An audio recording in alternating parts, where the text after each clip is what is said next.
Looking at the world's geography for parts of the globe, it might seem like a local and by far not the only serious conflict the world faces today. Let us recall the suffering of the people in Gaza after the horrific terrorist attack by Hamas against Israel and the casualties on both sides. Or the state collapses in Haiti or Sudan, both followed by humanitarian disasters. However, from the international community's point of view, what we see here is an existential struggle for the nature and future of international law and adherence to agreed rules. None of us today can think that the UN can fully prevent all wars and conflicts in Ukraine, the Middle East, Africa, or elsewhere. The reason, however, isn't some kind of alleged dysfunction of the organization and its agencies. It is rather the lack of joint political will in its highest body, the Security Council. On the other hand, it's a fact that the UN was born with powerful and exclusive checks without effective balances. For years, there has been a general understanding that the UN needs a deep reform, and Slovakia stands ready to continue assisting this legitimate effort. We see that we must rather look for effective prevention, management, and eventually solutions to conflicts within local or continental alliances. The role of the UN remains central, but the need for partnership with regional organizations is growing. For us in Europe, it is NATO and the EU. This is the only way for the UN, with its foundations laid in the last century, to withstand the threats and challenges of the current one. I don't find it appropriate or useful to divide the world into a global north or global south, east or west. Much more important is to look at who respects our shared rules and obligations and who doesn't, who is interested in making them stronger and acting by them, and who is rather undermining them or applying double standards. All of us are far from perfect. However, it fills me with hope that those of us who respect our shared values and rules form the vast majority here, and those who despise, systematically ignore, harm, or apply these rules only when it comes in handy are only a few. It's often those who try to take apart not only the rules but also the meaning of words. In the flood of information and misinformation that we face today, we must not renounce the truth. The reverse is still the reverse and not the face. A lie is just a lie, not a fact of an alternate reality. Aggression is no defense. Occupation is no brotherly help, liberation, or some mythical togetherness. Likewise, war remains war, no matter what euphemism they call it. We must not forget that words and those who speak them, including traditional and social media, remain the most powerful weapons, determiners of good and evil. They can both fortify or disrupt unity and trust in our societies and communities. They can promote tolerance or spread hatred. It is of utter importance that we speak out against those who abuse words by giving them alternate or even opposite meanings. Promoting information integrity should be high on our priority list. The global debate on climate change is a good example proving we can do this. The denying of climate change and its evidence by renewed scientific teams around the world, quite common until recently, is in the face of increasingly destructive climate conditions and disasters, now obscure even in the most marginal opinion groups. Our emissions are already beyond the imaginary line of our Paris commitments, before which we could still significantly slow down what we, humanity, have caused through our activities. Blaming each other won't help either. We'd better do what we can. Let's invest part of our personal and political activity into what is already happening with our climate. mitigating the consequences of hurricanes, floods, and extinguishing fires, both figuratively and unfortunately also literally, is today's urgent climate agenda. Protection of freedom, human rights, and human dignity for everyone, efforts to reduce poverty, strengthening food security, upgrading health, hygiene and vaccination standards, environmental protection, preservation of ecosystems and diversity. Here, along with the climate change mitigation, I see a huge area of action for the UN and its specialized agencies too. Practical and well-directed policies, coordination of different national development and assistance programs into regional synergies and successes, as well as comprehensive and expert evaluation of green transition efforts. That is what I expect from the UN of today. I am proud that Slovakia belongs not only in Europe, but also globally to the leaders in compliance with the joint climate commitments. I believe the UN should also pay much more attention to the technological and digital aspects of our lives. Today, it's almost equally important as our physical identities.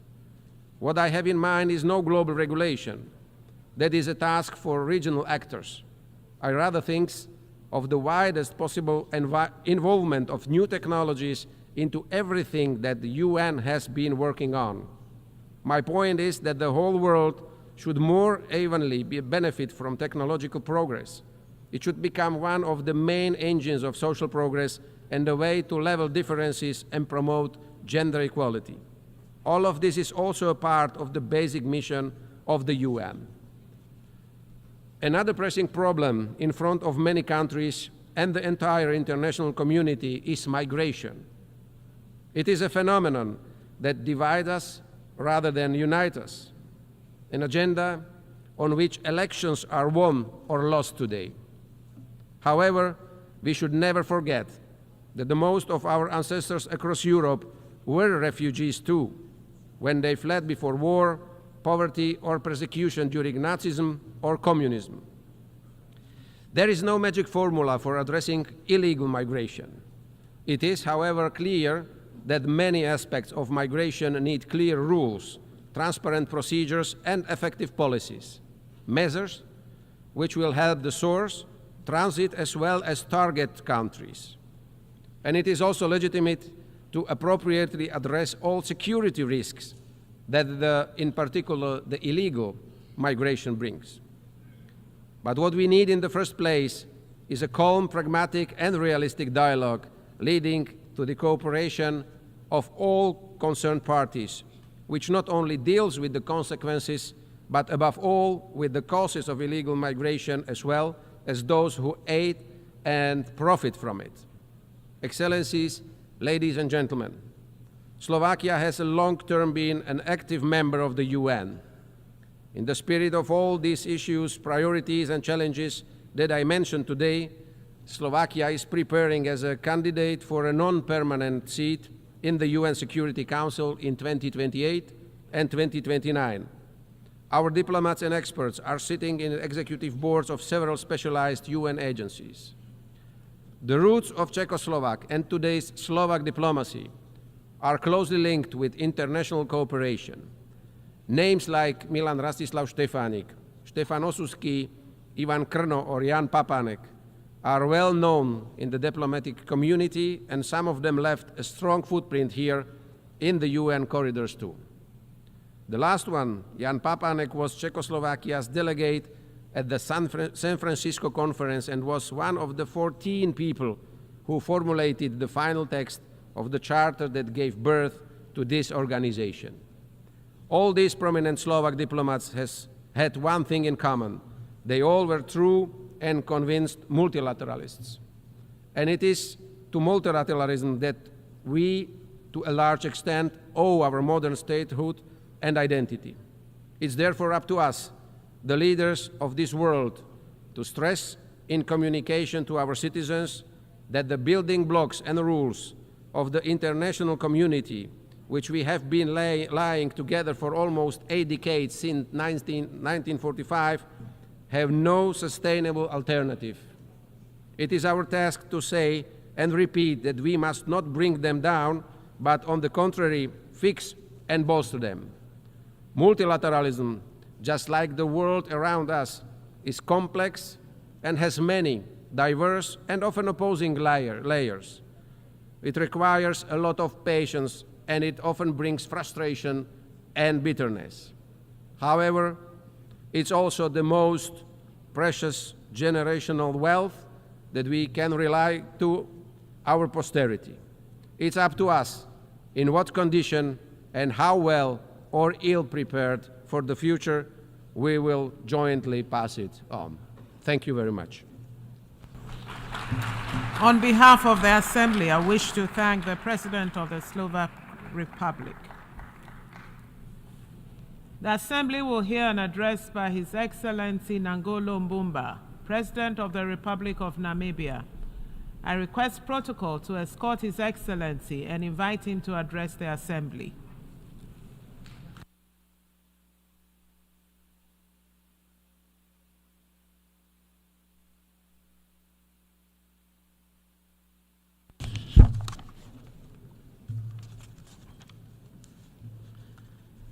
Madam Deputy President, the Secretary General of the United Nations, Your Excellencies, delegates. Namibia congratulates His Excellency Philemon Yang, President of the General Assembly. I also extend my appreciation to his successor, His Excellency Dennis Francis, for successfully steering the Assembly through trying times. It was during the 78th session where the relevance of the Assembly's work repeatedly came to the fore through reaffirmations.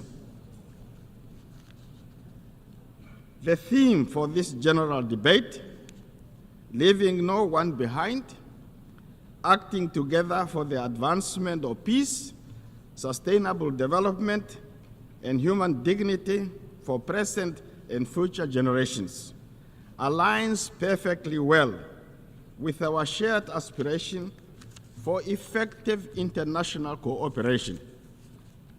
In this regard, the adoption of the Pact for the Future and its annexes on the 23rd of this month, 2024, is encouraging. Namibia is proud to have served alongside Germany as a co-facilitator of the Summit of the Future. I congratulate all delegates for their commitment that brought the Pact to fruition, all of you. Namibia's interest in the Pact for Future is grounded in the understanding that multilateral institutions, including the Security Council of the United Nations, do not represent African needs and aspirations. The institution created in 1945 must better respond to today's challenges. At the core of the Pact is this recognition and the urgency for profound global transformation. At the heart of our quest to rebuild trust in multilateralism is a legitimate demand to be recognized as equal partners. Partners who can be trusted.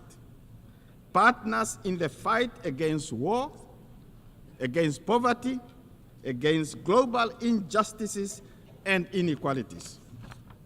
Mr. President, Namibia is particularly concerned about the impact of climate change. Changes in ocean temperature have affected our fish stocks with potential long-term consequences for our livelihoods, ecosystems, and tourism. Namibia and the rest of SADC region are going through an El Niño phenomena which has adversely impacted our food security. In this regard, Namibia has to declare a state of emergency to address the severe effect of drought. As we approach the 30th anniversary of the Beijing Declaration, we are presented with a renewed opportunity to strengthen gender equality. Namibia remains among the top 9 countries globally that have close to 80% of gender gap. In the past 12 months, we have achieved perfect parity in the National Assembly, where 50% of representatives are women. Namibia is preparing for the 8th Presidential and National Assembly elections on 27 November 2024. Political parties, including the ruling party, which I represent, have nominated female candidates. We hope that the United Nations will have a female Secretary General in the near future. Namibia is working to develop a sustainable energy mix to support its ambitious industrialization agenda and to contribute to the world's efforts to combat climate change. We are establishing green industrialization ecosystem for decarbonizing industries that find it difficult to lower their greenhouse emissions. Investment in these key sectors is critical in Namibia. And Namibia is urging developed nations to scale up support for developing countries to facilitate gradual energy transition. Turning to international peace and security, there is an urgent need for this assembly to support the modalities to actualize the adversary opinion rendered by International Court of Justice regarding the ongoing conflict in Gaza. Prolonged occupation does not justify or make acceptance the hardship and injustice endured. This is particularly true for the people of Gaza, who continue to be brutally massacred. As a country that has endured genocide, Namibia believes that Israel, by intent and by action, is committing genocide.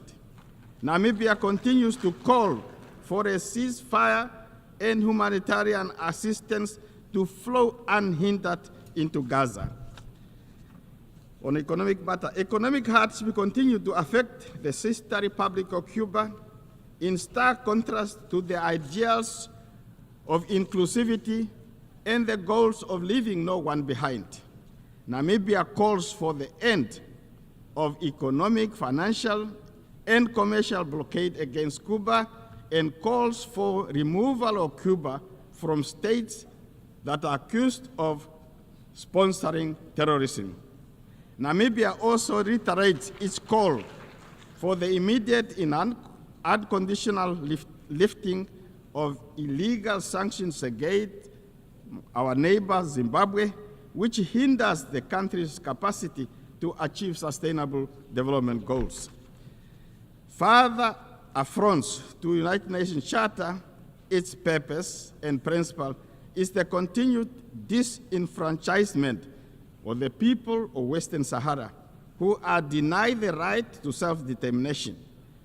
The 79th session of the UN General Assembly must do more to change that situation. In conclusion, Namibia is a child of international solidarity midwifed by the United Nations, and therefore remains its firmest of proponents. The United Nations system can be strengthened if we hold hands and work together as bridge builders to illustrate, as illustrated by the Summit of the Future, by choosing the way of collaboration over enmity, peaceful dialogue over war and conflict, and de-escalation instead of escalating things, we can achieve our shared goal of more peaceful, just, and prosperous world. And I thank you for your attention. On behalf of the Assembly, I wish to thank the President of the Republic of Namibia.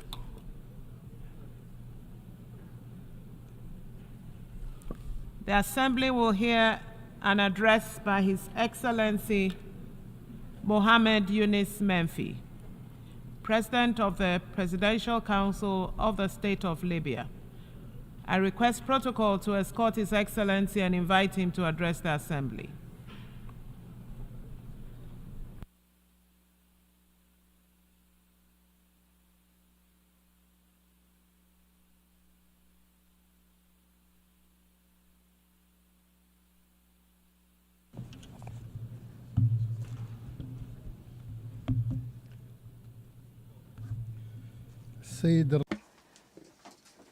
Mr. President, ladies and gentlemen, at the outset, I would like to congratulate you on your election as President of the 79th session of the United Nations General Assembly. I wish you and your team all the success.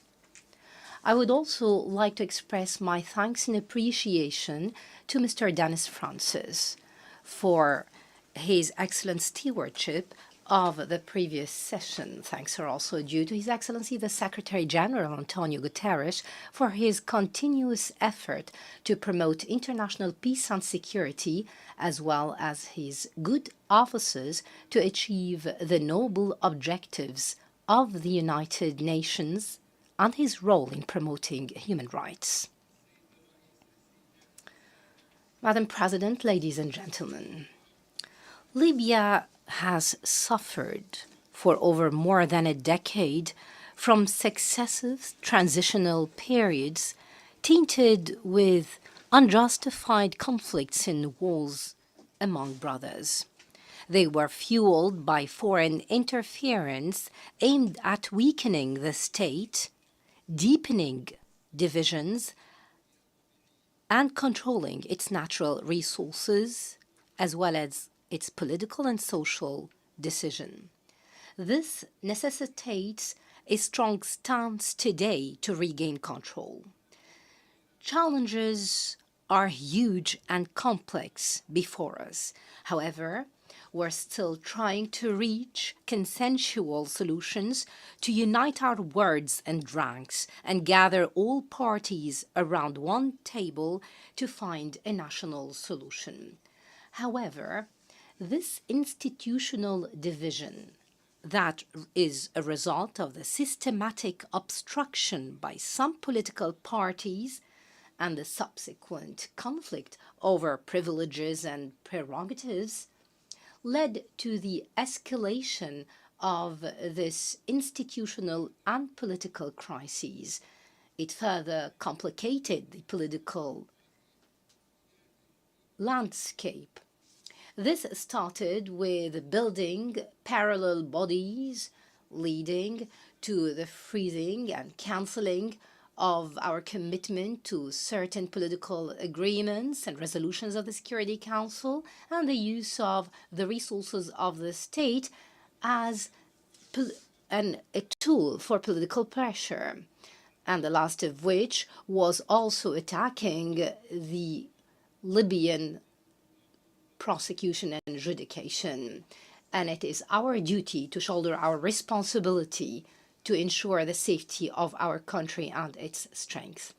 The comprehensive political solution, including the financial, economic, and security paths, in addition to national interests, is the only way to ensure our stability so that we can hold elections and renew the legitimacy of all institutions so that the Libyan people can ensure self-determination. We commend all national and international effort aimed at promoting dialogue among different Libyan parties. We firmly believe that the Libyan people have the right to decide their destiny and choose whom to govern it. and run its affairs. And this will be achieved when we renew the legitimacy and regain the control that some parties are trying to prevent. Libyans are the most capable to decide on their destiny, and people can choose whom to represent it through the fair elections and referendum to overcome any political stalemate. Ladies and gentlemen, the National Reconciliation Project, under the sponsorship of the Presidential Council, is undergoing a slow process due to the recent developments witnessed in the country, especially that some political parties are trying to obstruct it by all means. We reiterate the need to accelerate this path, to build trust. In this vein, we commend the efforts of the African Union. We call for a Libyan dialogue to ensure a national pact and a comprehensive reconciliation conference. We stress the need for all stakeholders to participate constructively to reach a peaceful settlement based on a Libyan solution away from any foreign dictations or interferences. We cannot reach sustainable solutions without a serious and honest dialogue among Libyans without any foreign interference. This would ensure the unity of our country, its social cohesion and sovereignty. This month coincides with the first anniversary of the destruction of parts of the city of Darna due to Hurricane Danielle. This was an unforgettable and painful event that left behind a lot of destruction and huge human and material losses. However, we also remember the effort of the Libyans who came together to draw a clear lesson on the ability of the Libyan people to overcome the obstacles and crises they face. That's when they decide to solve their problems domestically without any foreign interferences or dictations. We renew our support to the sincere effort for recovery as we pave the way for the reconstruction all over the country. Ladies and gentlemen, the genocide and ethnic cleansing committed by the Israeli occupation against the Palestinian and Lebanese peoples represent a heinous violation of international law. We uphold the principles of accountability, and we should not allow any impunity and ensure accountability. And therefore, Libya joined South Africa's case before the ICJ on the grave violations of the Israeli entity to all international rules and laws. And we must ensure accountability for the mass genocide and violations that the Palestinian people are subjected to. We stress the need to work on addressing the situation and eliminate the specter of a regional war in the region through addressing the situation in Gaza and putting an end to the heinous violations against Palestine. We stress the right of the Palestinian people in self-determination and establishing their independent statehood with Jerusalem as its capital. Ladies and gentlemen, Mr. President, turning to the regional and international affairs, we stress the need for concerted effort to counter illegal migration and terrorism. This represents a huge challenge, not only to Libya, but to many other countries, especially the African countries, the countries in the region, and Libya, for we are a transit country that shoulder huge burden in this vein. We believe that the solution to this matter necessitates concerted effort while taking into account all national legislations, humanitarian aspects and the protection of migrants' rights. Turning to terrorism, Libya has gravely suffered from this scourge. We succeeded in defeating Daesh thanks to the sacrifice of our people and the effort of the military institution, as well as the support of the international community. We continue to work on promoting domestic security and protecting our borders through the cooperation with the international community. We endeavor to establish security centers to coordinate effort among different national security forces and the neighboring countries. Combating terrorism is not a mere military confrontation. It's a multifaceted phenomenon that requires greater concerted local and international effort and a comprehensive approach that addresses its different dimensions. And despite the efforts of the United Nations in this vein, we believe in need to develop national mechanisms to counter these challenges away from any negative interferences. Ladies and gentlemen, I stress that it's high time to close ranks and build bridges of unity. Let's make our solidarity the cornerstone of our homeland, this generous homeland and people who love life. I assure you that we would not enjoy our wealth if the seeds of strife and discord continue to thrive among us. Our unity is the path to our stability. It's the hope that would carry our children into a better future.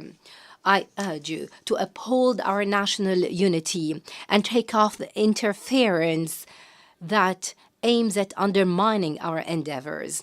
History bears witness to the greatness of this people, the Libyan people, who was a source of inspiration to nations and peoples for decades. They proved that despite all challenges experienced, they always raise up stronger and more resilient and adamant. Libyans will not forget those who stood by them in times of hardship. We will continue to work to build a bright future worthy of the aspirations and hopes of our people. We will spare no sacrifice for its sake. Thank you, and peace and blessings of God be upon you. On behalf of the Assembly, I wish to thank the President of the Presidential Council of the State of Libya. The Assembly will hear an address by His Excellency Luis Rodolfo Abinader Corona, President of the Dominican Republic. I request protocol to escort His Excellency and invite him to address the Assembly.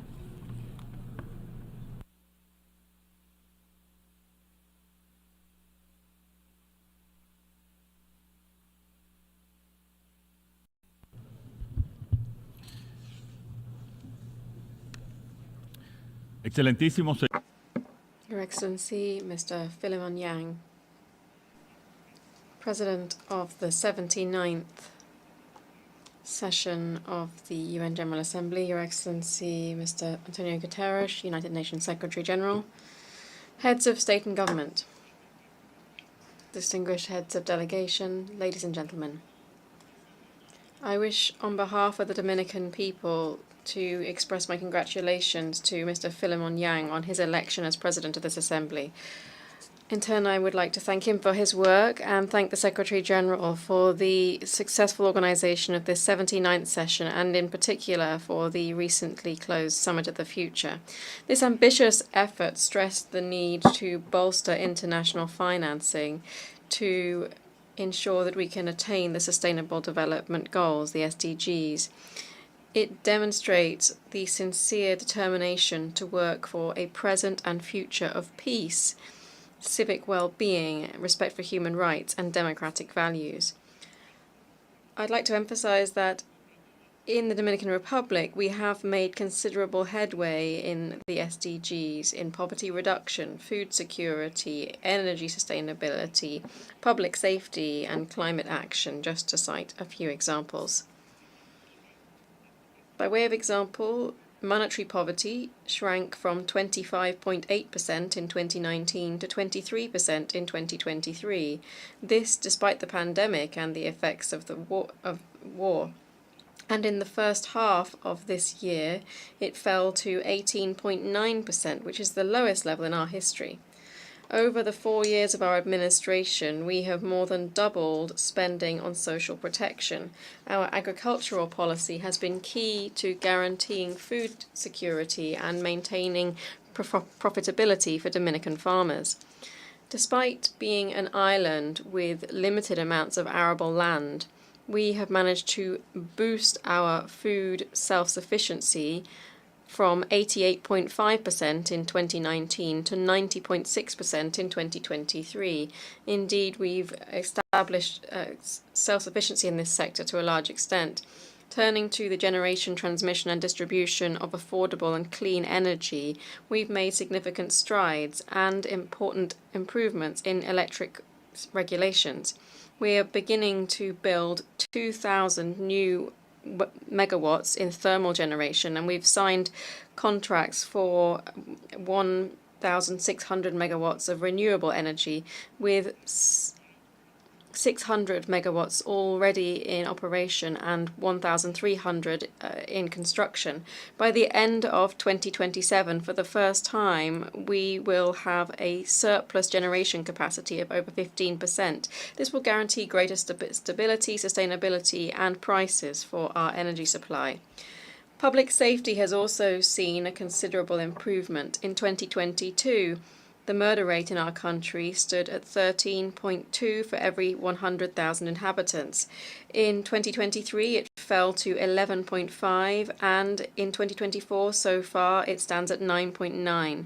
This figure is below the average for Latin America and the Caribbean, which, according to UN data, is 17.2.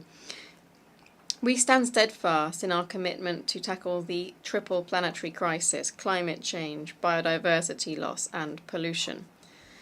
Playing a fundamental role in establishing the Fund for Loss and Damage Fund and achieving the target of 30 by 30 in protecting our marine areas. All of these crucial topics warrant our full attention. However, the resurgence of war and unchecked violence mean that we are forced to focus on this regrettable emergency. Since its adoption in 1945, the United Nations Charter has served us well. But after 7 decades, a series of challenges have built up which now threaten to spill over the existing institutional framework, as was stressed by the Secretary-General in his opening statement. There is a widespread consensus that we urgently need a new model of global governance. A model that fosters greater trust and effectiveness in the decisions that emanate from this crucial concert of nations. For the Dominican Republic, commitment to effective and renewed multilateralism is a priority. We believe this approach is needed to guarantee respect for international law and to protect nations from global threats that compromise their security and well-being. Without concerted, principles-based action, the foundations of the international community will continue to erode. Since its formation, the Dominican Republic has been a standard-bearer for peace and the peaceful settlement of conflicts. The loss of thousands of innocent lives of children and the aging is unacceptable. For this reason, we speak up to strongly demand effective protection for our civilian population in line with the norms of international humanitarian law. There is a solid theory that posits that democracies rarely go into war against others. Dominicans are convinced that the promotion of democracy is essential for the building of lasting peace.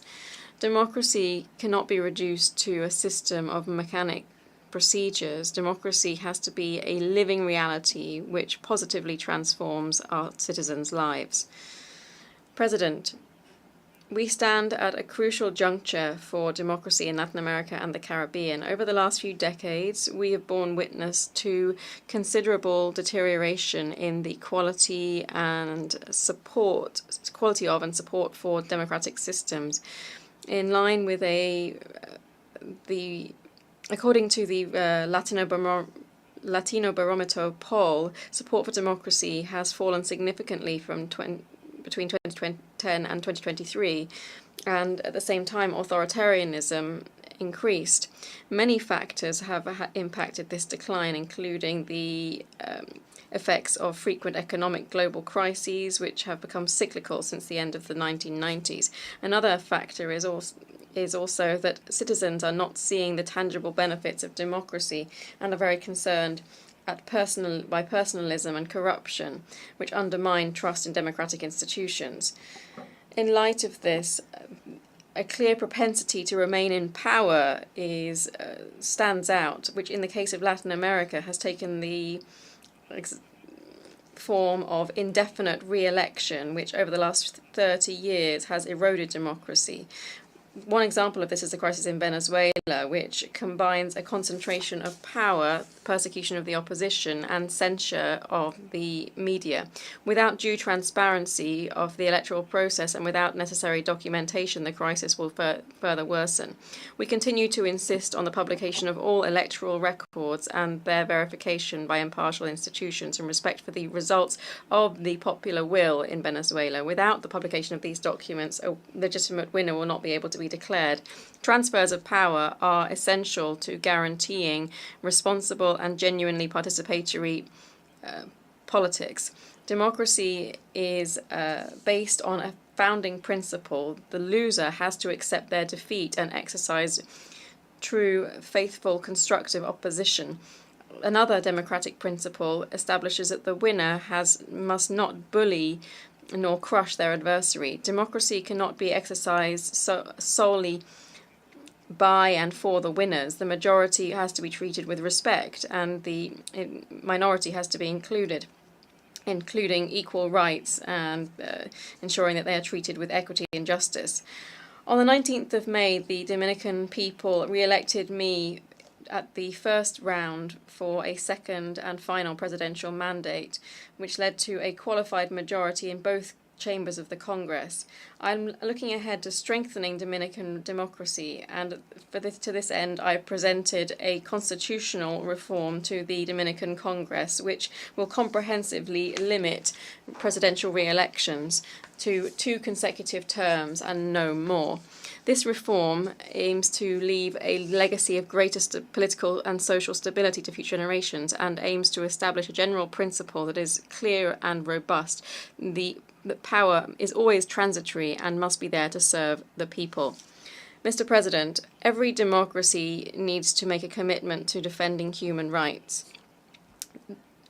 It is fundamental to protecting dignity and the freedom of every individual, and to provide legitimacy to political power. The Dominican government is profoundly committed to protecting human rights at a national and international level. This commitment is an integral part of our foreign policy.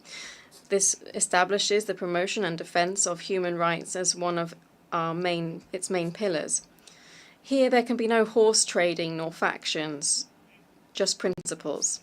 For this reason, the crisis in Haiti warrants particular attention. For more than 3 years now, the instability in our neighboring country has put significant pressure on our own security. We have firmly been asking for the involvement of the international community to show its sustained leadership in stabilizing Haiti. This is a strategic need for security in my country and across the whole region. The Dominican state has shouldered a high responsibility in the Haitian crisis, far more than should be expected of it, by providing essential services to a large amount of the population from our neighboring country. In 2023, medical appointments to Haitian immigrants represented 9.9% of the total medical appointments provided in our national health system. In addition, there are currently around 200,000 foreign minors in our Dominican public education system. of which it is thought that 147,000 are Haitian in origin. These figures reflect the supportive commitment shown by the Dominican Republic, but we can't do it alone. After a long struggle for the adoption of various resolutions within the Security Council, we finally began to see a path towards stability with the establishment of the Transitional Presidential Council and the arrival of the Multinational Security Support Mission in Haiti. We take this opportunity to express our thanks to Kenya and to President Ruto, which has provided the majority of the personnel supporting the Haitian National Police. We further thank the United States, which has shouldered most of the financial and logistics burden. Likewise, we thank Jamaica, Bahamas, and El Salvador that have already sent their contributions. Further, we thank CARICOM for its efforts towards dialogue and agreement and consultation in Haiti. The Dominican Republic has made its own contribution by providing emergency health services to the Multinational Security Support Mission. To date, only 400 of the MSS troops have been deployed out of a minimum of 1,000 that are needed to ensure that the force can be effective. We need this to be established so that the free, fair, and transparent elections can be held. Ladies and gentlemen, we've reached this point with great sacrifices, but practically 1 year from the holding of elections in Haiti, the conditions are still not in place for us to do so. We cannot allow the efforts that have been made to date to fail. If that were to happen, Haiti's collapse would be imminent, and the consequences of that would affect the entire region. This mission is an exceptional source of hope for the establishment of normality in Haiti. A failure could lead to us needing to take drastic measures to protect our national security.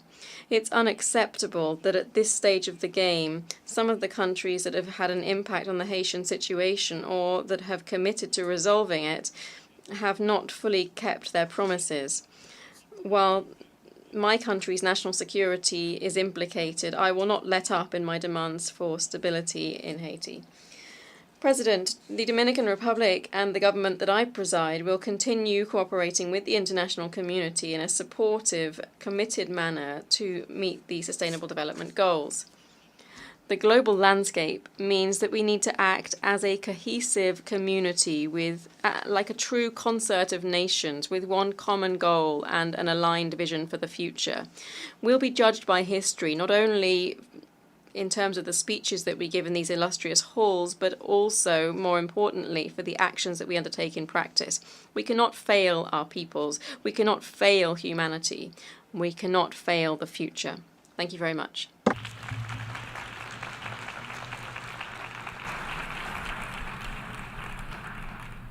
On behalf of the Assembly, I wish to thank the President of the Dominican Republic.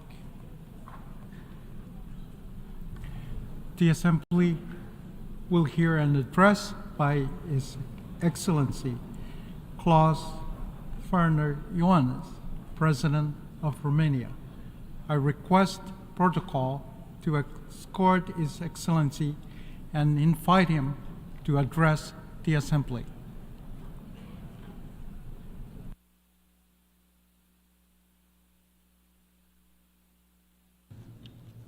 Mr. President of the General Assembly, Mr. Secretary General, Excellencies, we have all gathered here, the world leaders with the responsibility of a better global vision and the will to make it happen.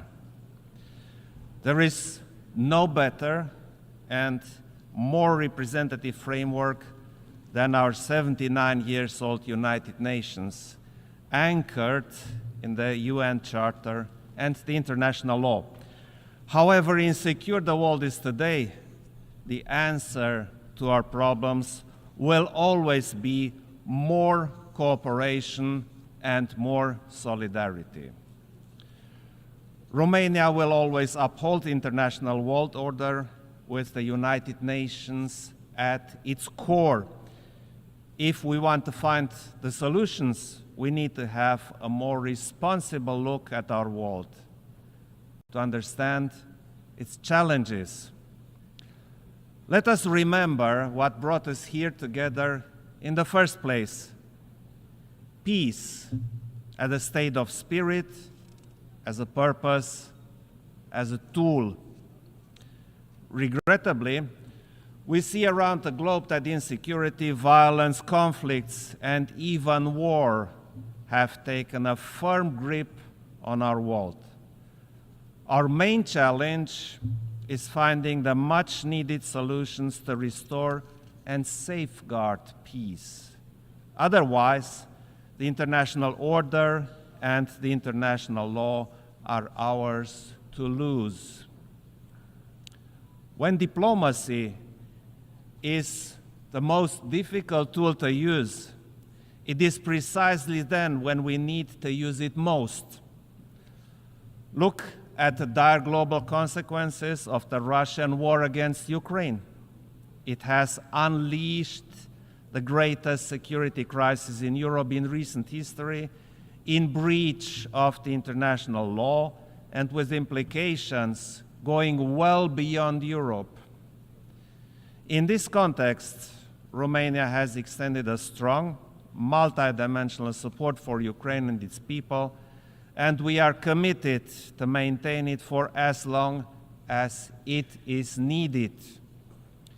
At the same time, Romania will continue its unwavering support to consolidate the resilience of the Republic of Moldova, the second most affected country by this war. Our security is not regional, it is global. This brutal war has already harmed nations and people across the world. Food security stands proof. My country has a crucial role in facilitating the grain exports from Ukraine through our ports on the Danube and at the Black Sea. A long-term conflict is unacceptable, and we must stay the course. Ukraine needs the resolute support of all UN member states determined to uphold the international law and the United Nations Charter. Romania fully supports the peace initiative of President Zelensky. It is the only approach to ensure a just and lasting peace in full agreement with the UN Charter and the international law. Ladies and gentlemen, protecting all civilians must remain our common objective. Almost a year ago, the heinous attack committed by Hamas against Israeli civilians has shocked the world. Against the spiral of violence that followed, our actions based on Security Council resolutions should prevail.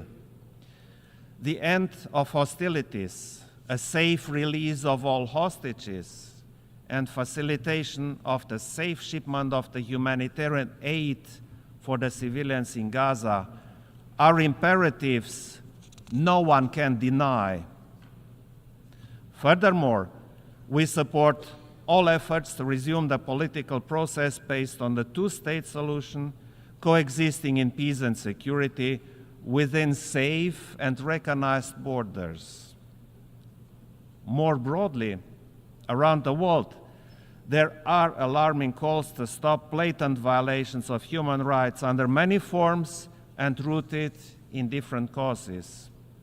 There is a sense of urgency that remains unanswered. Conflict prevention and peacekeeping are essential tools in this regard. At the same time, we must support the cooperation with regional organizations in view of their role in preventing, keeping, and enforcing peace. Distinguished audience, the impact of climate change is a growing threat to our security, and its consequences are already obvious. As these negative events increase, they impact demography, economies, energy, connectivity, and geopolitics. It is vital to further enhance international cooperation and ensure the much-needed civil protection mechanisms. Romania actively participates at the international level in the exercises, projects, and actions to provide emergency response, especially to limit the impact of wildfires. The UN system is essential to mainstream our efforts and to create synergies. We need to accelerate our work to keep the 1.5 degrees target alive. And since climate change is a threat multiplier, Romania supports an integrated approach to the climate and security nexus within the United Nations system. Green transition also includes energy transition, while ensuring energy security as an important development marker.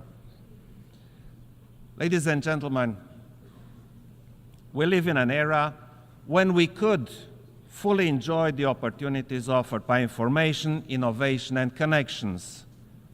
Nevertheless, instead of harnessing their potential to our common benefit, we see increased distrust and hatred. We see polarization and rise of extremism instead of coexistence and tolerance. Technology misuses, disinformation, and other hybrid tools are at the center of the problem with the aim of undermining our security. In such times, it has become way easier to destroy than to build. But it is now that we need to seek strength in global institutions, principles, and values, all of those which serve to safeguard human dignity. And human dignity cannot be secured without human rights. They are never optional and continue to stand as one of the fundamental pillars of the United Nations system. In this regard, international legal instruments have a crucial role. For example, in digital transition, we see that technology is a global amplifier of trends. It is up to us to decide whether it will contribute to a more effective and accessible public services. We also have to recognize the essential role of civil society, the human rights defenders, and the involvement of youth in advancing human rights. We are also following the situation of gender equality and the fight against gender violence. Romania is a firm supporter of gender equality, which we promote as member of the Human Rights Council and most recently of the Commission on the Status of Women. Distinguished audience, there is no viable alternative to the United Nations and the principles upon which the organization was built, which remain more valid than ever. Our focus is to continue the United Nations reform so that it will be fit to address current challenges and the ones looming, a more effective and more efficient United Nations, a more representative United Nations where trust can be fostered. Romania advocates for an extended Security Council where transparency and accountability are the norm, not the exception. A UN more accessible to the public and more meaningful, where youth can have a say on matters affecting them, where the voices of the civil society and other stakeholders are heard.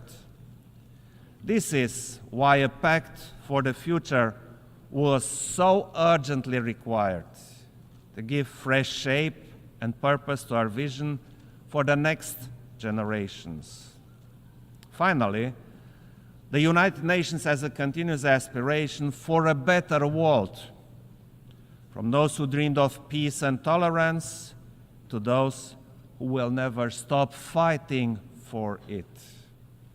A world where sovereignty, territorial integrity, international law, and human rights are respected, where each country can choose its own path with dignity and free from aggression, where every citizen is safe and free.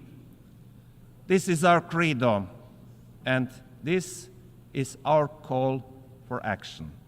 Thank you very much.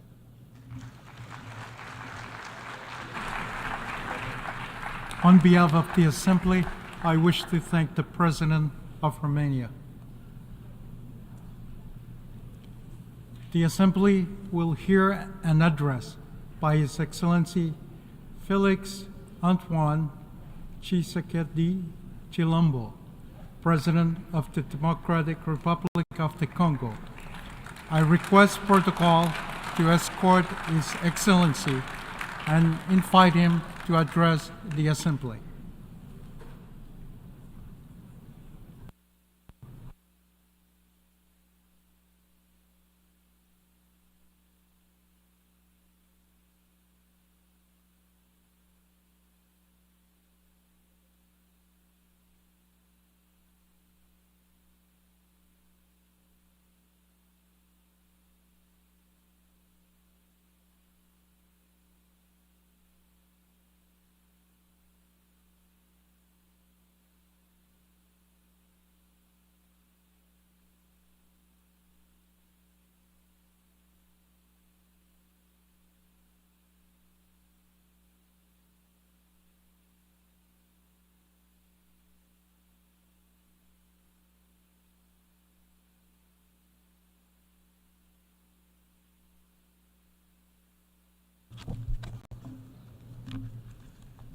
Monsieur le Président de l'Assemblée. President of the United Nations General Assembly, it is an immense honour for me to speak to you today for the first time since the Congolese people vested once again their trust in me, electing me for a second term as President of our nation. Having had the opportunity to speak to you before in the past, I'm particularly moved to be able to do it again at this significant moment for our country. I wish to congratulate Mr. Philemon Yang upon his election as President of this 79th session, and at the same time I wish to pay tribute to your predecessors for their constant commitment at the service of this institution. The theme of this session, leaving no one behind, acting together for the advancement of peace, sustainable development, and human dignity for present and future generations, is a theme that particularly resonates with our aspirations in the Democratic Republic of Congo. Mr. President, United Nations Secretary General, heads of state and government, heads of delegation, multilateralism and the respect for a global rules-based system have been the essential pillars that have supported peace, security, health, and prosperity the world over the last 80 years. The United Nations embody these fundamental values and remains an essential actor when it comes to the major challenges that humanity must overcome, whether it comes to guaranteeing security or addressing climate change or fighting against poverty. This reality requires strengthened multilateral cooperation. However, the noble ideals of those that drafted the United Nations Charter, that is, for it to serve as an instrument by which all countries govern their conduct, seems to be ebbing away, and the basis of collective security that it established is shaking. We have a responsibility to pool our efforts and to reaffirm our commitment to multilateralism, which is the key for truly transformational solutions in response to the challenges that we see across our world.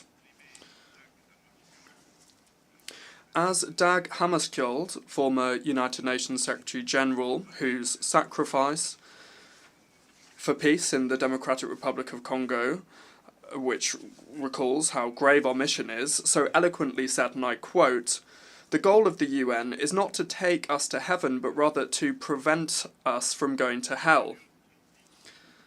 At this critical juncture for multilateralism is of the utmost importance. It allows us to respond to common threats, to protect our planet, and to strengthen civil society and human rights. Indeed, we cannot ignore the alarming rise in saber rattling and the indecent resumption of practices of armed aggression and looting of natural resources which affect all continents. The Russia-Ukraine conflict that is ongoing and continues to affect the region is simply yet another manifestation among many others that threaten peace in the world. Yemen, Sudan, Syria, and the terrible tragedy unfolding on the Gaza Strip are part of the list of crises multilateralism needs to address.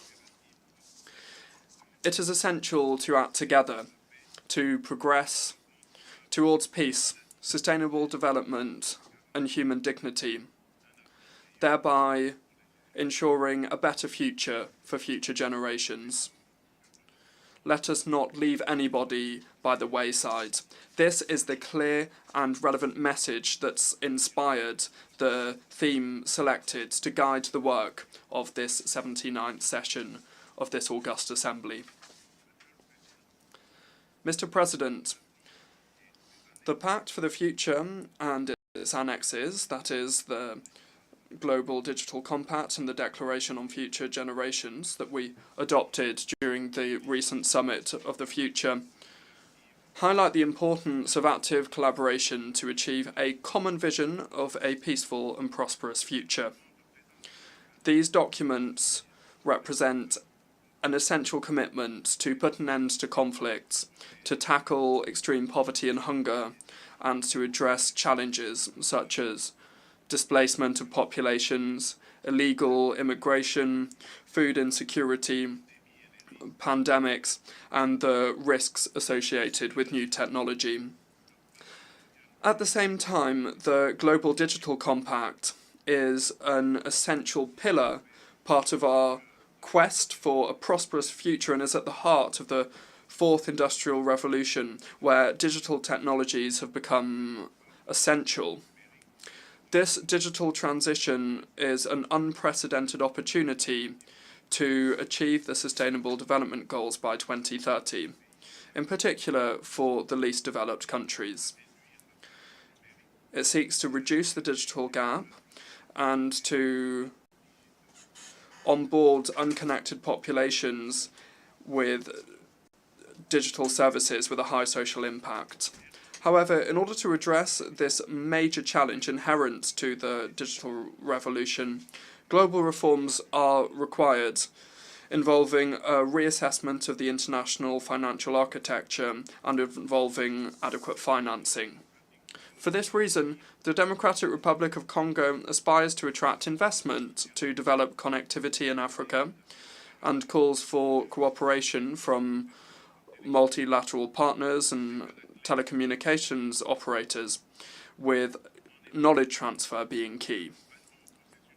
Indeed, support for the grids development process in our country is a promising solution to link the south and north of Africa and also to link the Indian Ocean to the Atlantic. This includes the establishment of viable partnerships with the Grant UNGA hydroelectric project that seeks to respond to the growing energy demand of our country, which has been increased by the proliferation of connected devices. Furthermore, it's essential to strengthen traceability of strategic minerals, which are essential, and also technological equipment in order to ensure a responsible and sustainable exploitation of our resources. Furthermore, full participation and commitment from youth, both boys and girls, are essential to build a sustainable and inclusive society. This principle is the foundation of the Declaration on Future Generations and underscores our responsibility vis-à-vis future generations and how important it is to make decisions that enable them to flourish. For Africa, youth is a major asset for Africa's future prosperity. Investing in education, in particular in STEM subjects, that's science, technology, engineering and mathematics, and creating conducive environments for innovation are crucial. It is essential to deal with the disconnect between a fast-growing young population and the job market by providing the skills that they require to join the job market. Mr. President, the situation in the east of the Democratic Republic of the Congo is particularly concerning. The resurgence of the M23 terrorist group, supported by Rwanda, has caused an unprecedented humanitarian crisis with close to 7 million internally displaced persons. This aggression is a major violation of our national sovereignty. We call upon the international community to firmly condemn these actions and to impose targeted sanctions against Rwanda for its destabilising and damaging role. We demand an immediate and unconditional withdrawal of Rwandan troops from our territory. While recent diplomatic initiatives such as the Luanda talks may be encouraging, they should certainly not overshadow how urgent it is to engage in this essential action. The Democratic Republic of Congo is actively committed to entrenching lasting peace in the east of the country and to promote economic development and the well-being of the so long-suffering communities experiencing this armed conflict. Nevertheless, we are not closing any door to any opportunity that would bring peace while maintaining our sovereignty and our territorial integrity. In this regard, we are resolutely committed to implementing the roadmap adopted as part of the Luanda process, and I fully support that promotes high-level dialogue seeking to re-establish trust between the Democratic Republic of Congo and Rwanda while minimizing the risk of the current security crisis descending into a regional conflict. Furthermore, my country remains open to any other initiative by our partners that would contribute to achieving this noble goal of peace. The Democratic Republic of Congo reaffirms our firm will to ensure lasting peace. Under my leadership, we are steadfast in our commitment to pursue the implementation of the Programme for Disarmament, Demobilisation and Community Recovery and Stabilisation, the PDDRCS, which is a key part of our national strategy to disarm, demobilise and reintegrate combatants by providing them viable economic opportunities that are also sustainable, while at the same time stabilising the regions affected by conflict. By ensuring a post-MONUSCO transition, we are also prioritising the repatriation of foreign combatants.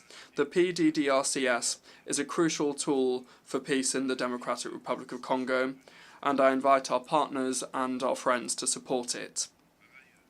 Furthermore, thousands of victims of the genocide for economic gain in the Democratic Republic of Congo, in short, the Genocost, continue to suffer from the devastating consequences of a past marked by violence and impunity. Recognising and addressing the effects of this tragedy is crucial to enable the recovery and reconstruction of the affected communities.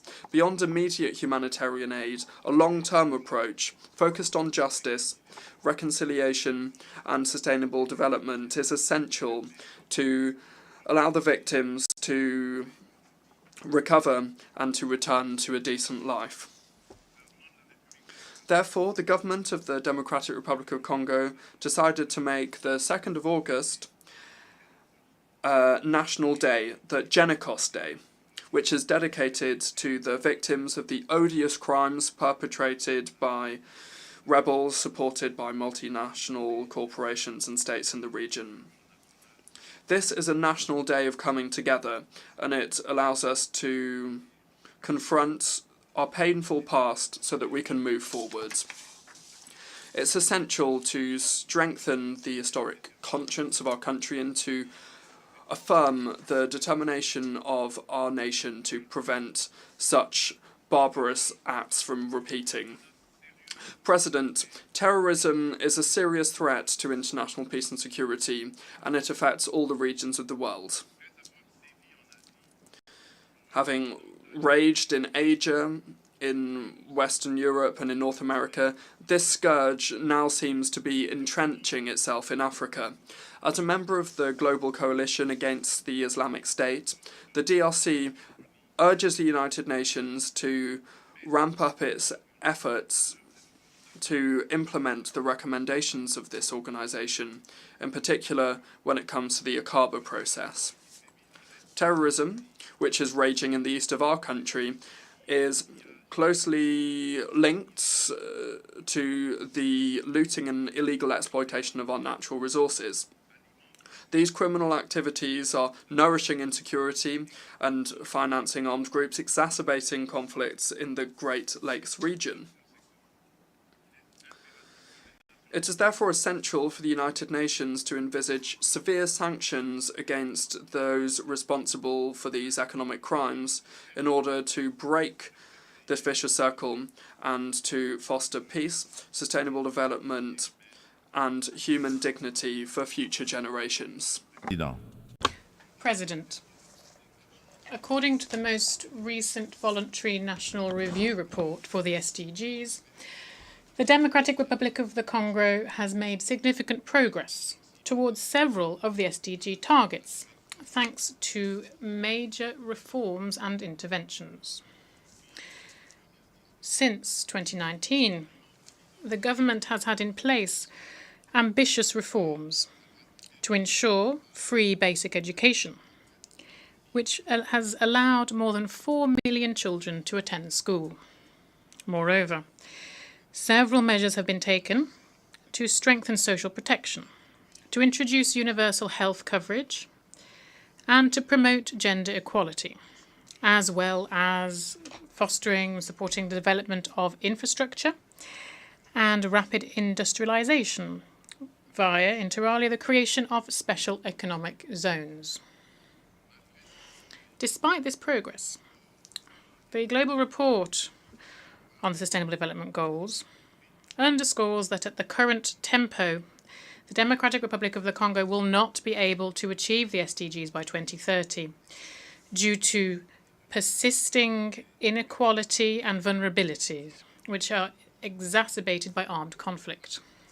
When faced with this challenge, a roadmap has been developed. This covers all the specific actions, interventions and reforms needed, the aim being to accelerate progress and tackle the issues set forth in the 2030 Agenda, with some measures underway already to make sure that the DRC will be in line with these SDGs by 2030.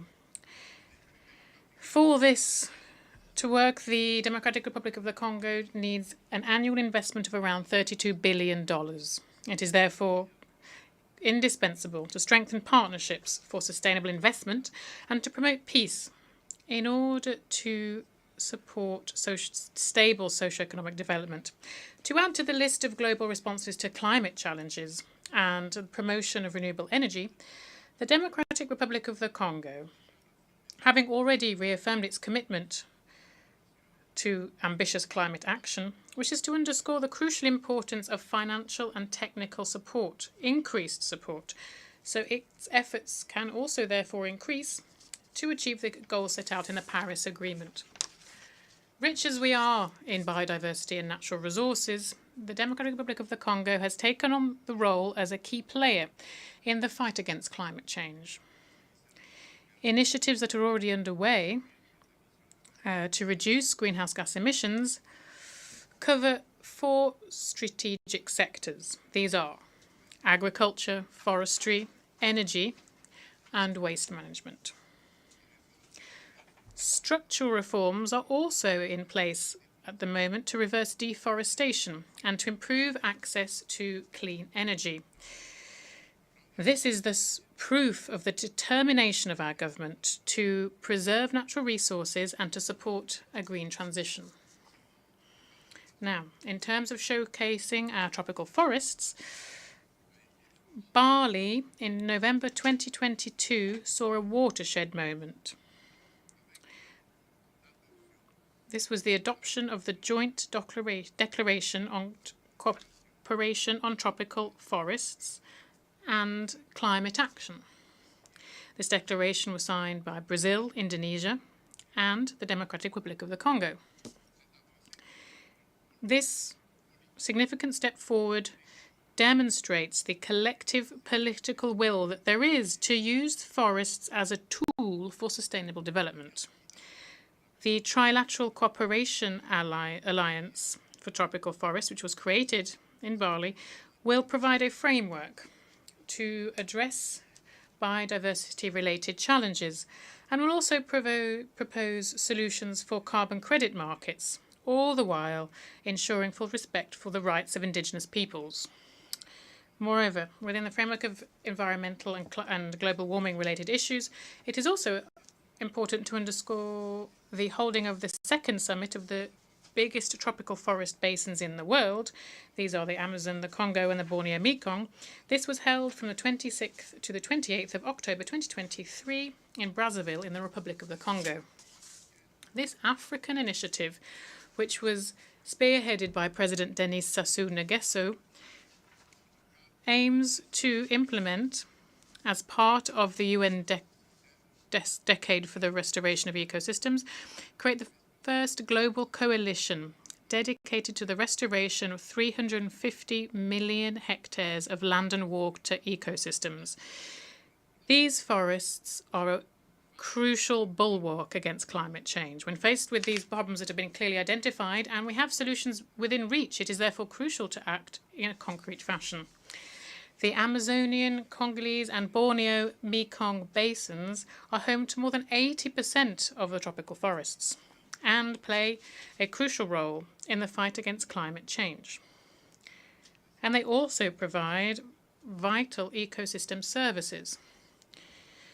It is therefore imperative that the improvement of social-economic conditions paid by local communities, they who play a key role in forest conservation, that their interests be given top billing in global governance. For its part, the Democratic Republic of the Congo has created judicial instruments and institutional tools that seek to strengthen its position on the global carbon markets, while we still remain open to partnerships in line with the Paris Agreement and our domestic laws. The growing awareness of the challenges linked to climate instability and the depletion of natural resources, which are often the origin of armed conflicts, this underscores the need to act on these issues.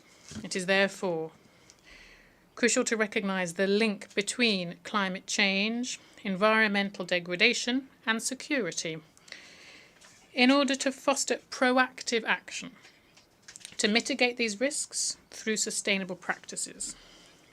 In this connection, we would call on the Security Council to create international mechanisms that include questions of climate security in their discussions. President, faced with a major energy challenge, the world indeed is facing a major energy challenge. Systems that are based on fossil fuels are responsible for significant greenhouse gas emissions, and thus they exacerbate climate change. Without resolute efforts to promote renewable energy, we risk facing even more grave crises. For example, extreme weather, conflicts linked to natural resources, and we are seeing some of this already. The Democratic Republic of the Congo has abundant resources, including essential ores and minerals such as cobalt, lithium, nickel, and graphite, to name but a few. These could facilitate a sustainable energy transition. We would appeal for international cooperation to develop the necessary technology and infrastructure for this. Our vision is to transform the exploitation of our resources into a tool for inclusive and sustainable development, all the while improving education, health, and infrastructure. Social inclusion is at the heart of our strategy, as it guarantees the equitable distribution of the benefits of progress. As we invest in the fight against climate change and as we contribute to the SDGs, the Democratic Republic of the Congo is ready to play a key role in the transformation of global energy systems. Together, we can build a future where energy is clean, sustainable, and accessible for all.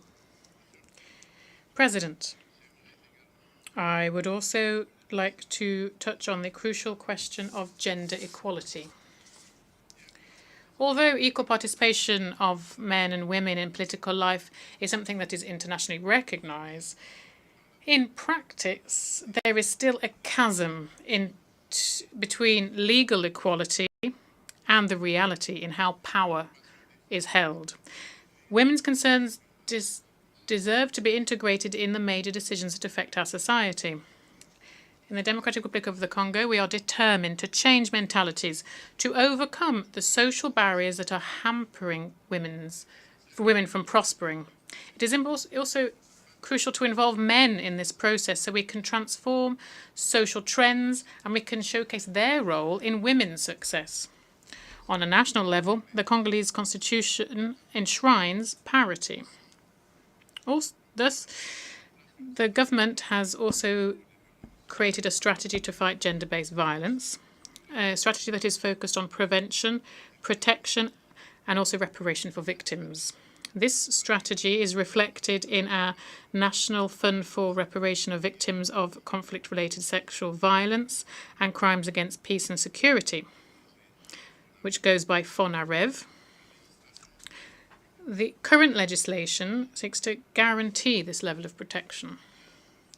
Here I wish to underscore significant progress that's been made in terms of women's participation in decision-making, with the appointment for the first time in our history of a woman as Prime Minister and Head of Government.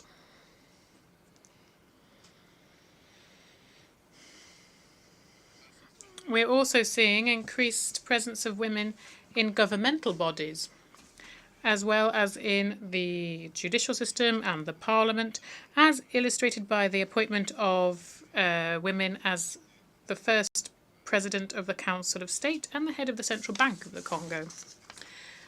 President of the United Nations General Assembly, United Nations Secretary General, heads of state and government, heads of delegation, ladies and gentlemen.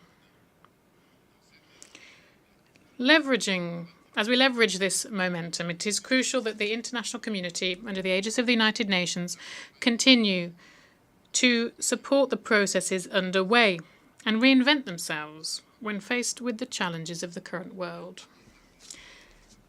To retain the trust of the international community, the United Nations must prove how it is able to adapt to contemporary changes and overcome these in an effective and responsible way.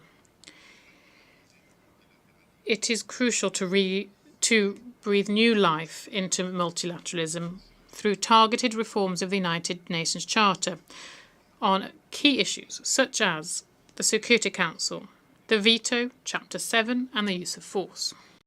Nevertheless, that won't be enough. Coordination and cooperation between the different institutions and agencies of the United Nations must also be improved.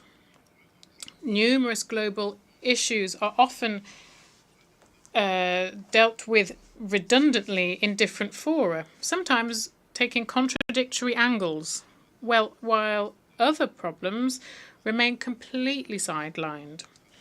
And each international bureaucracy seeks to justify its own existence. In this connection, while we commend the support of the United States, I would reiterate with strength on behalf of all African countries the request for 2 permanent seats at the Security Council for African countries.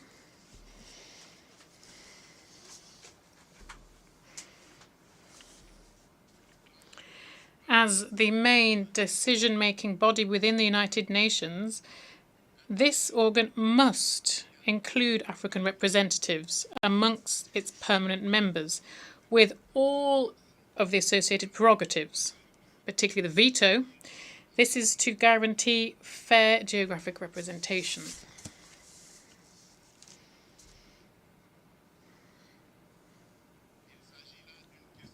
This is a question of justice. Justice for a continent whose role in international affairs is ever growing. We, Africans, are determined to see this through. Finally, I wish to conclude by recalling that following more than 3 decades of absence from the Security Council, the Democratic Republic of the Congo is once again submitting its candidacy, supported by the African Union and by the Southern African Development Community, SADC, for the post of an elected member for the 2026-2027 period. This will be during the elections which will be held in New York in June 2025. The Democratic Republic of the Congo has already filled this function between 1982 and 1983, and 1990 and 1991. And during these 2 periods, we worked to promote peace, security, and stability in Africa and around the world. Once elected, the Democratic Republic of the Congo plans on playing a proactive role within the Security Council and participate in the revitalization of the UN Charter and contributing in a constructive way to the debates and actions related to this.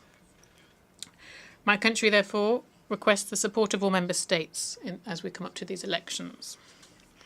At a time when multilateralism is being so sorely tested, the Democratic Republic of the Congo reaffirms its tireless commitment to the international community. And it is ready to shoulder with honour and responsibility the mission to forge a future where peace and cooperation prevail over conflict and division. Nelson Mandela said, and I quote, "None of us acting alone can achieve success." End of quote. Thus, we are reaching out to each and every one of you, long-standing partners and new allies alike, to together write this new crucial chapter of our collective history.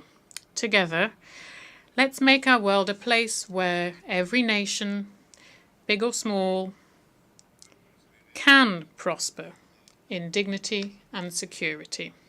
Thank you very much.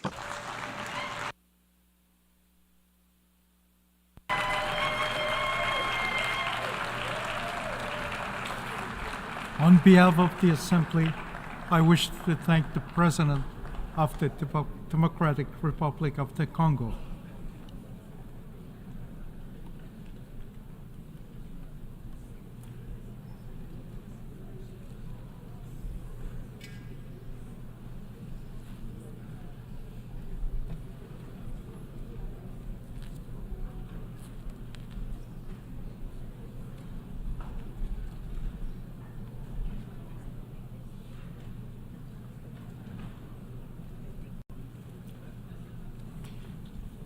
The Assembly will hear an address by His Excellency Umaro Sissoco Embalo, President of the Republic of Guinea-Bissau.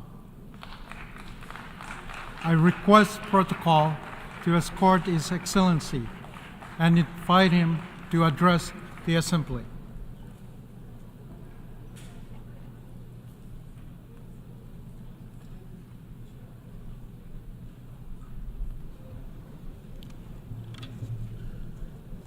Signor Presidente, Mr. President, Mr. Secretary General, heads of state and government, ladies and gentlemen. I would like to offer my congratulations to Mr. Philemon Yang of the Republic of Cameroon on his election as President of the 79th session of the United Nations General Assembly. I wish him much success in a very complex international context. I also congratulate his predecessor, Mr. Denis Francis, for the results achieved during his term. To Secretary General Antonio Guterres, I express our acknowledgement of his deep commitment to the service of our common ideals and goals in a very difficult international landscape. The world faces grave challenges. The obligation to follow the principles and deliver on the promises of the United Nations Charter is the burden that each one of us carries. We witness devastating wars, the intensification of regional tensions, and other grave threats to international peace and security. Hundreds of millions of people continue to live in extreme poverty, without the basic means of subsistence, without hope for a better future, without human dignity. It's becoming even more urgent to implement reforms in global economic and financial governance, to make it more just, inclusive, and equitable. This is the only way to build adequate responses to the challenges that humanity faces. We must fight more efficiently against poverty and social exclusion through concrete actions. Specifically, we must strive to finance development programs, reduce inequalities, protect the environment, and mitigate the effects of climate change. Mr. President, 8 decades after the establishment of the UN in 1945, we live today in a totally different world. We continue to call for reform of the United Nations Security Council, which must consider the interests of Africa under the terms of the Ezulwini Consensus and the Sirte Declarations of Heads of State and Government of the African Union. We must reform the international financial architecture in order to promote greater inclusion, particularly in Africa, and to consider the African continent's role and contribution to the world economy. In this context, we welcome the Summit of the Future. We hope that the Compact for the Future can drive collective efforts to achieve the Sustainable Development Goals, SDGs, and Agenda 2063, the Africa we want, of the African Union. As a member of the Global Working Group on Social Protection for Nutrition, Human Capital and Local Economic Development of the Group of 7+, G7+, we will work together with the other distinguished members on eradicating hunger and progressively achieving all Sustainable Development Goals, SDGs. Mr. President, the President of the Republic of Guinea-Bissau, we are committed to fostering dialogue, national reconciliation, consolidation of democracy and the rule of law, as well as our country's sustainable development. Despite the negative impact of the challenging world economic and financial situation, the economy of Guinea-Bissau continues to grow as a result of sound public policies. The practice of accountability has provided greater transparency in the state's economic and financial management. We have adopted measures that, though difficult, were shown to be necessary to drive the private sector and to create a more solid foundation for an economy that is dynamic and inclusive. We are promoting greater participation of women and youth entrepreneurs. We are investing on building and improvement of basic infrastructure, such as roads and other projects. We declared war on corruption and organized crime. We were able to restore trust in our relations with international financial institutions and other bilateral and multilateral partners. We continue to place faith in strengthening Guinea-Bissau's bonds of friendship and cooperation with the world. We remain steadfast on the policy of peace building and peaceful resolution of conflicts in West Africa and in the world in general. It was to this end that in recent months I made visits of friendship and work to Russia, Ukraine, Israel and Palestine. In this context, I reiterate my call for an end to the unjust and very harmful embargo that our brothers and sisters in Cuba have been subjected for decades. Mr. President, distinguished heads of state and government, ladies and gentlemen, I recently had the honor of serving Africa as President of the Alliance of African Leaders for Malaria. We made significant progress in a very difficult world environment. We endeavored to garner support to replenish the global fund. We worked with the private sector to promote the production of drugs and nets to combat malaria.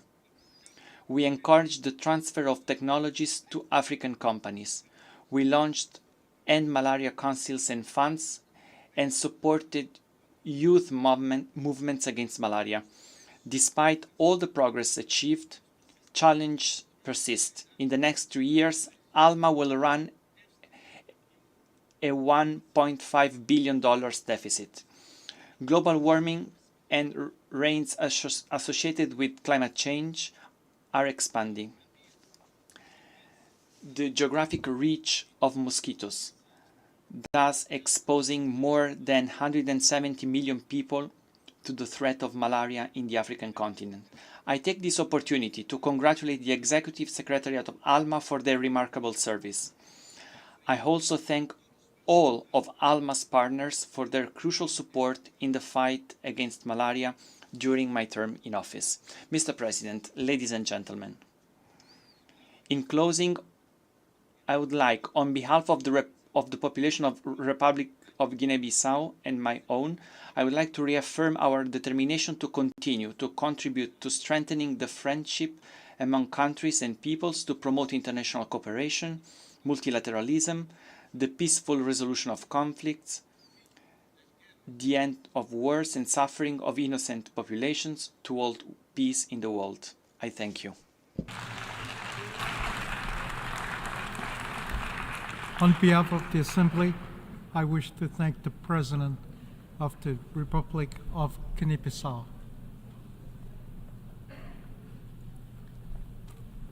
The Assembly will hear an address by His Excellency Jose Maria Pereira Neves, President of the Republic of Cabo Verde. I request protocol to escort His Excellency and invite him to address the Assembly.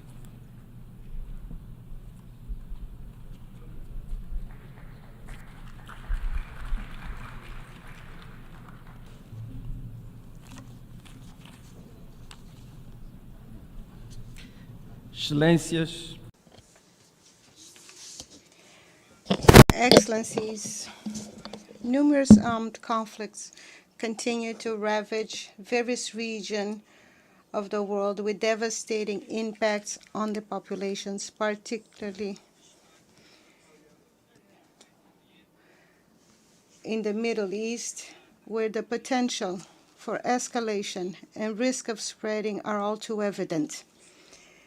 Innocent lives are lost daily in an unrelenting and merciless cycle of violence. We urge all parties involved, alongside the international community and relevant organizations, to spare no effort to put an end to these conflicts, to commit to dialogue and uphold the values enshrined in the United Nations Charter, international law, and humanitarian law, thus allowing the gradual return to normalcy and the possibility of building a future free from the present-day destruction and indiscriminate death. Excellencies,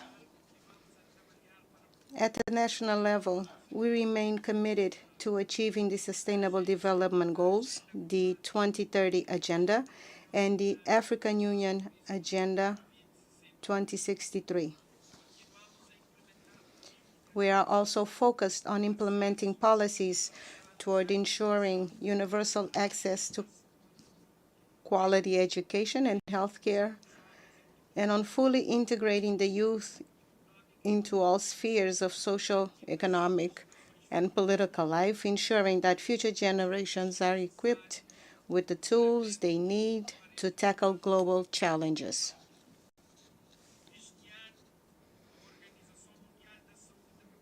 This year, we proudly received a certification from the World Health Organization as a malaria-free country, a comforting and encouraging testament to our commitment to health and healthcare as a fundamental right for all. While many nations, especially in Africa, are still grappling with this terrible disease, we have a unique opportunity to eradicate preventable and treatable ailments. Ailments that have long plagued humanity, causing suffering, hindering progress, and trapping millions in poverty. To achieve this goal, I call on the upcoming IDA 21 Global Fund restructuring meeting to be held in Paris next month to prioritize funding through a dedicated budget line aimed at eliminating diseases. Microbial pathogens and antimicrobial resistance also pose significant threats to global health. Thus, understanding and managing microbial activity is crucial for addressing challenges related to disease control, food security, environmental conservation, and climate change. In this troubled and challenging international landscape, where multiple crises continue to impact people and the planet, I reaffirm Cabo Verde's firm commitment to being an active and constructive member of the United Nations and tirelessly championing the universal values contained in its charter. Among these crises, climate change disproportionately affects vulnerable nations, especially small island developing states. We look to COP29 to yield urgent and tangible progress on key climate issues, particularly as a deadline for significant emissions reductions approaches. Our people, especially communities in small island developing states, seek bolder commitments, namely from high-emission countries, and swift implementation of climate policies and funding mechanisms that are not only ambitious, but also equitable, and effective. The rising sea levels, also caused by climate change, require immediate and special attention. The challenge is multidimensional and extends far beyond island and coastal populations. It affects all continents and regions, leaving no one immune to this catastrophe in the making. We therefore welcome today's high-level meeting on addressing the existential threats posed by sea level rise. Last year, on the sidelines of the 78th General Assembly, the agreement on biodiversity beyond national jurisdiction was opened for signature, representing an international milestone in the conservation and sustainable use of marine biodiversity in areas beyond national jurisdiction, that is, in the high seas, which constitute about 60% of the world's oceans. And I am proud to say that Cabo Verde, my country, signed this agreement on its first day and is currently finalizing the ratification process. I call on all nations who have not yet done so to also sign and ratify this important instrument for the conservation of life in our oceans. As an ocean nation, Cabo Verde has a tiny land territory in comparison to the immensity of its maritime territory. Therefore, I did not hesitate to accept UNESCO's honorable invitation to become patron of the United Nations Decade of Ocean Science Alliance for Sustainable Development for 2021-2023. As an ocean nation, heavily dependent on marine resources, our role in the Ocean Decade focuses on local and global actions to promote sustainable ocean management. We have been focused on the importance of sustainable ocean management, particularly for small island developing states that are very vulnerable to climate change and the degradation of marine ecosystems. For 3 consecutive years, we have hosted international ocean conferences to foster partnerships between governments, the private sector, scientists, and civil society to advance ocean science and create innovative solutions to ocean challenges. Thus, it is important to bring together key stakeholders in order to boost collaborative solutions for the oceans, help develop research capacities to study the impact of climate change, ocean acidification, and promote knowledge sharing and technology transfer to improve ocean monitoring and observation systems.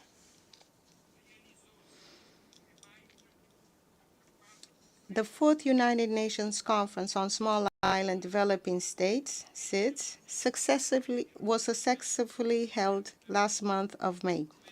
However, to ensure greater resilience and sustainability of small island developing states, we must urgently begin implementing the Antigua and Barbuda Plan of Action.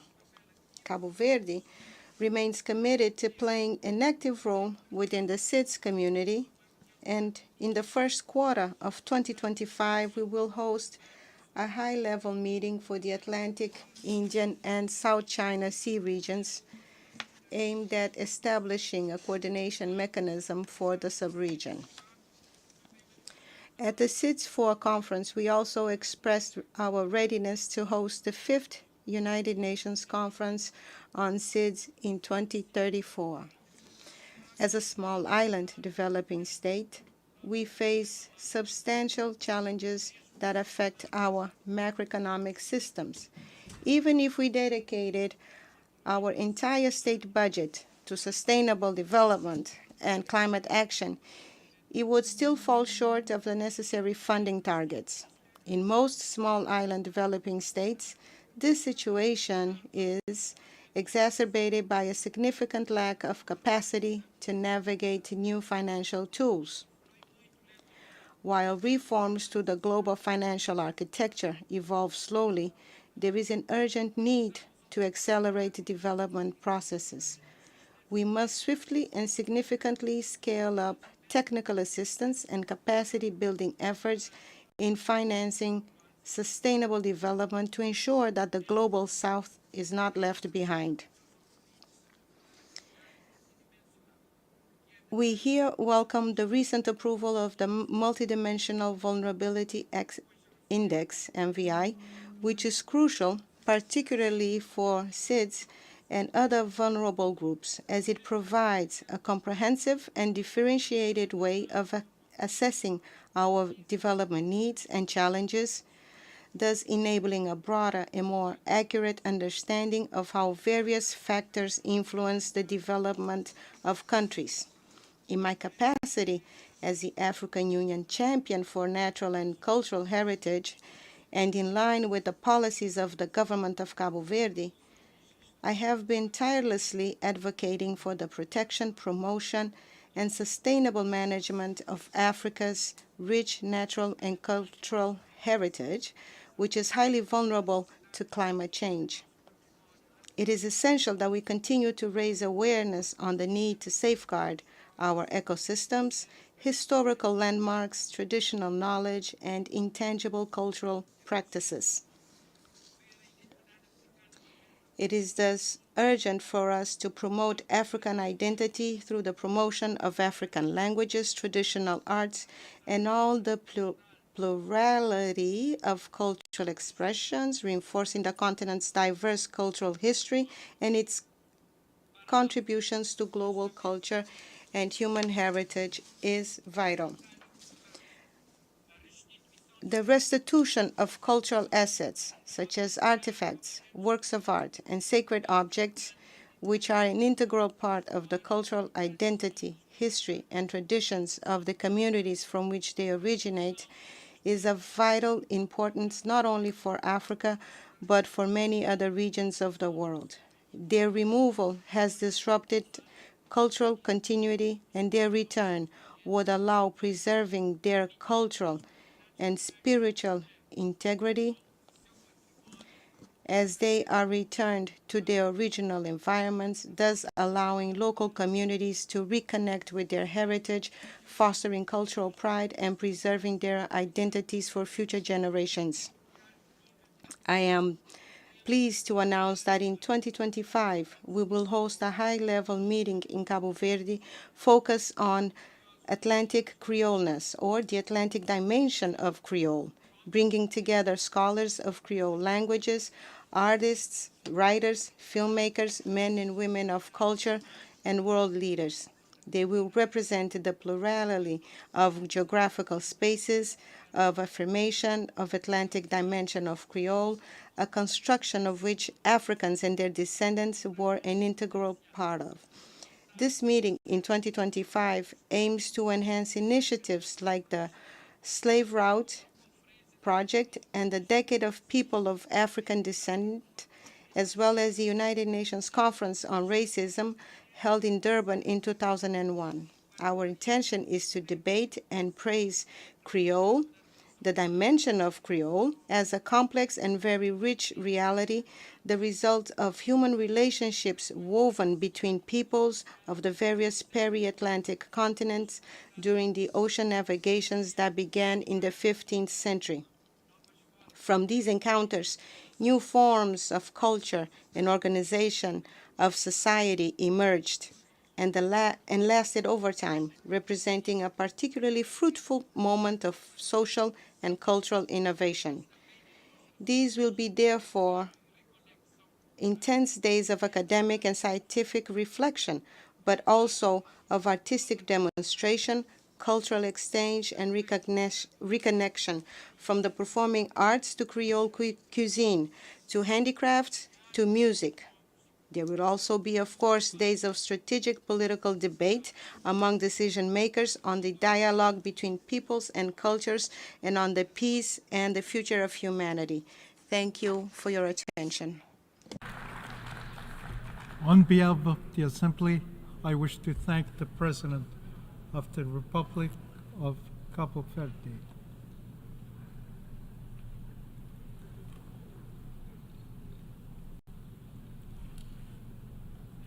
The Assembly will hear an address by Her Excellency Iris Samara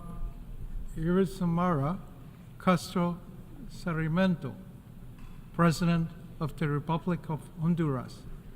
I request protocol to escort Her Excellency and invite her to address the Assembly.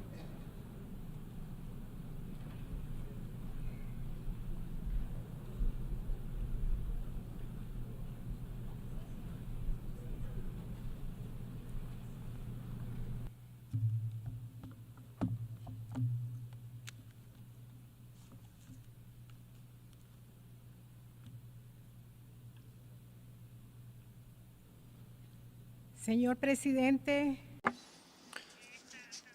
President of the General Assembly, United Nations Secretary General, distinguished presidents, prime ministers, and dignitaries representing the countries of this great assembly of the United Nations. I speak to you from this rostrum as President of Honduras, as the representative of a people who have resisted oppression, exploitation, and structural violence imposed against us for centuries. Today, I am threatened by the same forces of capital that 15 years ago perpetrated a coup d'etat against President Manuel Zelensky. I called out this new conspiracy in the streets during the huge gatherings of people that took place on the 14th and 15th of September, our country's Independence Day.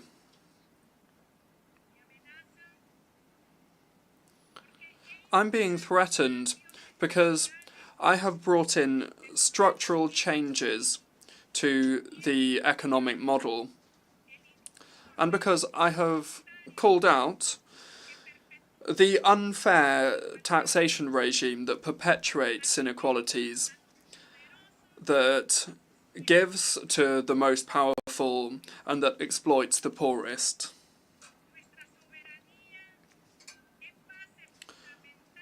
Our sovereignty is the fundamental basis and undeniable principle of international relations. However, in Honduras, they continue to impose colonial practices, interference, economic, media, and political domination against us. Supranational powers and some multinational corporations are the result of corrupt public-private elites that have no other goal than to increase their capital. Globalization has failed in its mission to bring prosperity to people.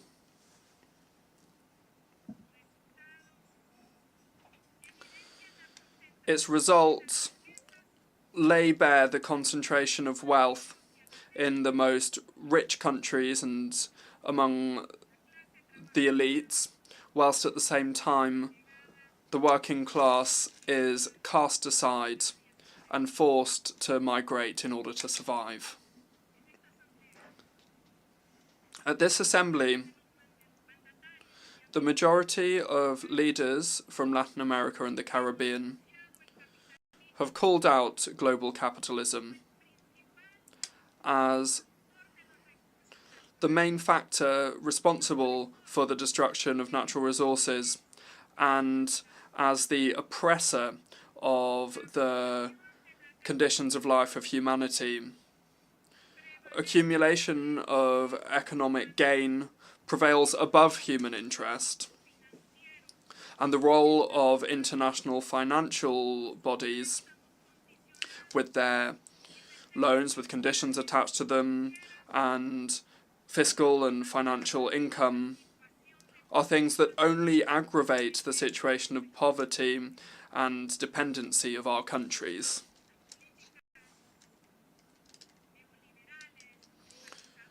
Neoliberal privatization policies continue to weaken people's access to services, like services of water and energy, health services, education, work, social security.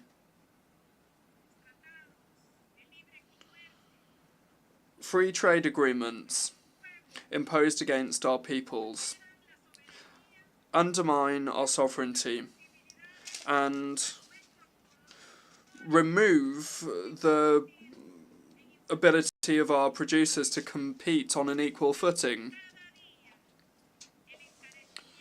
causing the cost of living to increase on a daily basis. Peace, justice, freedom, and democracy remain foundational values of our country. Therefore, we cannot accept them being held hostage by the 10 most powerful families in Honduras, who are the ones that have grabbed our main economic resources and that are refusing to accept the changes that I'm bringing in. We need to strengthen our democratic system through popular consultations and through the real, direct and effective participation of our people. The International Model Cities Project, the ZEDE project, that was selling off chunks of our country as a loot, really, for multinational capital, and that was something that was supported by stakeholders in the previous narco regime, has been cancelled definitively by my social democratic government. Today, I wish to express my gratitude to the Supreme Court of Justice for its historic ruling, and also to the National Congress for their support.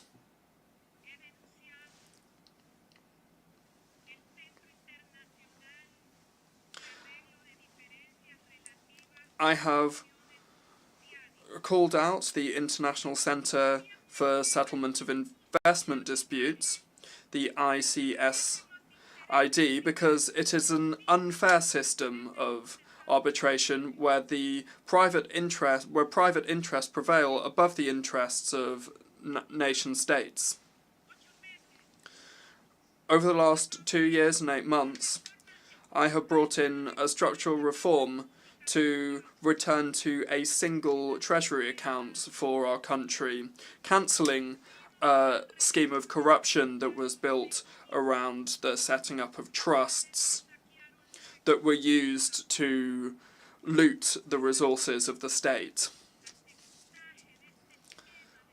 Thanks to us dismantling the scheme of corruption, I am now able to help boys and girls, children, in all of the schools of Honduras. And now, thanks to that, they receive a school lunch, free of charge school enrollment, and we are also bringing new projects to communities that live in extreme poverty. We are increasing production of grain in the first and second sowing, with more than 1.5 million technological grants being given to producers who now are receiving seeds and fertilizer free of charge. Furthermore, we are providing mortgages for homes and farming credits at the lowest interest rates we've ever seen in the history of Honduras. And we are also setting up rural community banks. We are rescuing the National Electric Energy Company, the Honduran Agricultural Market Institute, and the National Body for Basic Products, the Banasupro. All of these institutions I just mentioned were privatized and were abandoned for the 12 years of the narco-dictatorship.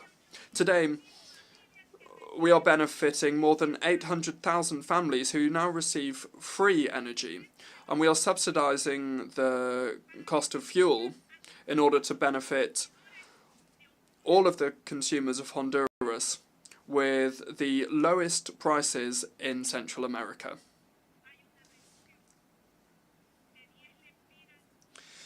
There's a reduction of 10 lempiras for each gallon of fuel sold. Investment in infrastructure is at its highest level in the history of our country. We've recovered the public sector with the historic approval of projects to build 8 hospitals, to repair thousands of schools, 3 national airports, the building of motorways, bridges, intermunicipal paths, multi-sport centres for the whole of the country. And we have also refurbished the 2 largest national stadia. I must also mention the biggest project and the most ambitious project in the history of Honduras, which is the plan to build a railway between the 2 oceans. It will go from Puerto Castilla on the Atlantic coast to Puerto de Amapala on the Pacific Ocean. Over the last 2 years and 8 months, we have reduced poverty by 12%. And with the plan to deal with crime, confirmed by the Secretary for Security with the cooperation of the armed forces, we're seeing an historic reduction of 15 points in the murder rate, which is the largest reduction that we've seen over the last 20 years. My zero deforestation program for 2030 has achieved historic results in the conservation of protected areas of Honduras's forests and rivers. The use of public funds in the state single account in an honest and patriotic way is being done in order to benefit the people of Honduras. People of the world, I wish to raise my voice to speak out regarding the murder of Juan Lopez, a social leader and politician who constantly called out the exploitative, extractive model. I absolutely condemn this vile murder. I have ordered the use of the full force of law enforcement and the justice system in order to investigate, to identify, capture, and to prosecute the intellectual and material perpetrators of this crime. I extend my solidarity to his family, to his colleagues, and to his friends.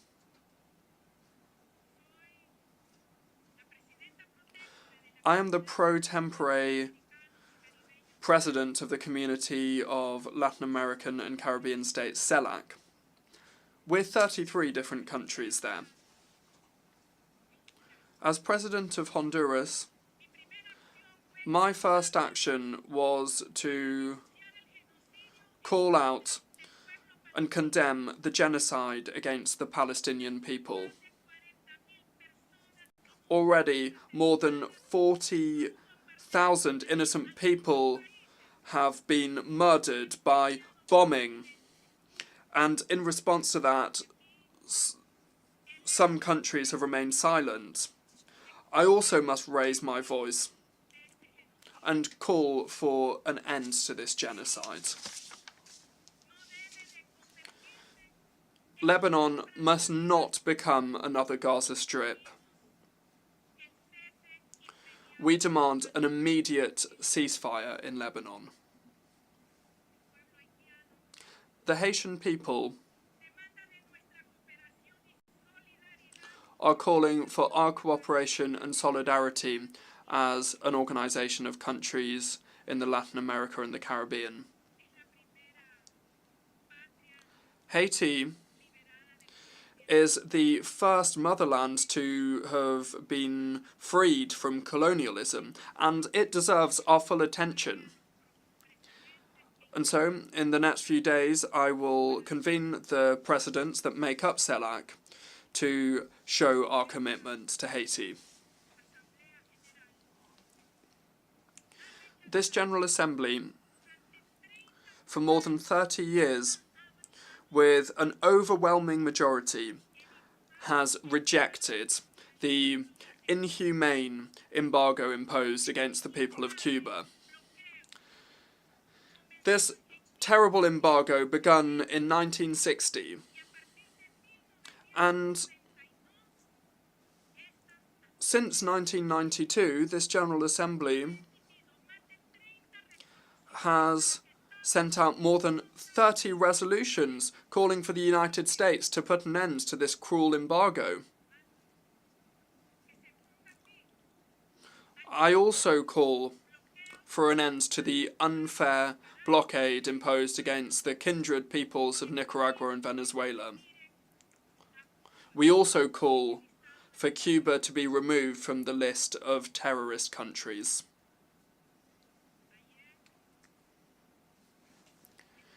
Yesterday, I delivered to the Secretary General, Mr. Antonio Guterres, the agreement that formalises the UN support to fight against corruption and impunity.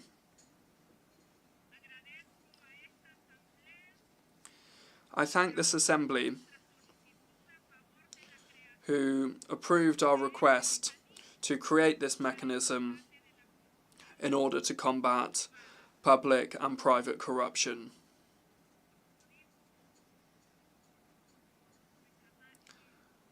As Berta Cáceres, our martyr, said, she was a brave woman and a defender of our natural resources and of our indigenous peoples. Let us wake up, humanity. We still have time.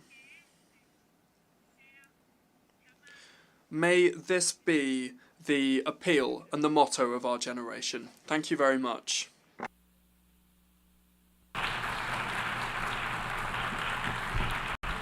On behalf of the Assembly, I wish to thank the President of the Republic of Honduras.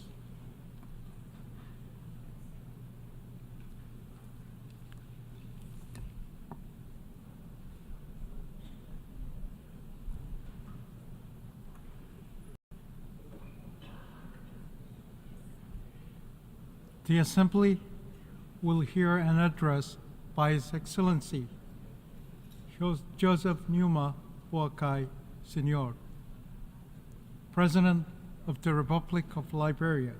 I request protocol to escort His Excellency and invite him to address the Assembly.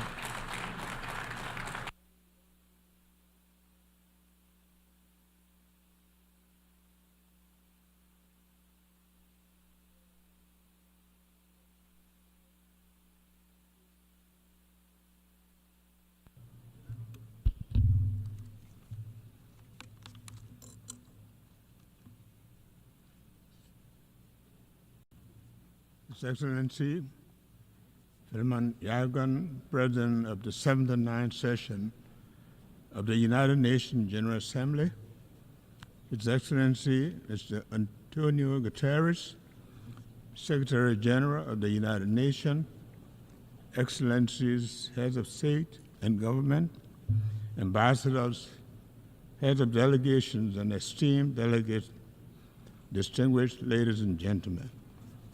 I'm honored to address the 79th regular session of the United Nations General Assembly for the first time as President on behalf of the government and people of Liberia after a smooth back-to-back democratic transition.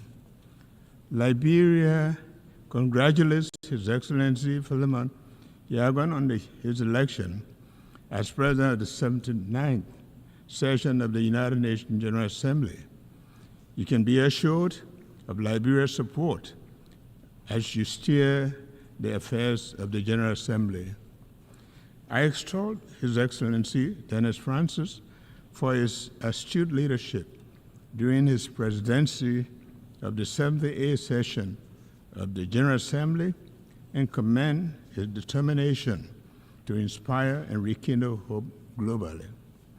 I deeply thank Secretary General Antonio Guterres for the remarkable and visionary leadership he continues to provide in pursuit of our collective mandate.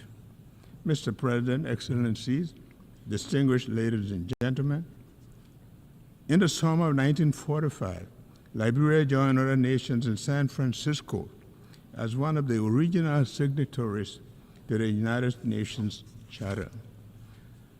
On that fatal day, the world, having suffered the scourge of war, was full of hope and determined to reverse the past. Nearly 80 years on, and reflecting on the preamble of the United Nations Charter, which declares our commitment to promote social progress and better standard of life and larger freedom, we ask the question, has our reaffirmation of faith in the dignity and worth of human person made 8 decades ago had been realized? We must admit that the world has changed and the frontiers that we now embrace are different. In it, greed, insensitivity to the poor, the international drug epidemic, money laundering, dynamics of climate change, and the impact of social media must compel us to rethink our approach to global peace and security. Our beloved United Nations must undergo the institutional and philosophical reflections required to respond to the new age. As we assemble under this theme, unity in diversity for advancement of peace, sustainable development, and human dignity for everyone, everywhere, it is important to recognize the shared values and collective efforts that come from our unity with diversity. We must acknowledge these as essential for the advancement of peace, sustainable development, and the inherent dignity of every human being worldwide. By doing so, we can build a better world where no one is left behind. Like many nations gathered at this assembly, Liberia recommits to the Sustainable Development Goals. Since the end of the country's conflict, we have strived to follow a development path that will lead to building a capable state. 12 years ago, we dared to dream of a future within the realm of possibility, harboring core national aspirations to transform the future. Named Liberia Rising or Vision 2030, it has been the driving force behind all of our planning efforts. The building of blocks and the tenets of Vision 2030 are significantly aligned with the Sustainable Development Goals. Our government's arrest agenda is a comprehensive approach developed to address the economic and social needs of millions of Liberians, especially the youth, who account for 60% of our population. With emphasis on agriculture, roads, infrastructure, development, justice, and the rule of law, education, sanitation, health, and tourism, the agenda had mainstreamed the SDGs as is designed to take Liberia to the finish line of the 2030 Sustainable Development Goals. The fight against poverty, the promotion of human dignity, a steadfast commitment. Despite our progress, poverty remains a significant challenge, with over half of our population living below the poverty line. The Sustainable Development Goals aim to eradicate poverty in all forms by 2030, ensure social protection for the poor and vulnerable, improve the access to essential services. Liberia is dedicated to assessing the levels and the causes of poverty and implementing strategies to reduce it and promote shared prosperity.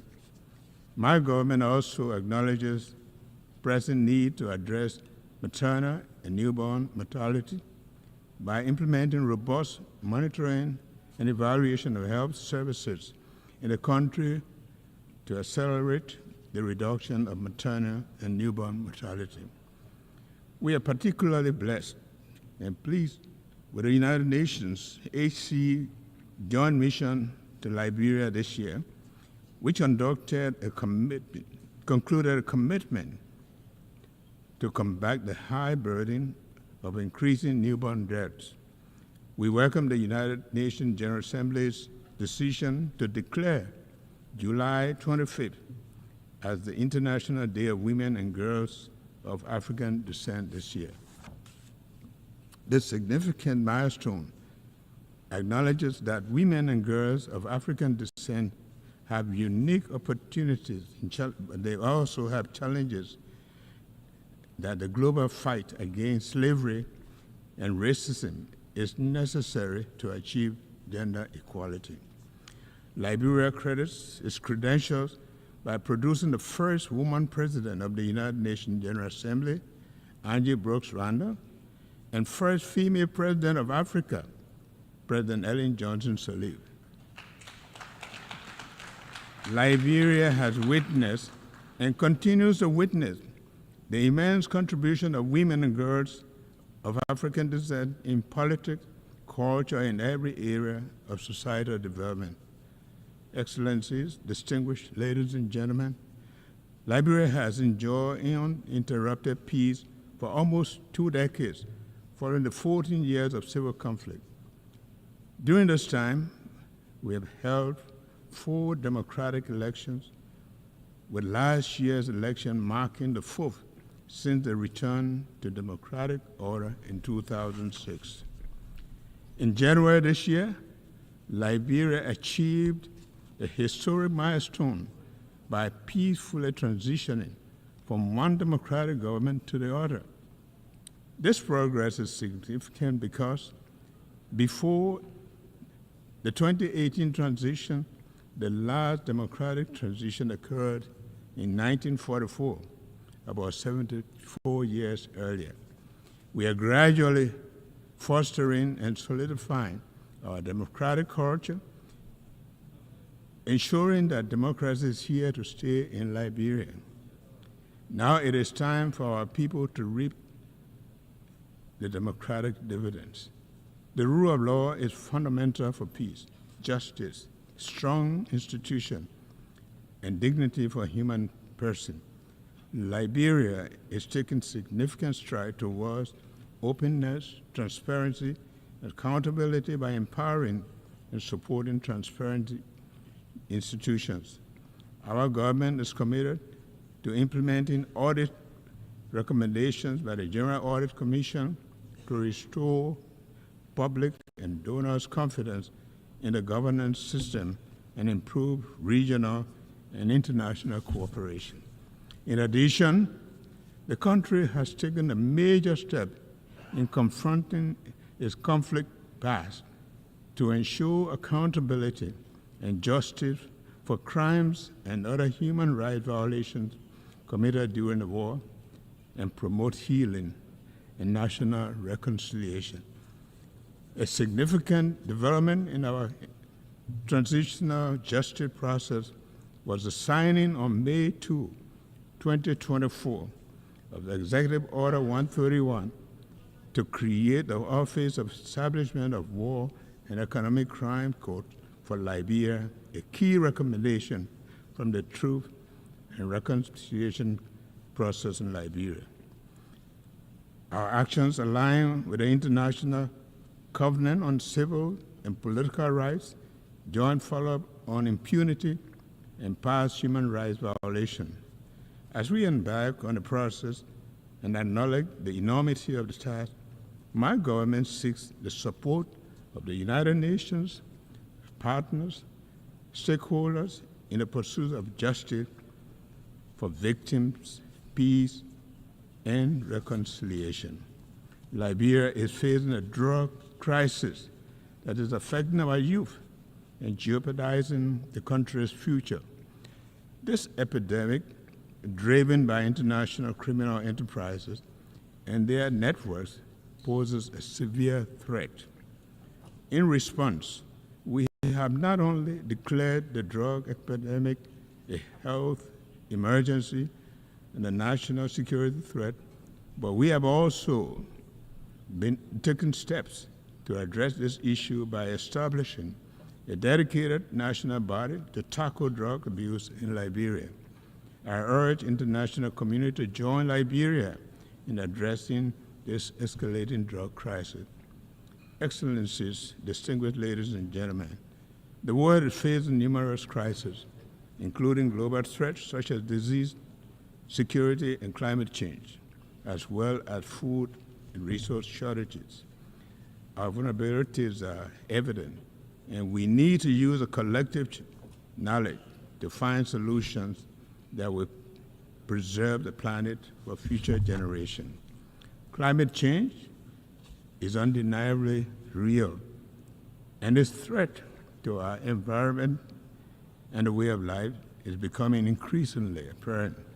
We must take urgent action to address this threat, including cooperative efforts to implement Article 6.2 of the Paris Agreement.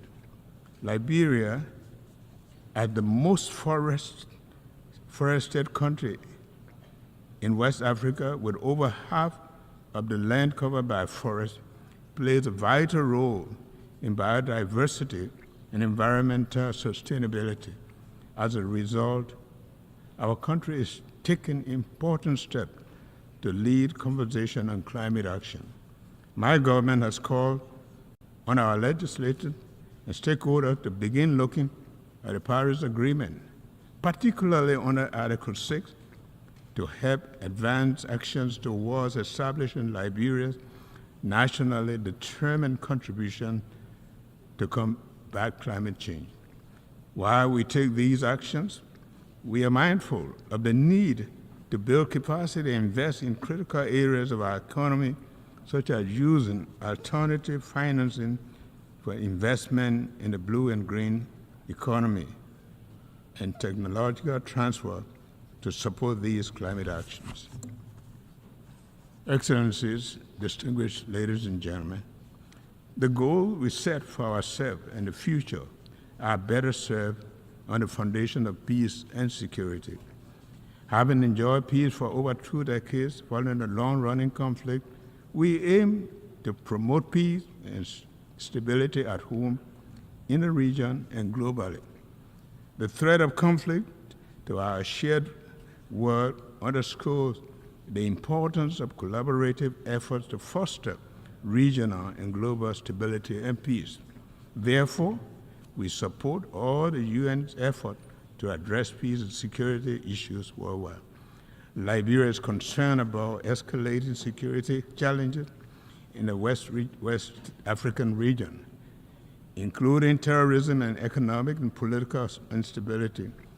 These pose significant threat to regional peace. So we urge full dialogue and cooperation among West African nations to address these issues effectively. Meanwhile, Liberia firmly stands with the rest of West Africa in a resolve to maintain our 50-year-old Regional Economic Commission, ECOWAS, intact.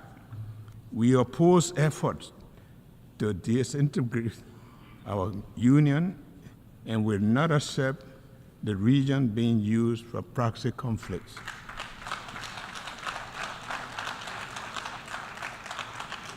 We look at the AU and the UN to support us in keeping the regional body united.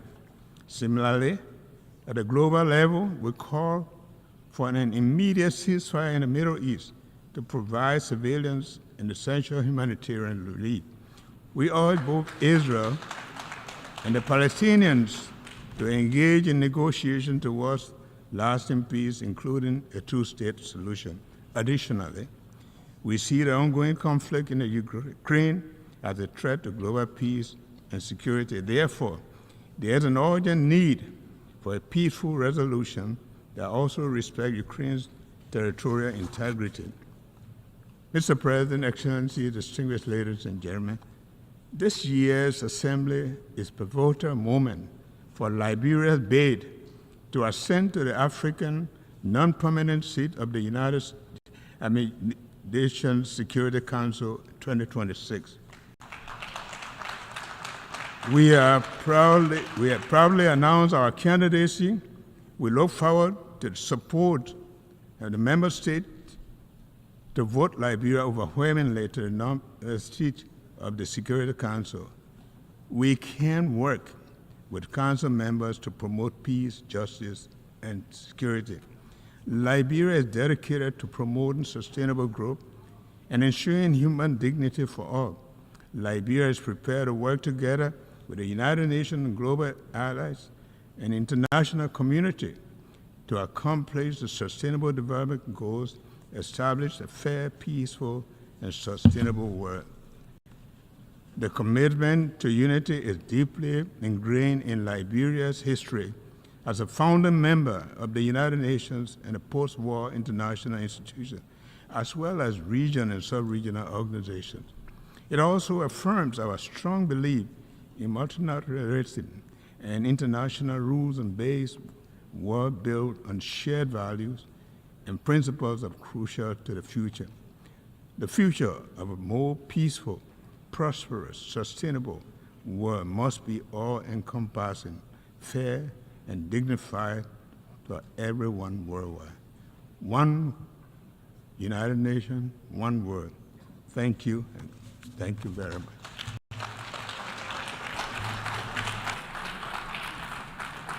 On behalf of the Assembly, I wish to thank the President of the Republic of Liberia.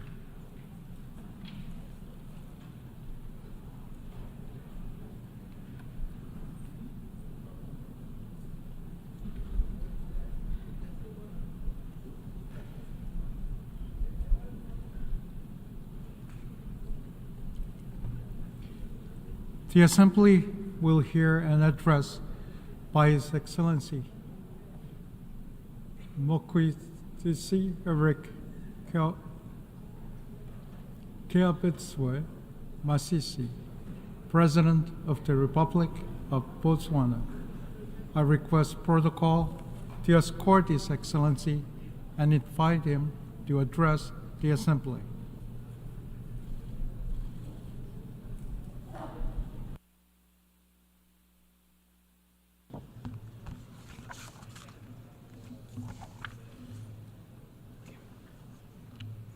Mr. President, Excellencies, distinguished ladies and gentlemen, I wish to start by extending my congratulations to you on your election as President of the General Assembly at its 79th session. You can be assured of Botswana's full support as you steer the work of this august House. Mr. President, this Assembly continues to meet on the backdrop of an age of multiple and interconnected crises, which were triggered by the COVID-19 pandemic and geopolitical tensions between major powers. These crises have been further compounded by the Israel-Hamas war, which erupted shortly after we concluded last year's high-level week.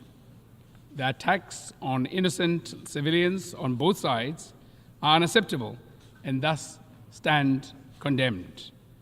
In the same vein, we wish to express our deep concern of the situation in the Gaza Strip, where the war has resulted in catastrophic humanitarian crises and unprecedented fatalities for civilians, children, and humanitarian workers. I should also register Botswana's concern regarding the loss of lives of the United Nations Relief and Works Agency for Palestinian Refugees in the Northeast, UNRWA personnel.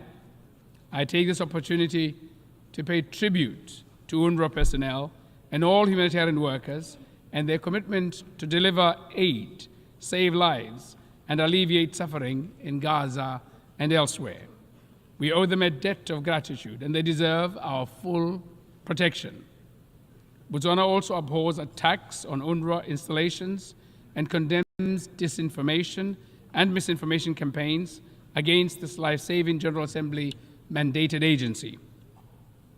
Botswana firmly supports the work of UNRWA, which entails providing humanitarian and development assistance and protection to Palestine refugees pending the just resolution of the question of the Palestinian question.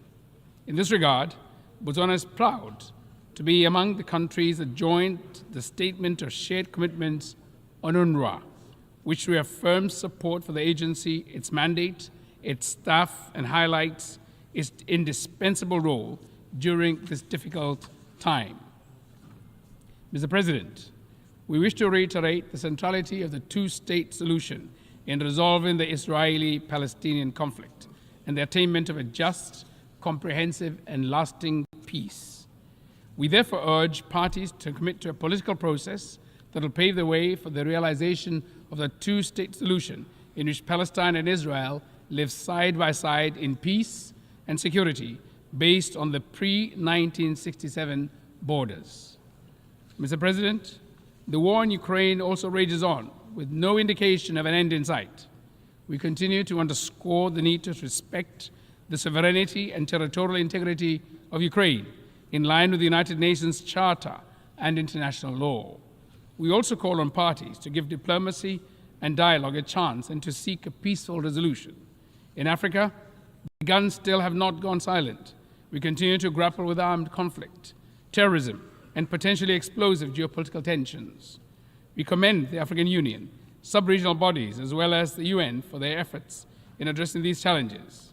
In this vein, we welcome the adoption of United Nations Security Council Resolution 2719 of 2023 on the provision of support by the United Nations to AU-led peace support operations on a case-by-case basis and look forward to its operationalization.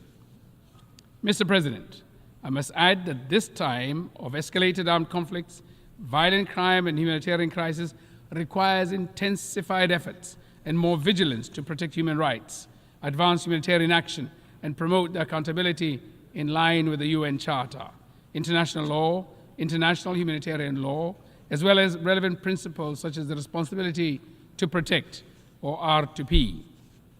Mr. President, it is evident that peace is under strain across the world. It needs to be revitalized. However, that task cannot only be left to multilateral and regional bodies. Governments have a responsibility to create conditions that enable peace to thrive within their countries.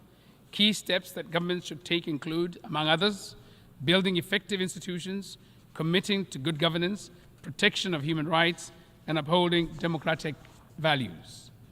As many are aware, Botswana has a long track record of commitment to these democratic principles. The implementation of recommendations from our recently concluded constitutional review process, as well as our upcoming general elections on the 30th of October 2024, provide opportunities to deepen our democracy and strengthen our good governance credentials. Mr. President, regrettably, while on the one hand, the scourge of war rages on the other hand, the promises of sustainable development is in great peril.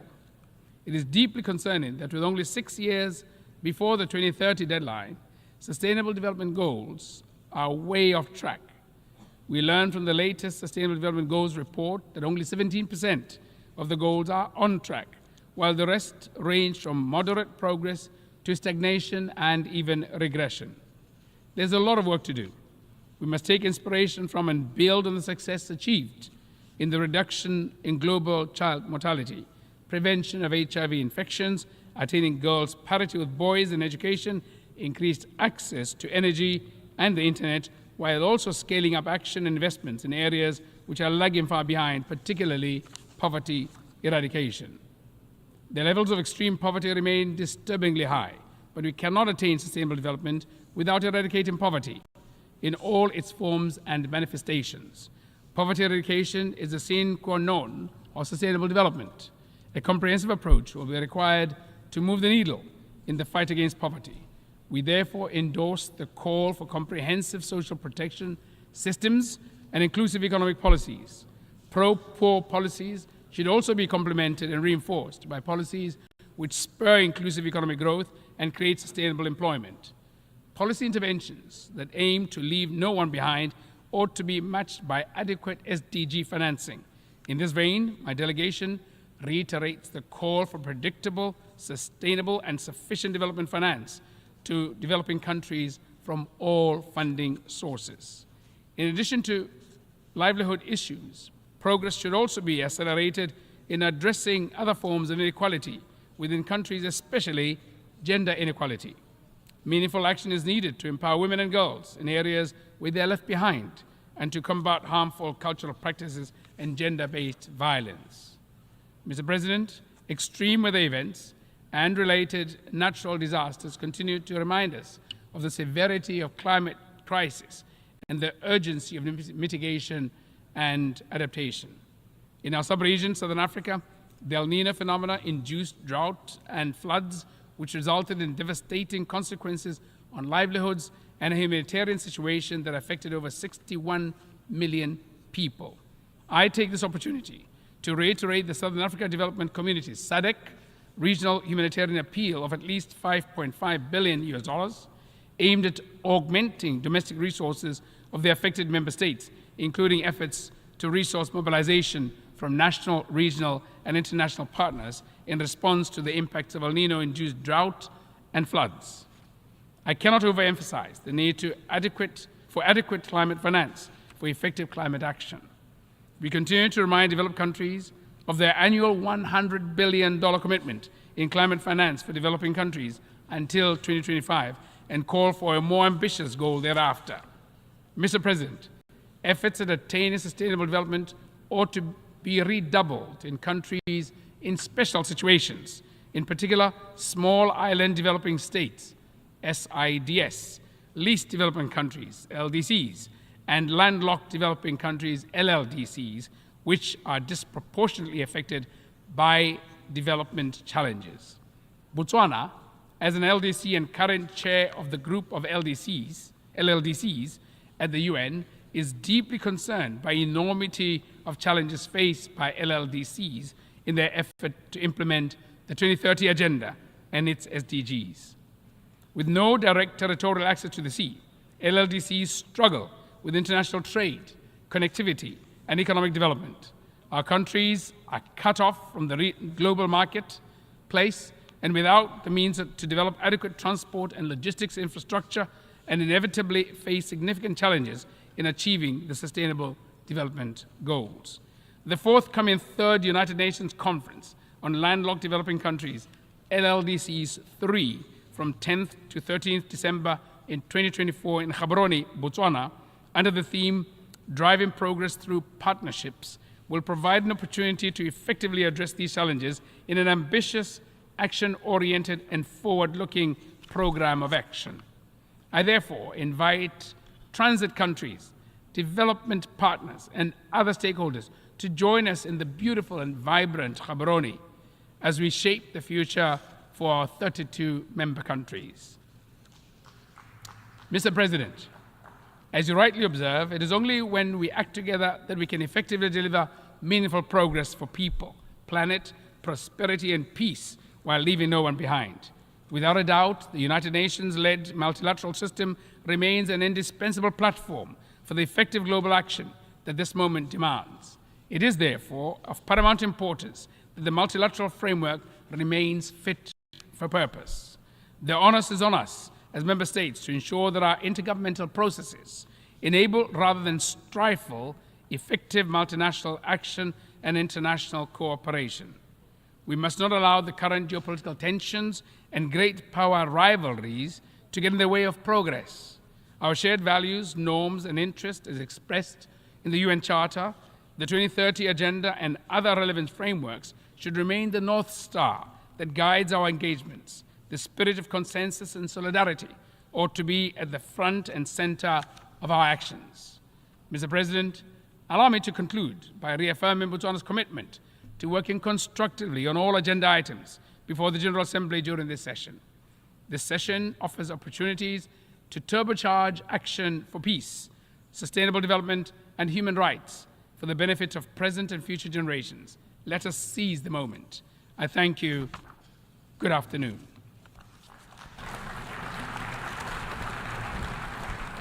On behalf of the Assembly, I wish to thank the President of the Republic of Botswana.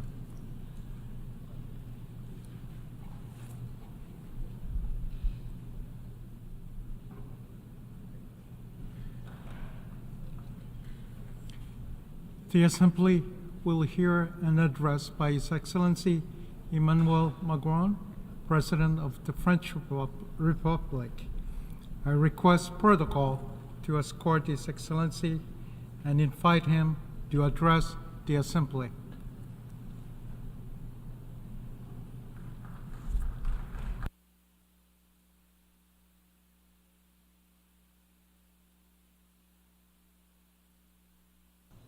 Monsieur le Président. President of the General Assembly, heads of state and government, ministers, ambassadors, ladies and gentlemen. I'm speaking here on behalf of a country who will never forget what nations are capable of doing when they are united. Freedom. And France has just paid tribute indeed this year to the peoples of America, Europe, Africa, Asia, and Oceania, who allowed us to liberate ourselves from the Nazi grip. Progress and peace also. France, with its peoples, have created a community of free states, sovereign states, able to engage with each other and to understand what is essential. Also, hope. Much like we've seen in recent times during the Paralympic and Olympic Games that France hosted this year, with beauty, enthusiasm, and the support of peoples. However, despite this, the Olympic truce that we wanted here did not come to life. However, the danger of words without action and impotent diplomacy are before us every day. However, our organization is facing the biggest convergence of crisis possibly ever after its 8 decades of existence. And the feeling of a loss of control is growing when faced with wars, with climate change, increasing inequality, injustice. And every day humanity seems to be more fragmented at a time when the circumstances would require us to find common responses, strong, effective responses. These 2 words, United Nations, need to embody hope once again. And what must we do for this? We need to find this essential bedrock of this, and that's what I wanted to touch on briefly. Above all, first and foremost, we need to restore the terms of trust and respect between peoples. And here I can see them often trampled in our debates. To do this, we need to pay equal attention to those who are suffering. As I mentioned here 2 years ago, in fact. Let's stave off the possibility of having double standards. One life is equal to another. The civilian protection is an imperative norm and must remain our North Star at a time when this year we are marking the 75th anniversary of the Geneva Conventions. And let's not let the idea take root for a moment that those who died in Ukraine are from the north, that those who have died in Gaza are from the south, and those who die in the conflicts in Sudan in the Great Lakes region or in Myanmar would be those who've consequences, who are alone and ignored. Let's regain control and restore this confidence and trust, which means that we should look for peace everywhere and not accept any differences at a time, or indifference at a time when human lives are at stake. Let's not accept any difference being made when territorial integrity and the sovereignty of states is at stake either. These conflicts today call into question our very capacity to ensure that our UN Charter is respected. And when I see some people want to propose peace by asking for capitulation, it's surprising. We can't even, how can we could support any idea like this? I would like to reiterate here how the protection of civilians, of all humanitarian workers, of all of those who are working to defend our common values is crucial in each and every one of these conflicts. Next, we must provide a common response to the great challenges, the two wars that are affecting Europe and the Middle East. Russia, indeed, is waging a war in Ukraine for territorial conquest, scorning the most fundamental principles of international life. They are guilty of violating the law, ethics and honour. Nothing that they're doing is in line with the common interest of nations, nor the specific responsibilities that they shoulder within this organisation. The fate of Ukraine is a question of peace and security in Europe and around the world, because who could still believe that they are protected from their bigger neighbours, the violent neighbours, those avid ones? If we let Russia win this as if nothing happened, no one could do that. It is therefore in our common interest and the common interest of nations that Ukraine be restored in its legitimate rights as soon as possible and that just and lasting peace be built. France will continue to do everything in its power so that Ukraine can hold strong, be out of danger and obtain justice. France will continue to provide it with the equipment that is necessary for its defence, and with its allies and partners that are closest to them, France will support the remarkable resistance of the Ukrainian people and will commit to their lasting security. Let us look for peace. France will join its forces with all of those sincere partners to build solid peace in Ukraine, for Ukraine and for Europe. I know that for many of us, the key issues are elsewhere. There's a long list of forgotten wars, unjust victories, badly negotiated resolutions, or perhaps resolutions that are never implemented. I am not forgetting any of them, even if I can't list them all here. President Tshisekedi, who spoke earlier at this tribune, said that the situation in the Great Lanes, and I will go back to him and President Kagame in a few days, we'll cover that. That is of concern to us as well.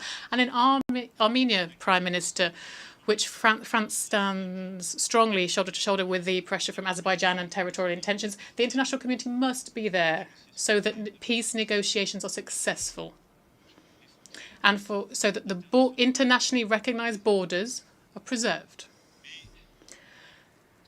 But I know that for a lot of the people here, the essential issue beyond these wars is together, and it's also for us together here in Gaza, where the fate of the Palestinian people is currently present and heavy over all of our debates. On this topic, on such a complex topic, I'd like to say clearly France's position from day one. We condemn strongly the terrorist attack, which was terrible and unprecedented, carried out by Hamas against Israel on the 7th of October. Terrorism is unacceptable, whatever the causes may be, and here we mourn the victims of the Hamas's attack on the 7th of October. They include 48 French citizens. I express my compassion, friendship, to all of those families who have lost children, parents, friends on the 7th of October. We ask also once again and solemnly for the hostages to be released. amongst them, there are also several French compatriots too. And here I wish to commend the efforts of the United States of America, Egypt and Qatar to achieve this. This remains a priority for us all. Israel, when faced with this terrorist attack, has a legitimate right to protect their own people and to deny Hamas the means of attacking them again. And no one here could have suffered something like the 2nd of October without there being consequences. However, the war that Israel is waging in Gaza has gone on too long. The tens of thousands of civilian victims in Palestine cannot be justified. There is no explanation possible for this. There are too many innocent people have died, and we mourn them too. And those people who have died are an outrage for humanity and a dangerous source of hatred, resentment, which threatens and will threaten everyone's security, including that of Israel tomorrow. So this war needs to stop, and a ceasefire needs to happen as soon as possible, at the same time as the hostages are released. And that humanitarian assistance needs to arrive en masse in Gaza. This is a position that we have held since October 2023, where the resolutions with many of us. Let's hold the first humanitarian.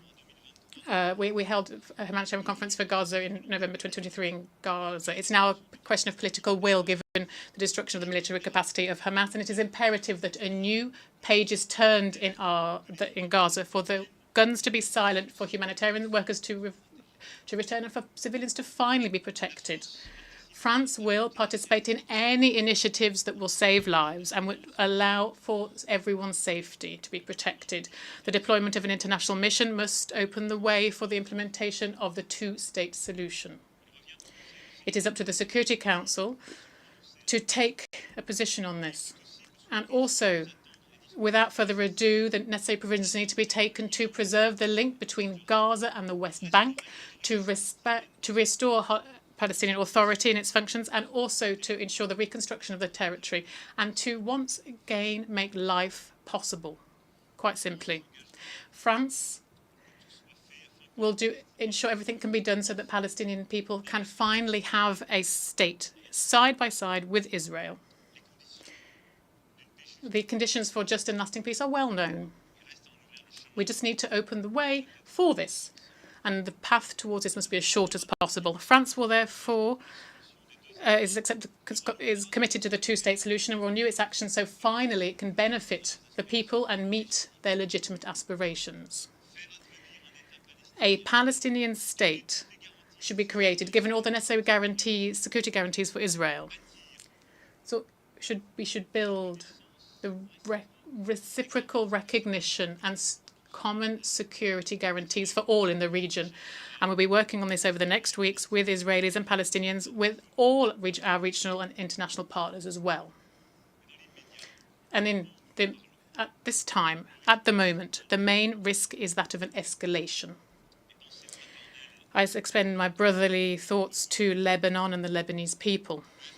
Hezbollah, for too long, has been running an untenable risk of dragging Lebanon into a war. Israel cannot, without consequence, just expand its operations to Lebanon. France demands that everyone respect their obligations along the blue line. We will therefore act to ensure a diplomatic voice can be heard, a voice that is indispensable for sparing civilians and preventing a regional conflagration. We cannot have a war in Lebanon. There cannot be a war in Lebanon. This is why we urge Israel to cease this escalation in Lebanon, and we urge Hezbollah to cease the missile launches to Israel. We urge all of those who provide them with the means to do so to stop doing so. We have asked for the Security Council to meet today, indeed, to this end. And I welcome this. And the French minister at this end of the week will head to Lebanon themselves. So it's the same unity that we must show when faced with the great regional challenges and the global challenges before us, because beyond the conflicts that we are seeing, that I've just mentioned, we need together to continue to ensure that sovereignty is respected, everyone's sovereignty. Regional and international solutions need to be built to tackle these challenges.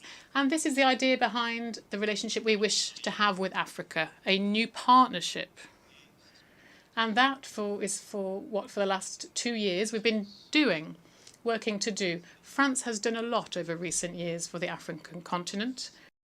France has done a lot over the last few decades, but more specifically in the Sahel, where the French army have fought successfully against terrorism, side by side with regional and international partners. However, the military coups d'etats in the region have meant that we had to take the necessary conclusions. But Europe and Africa have a shared destiny, which demands a broad partnership, a partnership for peace and security, of which the terms need to be renewed, more training, more equipment, more mutual respect. Also, there's partnerships that is underpinned by economic, energy, sport aspects, as well as cultural, memory aspects. And that's what with Benin, Senegal, Cameroon, Algeria, Morocco, and many other countries. This is what we have been patiently building over recent years, and something we will continue to do. So this is the same philosophy that for the last 6 years we've been embodying in order to build a partnership with the Indo-Pacific region, where France has an ambition to contribute to the respect for international law, without which there'll be no prosperity. In this region, which has seen over recent years much development, a lot of people try to trample on rules and impose their wills by force. France is proposing an alternative, not to replace anything, but to give states in the region once again the possibility to choose their partners on a project-by-project basis.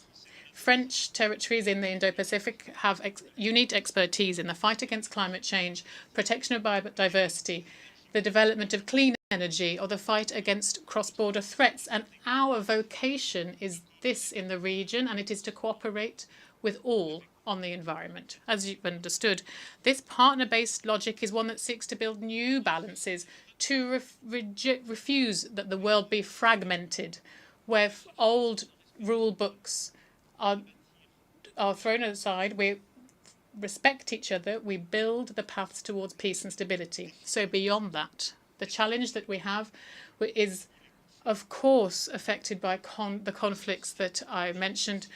But we must not lose sight of our multilateral agenda because of all of this, nor should we lose the effectiveness that we've committed to. And having gone through the pandemic, which reminded us so blatantly of the importance of some of these common challenges, we should not forget that we need to bear all of this in mind. And so I believe profoundly that effective multilateralism has never been as necessary as today. It must give results. It must give results for development, fight against inequality, education, healthcare, climate, biodiversity, and technology. On each of these individual pillars, we need unity. And we need also to do everything we can to avoid a divide between the North and the South. And that's exactly the philosophy that we have developed in the Paris Pact for People and Planet that more than 60 states have already joined. Firstly, we need to ensure that never we will push a state to choose between these objectives. Why would the states of the North teach lessons to the states of the South and try and explain to them that they should respect climate and therefore renounce on very economic opportunities? This is something we didn't do 20, 30 years ago. It would be unacceptable. Therefore, we need to build an agenda that allows, at the same time, progress to be made in the fight against inequality and for social development, for education, for climate and biodiversity, and global health. Then, solutions need to be made, and these solutions need to be based on the proposals of the states themselves. And this is what we, for example, started to do with our partnerships for a just energy transition. Not having one size-fits-all solution for all from capitals, where we go to inspect countries and ask them to all follow exactly the same recipe. Each country has their own path. That is the key to sovereignty. Now, then we need a public financing arranging and also leveraging the private sector too. And that meant that this is what allowed us 3 years ago to properly support the IMF's special drawing rights and to obtain the reallocation of more than 100 billion special drawing rights for the benefit of the countries who need that most urgently, particularly in Africa. This was a silent revolution, but it was crucial. And this is why, with this pact, and we were here with his members here on the effective authority of President Macky Sall and with the support of the United Nations, of the OECD, and organisations concerned. This is why we wish to pursue these reforms and carry out far-reaching reform of multilateral banks, of our financial institutions. We launched this objective for shared financing, bringing together development banks from across the world, including those whose agendas aren't quite aligned. We need to work on this common financing agenda so that we can meet the objectives that I mentioned. And we together, and I hope in the months to come, as soon as then, we will be able to carry out this reform of the World Bank and the IMF, firstly to renew its membership. These institutions were built at a time when many of you weren't independent. So the structure of capital needs to be restructured to make it stronger. The World Bank and the IMF were only conceived, balanced, calibrated at a time when the challenges were very different, when the global economy wasn't as big, where the population was completely different. So we need to lift these absurd taboos of blockages caused sometimes by the biggest countries, which are prevent others from receiving money because they could be diluted. We need to give the capacity to act to these institutions so that they can then fund that countries of the South need.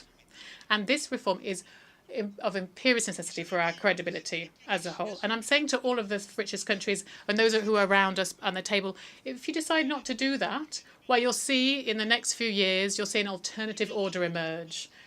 They will forget your agenda. If you decide not to do this, and then we will be accused of cynicism and hegemony, and perhaps not wrongly. This reform of financial multilateralism is indispensable to address these challenges. We also need to pursue our climate biodiversity agendas too. We have upcoming COPs, very important, all of them, and France will play its part, particularly with Costa Rica convening for the United Nations an important meeting for oceans in Nice in June 2025. Here we'll have the UN Oceans Conference, and we will continue work on this. And I hope that a lot of you here will be able to ratify what we've managed to achieve over recent years, particularly the Treaty on the Protection of the High Seas. This is crucial. And we're also continuing to make progress on the question of water. That's also indispensable with the new One Planet Summit on water. This is alongside Kazakhstan and Saudi Arabia. I won't go into detail, of course, on all of the topics that are necessary, but I do wish to recall that how pressing an issue artificial intelligence is. It's important for all states here to coordinate on this. We need to foster innovation, of course. We need to ensure that the innovation and artificial intelligence need to make sure it's accessible to all peoples and countries of the planet, and so it doesn't fuel more division and inequality. But we also need all of this to be developed within an ethical, democratic framework created by the peoples of the planet that is resolute. We cannot let some people, a few private actors who are on the cutting edge of this innovation at the moment, think about the future of this for our peoples. This is why France, in February 2025, will convene the next Action Summit for Artificial Intelligence. But I'm sure you've understood the aim is to build this common framework, and I welcome the work that's been done and coordinated by the Secretary General and the Global Digital Compact, which is built using the best of expertise, and it enshrines this philosophy which we subscribe to totally. To conclude, ladies and gentlemen, and I'm aware, of course, that I've forgotten so many difficult situations, from Venezuela to the heart of Africa, and so many other tensions in Oceania. I want to talk about our institutions. I hear a lot of people say that what we need to do to the UN is just throw it in the bin. There's no point in it. We can't resolve conflicts. Why do we have it? So here, let's show a constructive kind of impatience. And we can't just be satisfied with not being able to resolve things. But we know who's responsible. while we have a Security Council that has been blocked, that is blocked reciprocally according to each another's interests, while that's still the case, we won't be able to make progress. Is there a better system? I don't think so. So let's make the UN more efficient. Firstly, perhaps making them more representative. And that's why France, as I reiterate here, is in favour of the Security Council being expanded. Germany, Japan, India, Brazil should be permanent members, much like two countries that Africa will decide to represent them. These new elected members will also need to be accepted. But the reform of the composition of the Security Council is not sufficient alone to make it more effective. And so I wish this reform also how it should also change the working methods to limit the right of veto in case of mass crimes, and also to focus on operational effective decisions that peacekeeping needs and maintaining international peace and security needs, rather. This is why we need to be brave and audacious and to do so. And with the current permanent members, this is something we should be doing. Almost 25 years after the Millennium Summit, it is now high time to be more effective, to act better on the ground for states and for civil society. And then beyond the United Nations, we must also mark a new era in each of our multilateral institutions, as I just mentioned. These are the few words I wanted to share with you, ladies and gentlemen, today. At a time, a grave time of our world order, here where so many conflicts seem unresolvable, I will say that France will continue to carry this voice that is loyal to its values, that is demanding, that refuses to oversimplify the context, and that France will continue to defend the simple values that principles that we've always defended. Human dignity, the respect for the principles of the Charter, and beyond conflicts and the current news cycle, we continue to build with you a fairer and more effective international order. This is what we will continue to advocate for alongside our friends and our allies. But also, we should be free to say no sometimes. We should sometimes be able to refuse the cynicism of the time, also things that seem obvious but are not. Thank you very much for your attention. On behalf of the Assembly, I wish to thank the President of the French Republic. We have heard the last speaker in the general debate for this meeting. The 10th plenary meeting to continue with the general debate will begin at 3 p.m. The meeting is adjourned.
The 10th plenary meeting of the General Assembly is called to order.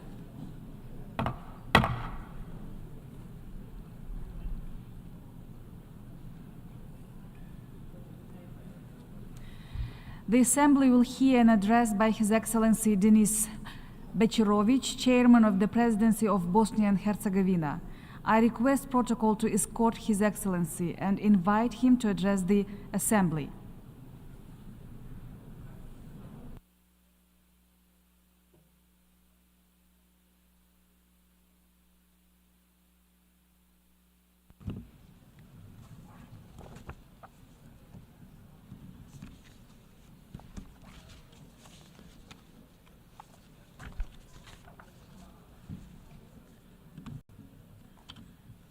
Dear President of the United Nations General Assembly, Excellencies, ladies and gentlemen, it is a special honor for me to address the 79th session of the United Nations General Assembly as the Chairman of the Presidency of Bosnia and Herzegovina.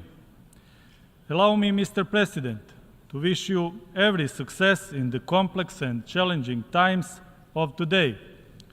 Also, I congratulate former President Mr. Denis Francis for successfully presiding over the 78th UN General Assembly session.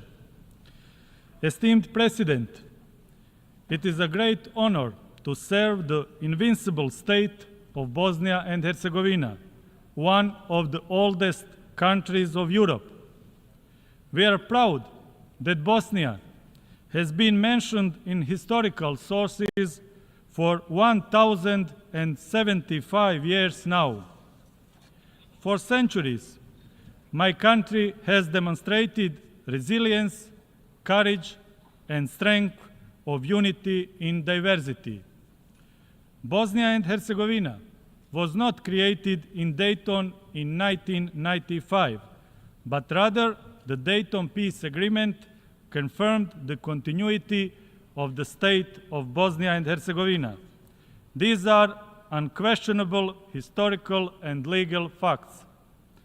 Bosnia and Herzegovina has made great progress since the end of the war in 1995. We rebuilt the country destroyed by the war. We united the defense system, the judiciary, the tax system, and numerous other institutions.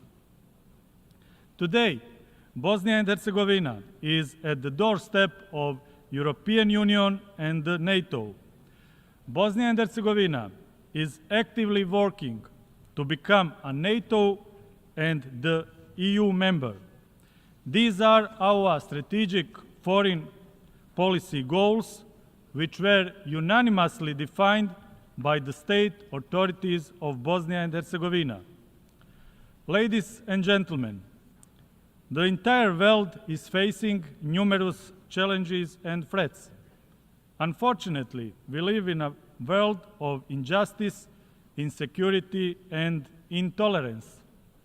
Never in history has a human had more power and at the same time felt as insecure as he does today. In the past 2 years, we faced new difficult challenges, especially security-related ones. The strengthening of authoritarian populism, the aggression against Ukraine, and the suffering of Gaza have brought humanity into a deep crisis full of uncertainty and fear. The world is seriously threatened by poverty, disease, natural disasters, wars, and injustice. It is estimated that one person dies of hunger every 4 seconds. The fact that millions of children in the world live in extreme poverty is particularly sad.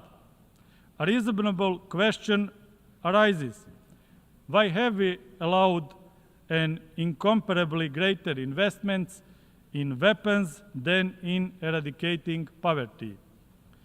It's time for everyone to realize that human lives are more important than guns.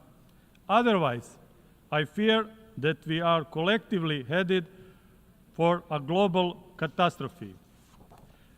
Regarding climate change, Bosnia and Herzegovina is fully aware of the global situation and is determined to contribute to the global efforts. We are committed to the transition to renewable energy sources and reduction of harmful gas emissions. Terrorism is a serious threat. Countering this threat requires joint and dedicated efforts. The world must have a consensus on fight against terrorism.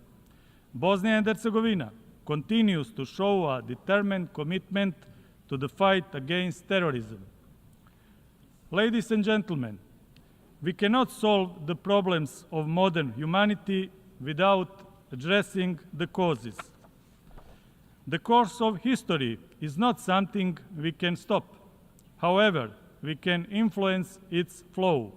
Therefore, I suggest we now focus on preserving the role of the United Nations as the global center of coordination and cooperation, the importance of the UN Charter reaffirming, strengthening the multilateral system in accordance with international law, intensifying the UN reform process, common work to strengthen the credibility of the United Nations, effective implementation of the Agenda 2030 and its sustainable development goals, rebuilding trust and cooperation among nations on key global issues, giving a chance to mutual trust, inclusiveness, and a democratic vision of leadership, and strengthening preventive diplomacy in times of geopolitical fragmentation of the world.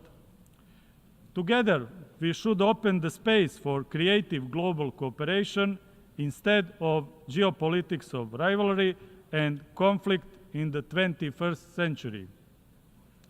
Conflicts and destruction are not in our civilization's core. We should be building a culture of dialogue, cooperation, and peace. Peace and stability have no alternative. Ladies and gentlemen, humanity is once again facing severe moral and political crisis.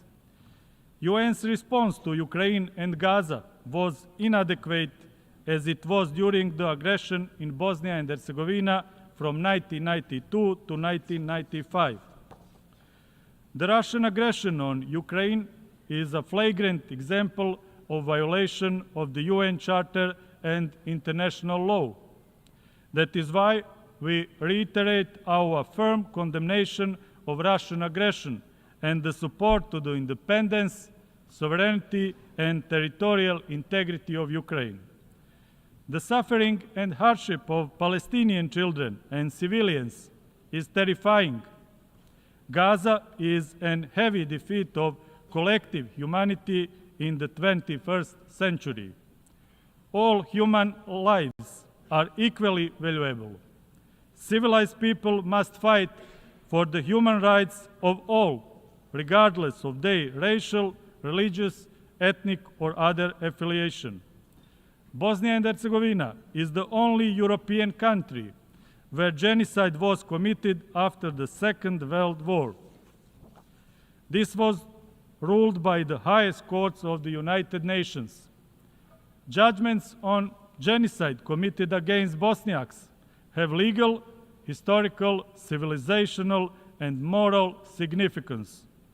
Unfortunately, the ideology, politics, and media that fostered the genocide are once again threatening Bosnia and Herzegovina. I would like to especially thank the UN General Assembly for adopting the resolution on May 23rd for establishing July 11th as the International Day of Reflection and Commemoration of the 1995 genocide in Srebrenica.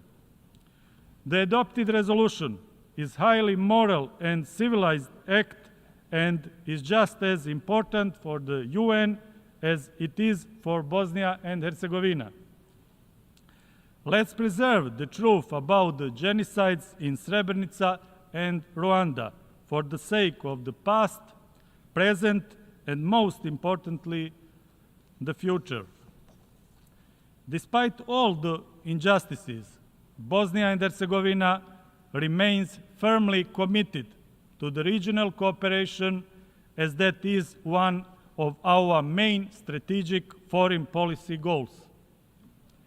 Bosnia and Herzegovina is a peaceful country committed to strengthening regional cooperation. That is why we actively participate in numerous regional initiatives.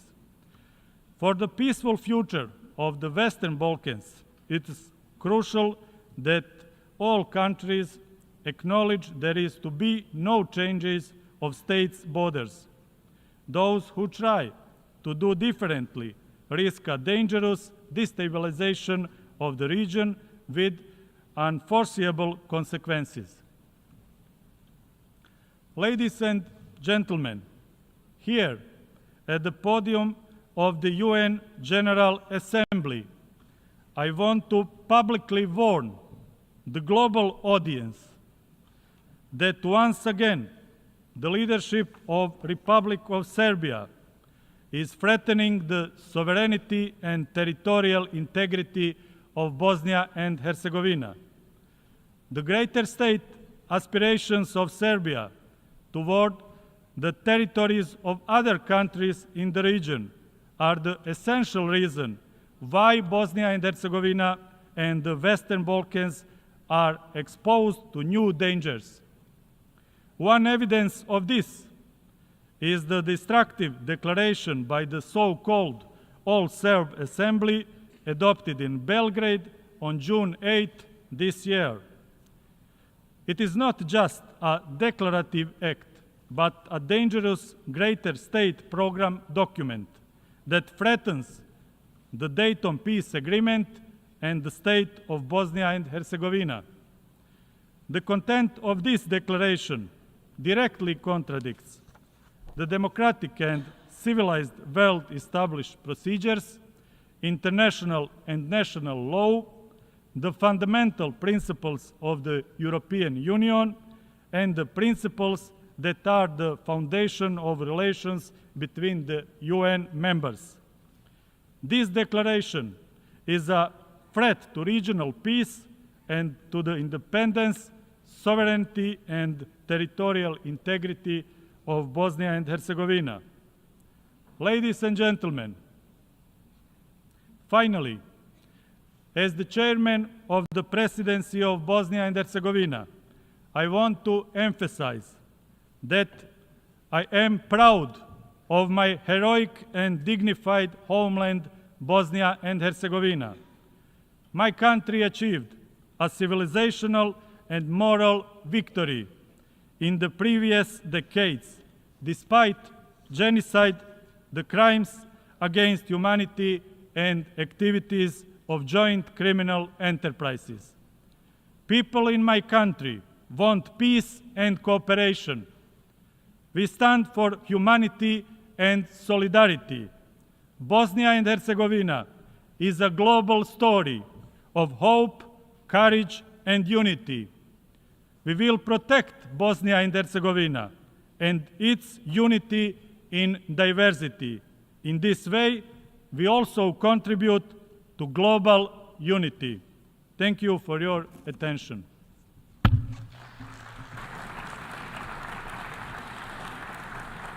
On behalf of the Assembly, I wish to thank the Chairman of the Presidency of Bosnia and Herzegovina. The Assembly will hear an address by His Excellency Alexander Stubb, President of the Republic of Finland. I request protocol to escort His Excellency and invite him to address the Assembly.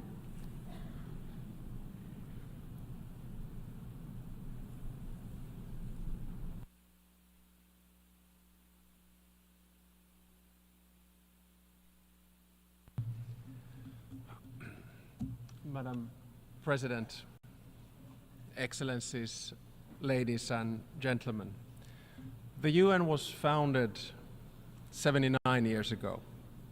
At the time, we were in many ways standing at a crossroads. The world had been torn apart by 2 world wars. Something had to be done to contain the belligerence of nation states. We needed common institutions and rules. The mission of the United Nations was actually quite simple: to end war and promote peace, to promote justice and a better life for the entire world. And for most of its history, it's been able to do exactly that. I come from Finland. We're a small country in the northeastern corner of Europe. We're a peace-loving nation. Our recovery from World War II and our rise from one of the poorest countries in Europe to one of the wealthiest and safest and, yes, happiest countries in the world is closely linked to the success of the United Nations. Our ability to demonstrate dignity, act with respect, promote compromise has played a critical role in our success story. We are a free and open society. We understand the value of this institution as we've first-hand experience of what it can bestow on a country and its citizens at its best. I think that today, in many ways, we're again standing at a crossroads, and I have to admit that I'm worried. Divisions between countries and blocs are widening. Our shared understanding of the world has dwindled, and it's been replaced by narratives that fuel controversy, conflict, and hatred. The number of ongoing conflicts is the highest since the Cold War, and the number of states involved in them is on the rise, especially in 3 hotspots: Palestine, Ukraine, and Sudan. Human suffering has long since reached a point that should be unacceptable in this room. The paradox, of course, is that many countries are rejecting multilateral cooperation precisely at a time when we need it more than ever. In my speech today, I will focus on 3 points, and I'll try to be as concrete and constructive as possible. First, on what unites rather than divides us. Second, on how to end the current wars. Third, on how to reform the UN and to reflect the world that we live in today. By adopting the Pact on the Future on Monday here, I think we proved that the UN works. And I have to say that my address here today is to all of us collectively, not to anyone individually. I'm not into blame games or whataboutism. We are all responsible. We are all a part of the problem as well as the solution. So, first, let us focus on what unites rather than divides us. When the Cold War ended, many of us, myself included, believed in the thesis of the end of history, namely that most of the world's roughly 200 nation states would revert towards some kind of form of peace, prosperity, and harmonious coexistence. There was a strong belief that freedom, democracy, and globalization would win the day, that technological development, free trade, open information would automatically lead to global development and stability for all. But it did not. The problem was that we forgot the dark sides of mankind, including power, actually need to be contained in international institutions like the UN. We assumed too much and did too little. The things that were supposed to bring us together, like trade, interdependence, and information, are now tearing us apart. We must turn the tide and focus on how we can find common solutions to common global problems. Now, the biggest challenges in the world, climate change, technology, sustainable development, and conflict, are precisely the ones that we must work on together. We need the UN more than ever. We must get back to the trajectory where our common challenges drive cooperation instead of conflict. We must look for win-win solutions for all rather than zero-sum games benefiting the few. To mitigate and adapt climate change and to halt biodiversity, we need to work together. Our future depends on our response to these challenges in very concrete terms. We cannot respond to the very tangible concerns of small islands, developing states, only by planning. We need results. If we do not solve the climate challenge, the crises that follow become unsolvable. The same goes for technology. Some 30 years ago, we thought that digitalization, artificial intelligence, robotization, and biotechnology would automatically deliver a better world for us. That technology would be a force for good only. We forgot that all disruptive technologies work in both directions, good and bad. So in many ways, we're slipping away from the Sustainable Development Goals. Global poverty is on the increase. When basic needs from nutrition to security are not met, it is impossible to focus on the vision for the future. We've made progress on many accounts, but we need to make sure that the fundamental rights that we have all agreed on together apply to everyone at all levels, regions, nations, peoples, and individuals. We need to ensure that the rights of women and girls are respected. The rights of gender and sexual minorities need to be protected globally. No matter which region we come from then, our rhetoric and actions are often inconsistent. We say one thing and then we do another. Right now, we are at a stage where we must do what we say and work together. So let us focus on what unites us rather than separates us. My second point is about conflict. When the UN was founded, the underlying idea was never again. Never again should anyone experience the horror that our predecessors went through in the first half of the 20th century. The founders of the United Nations promised to save succeeding generations from the scourge of war.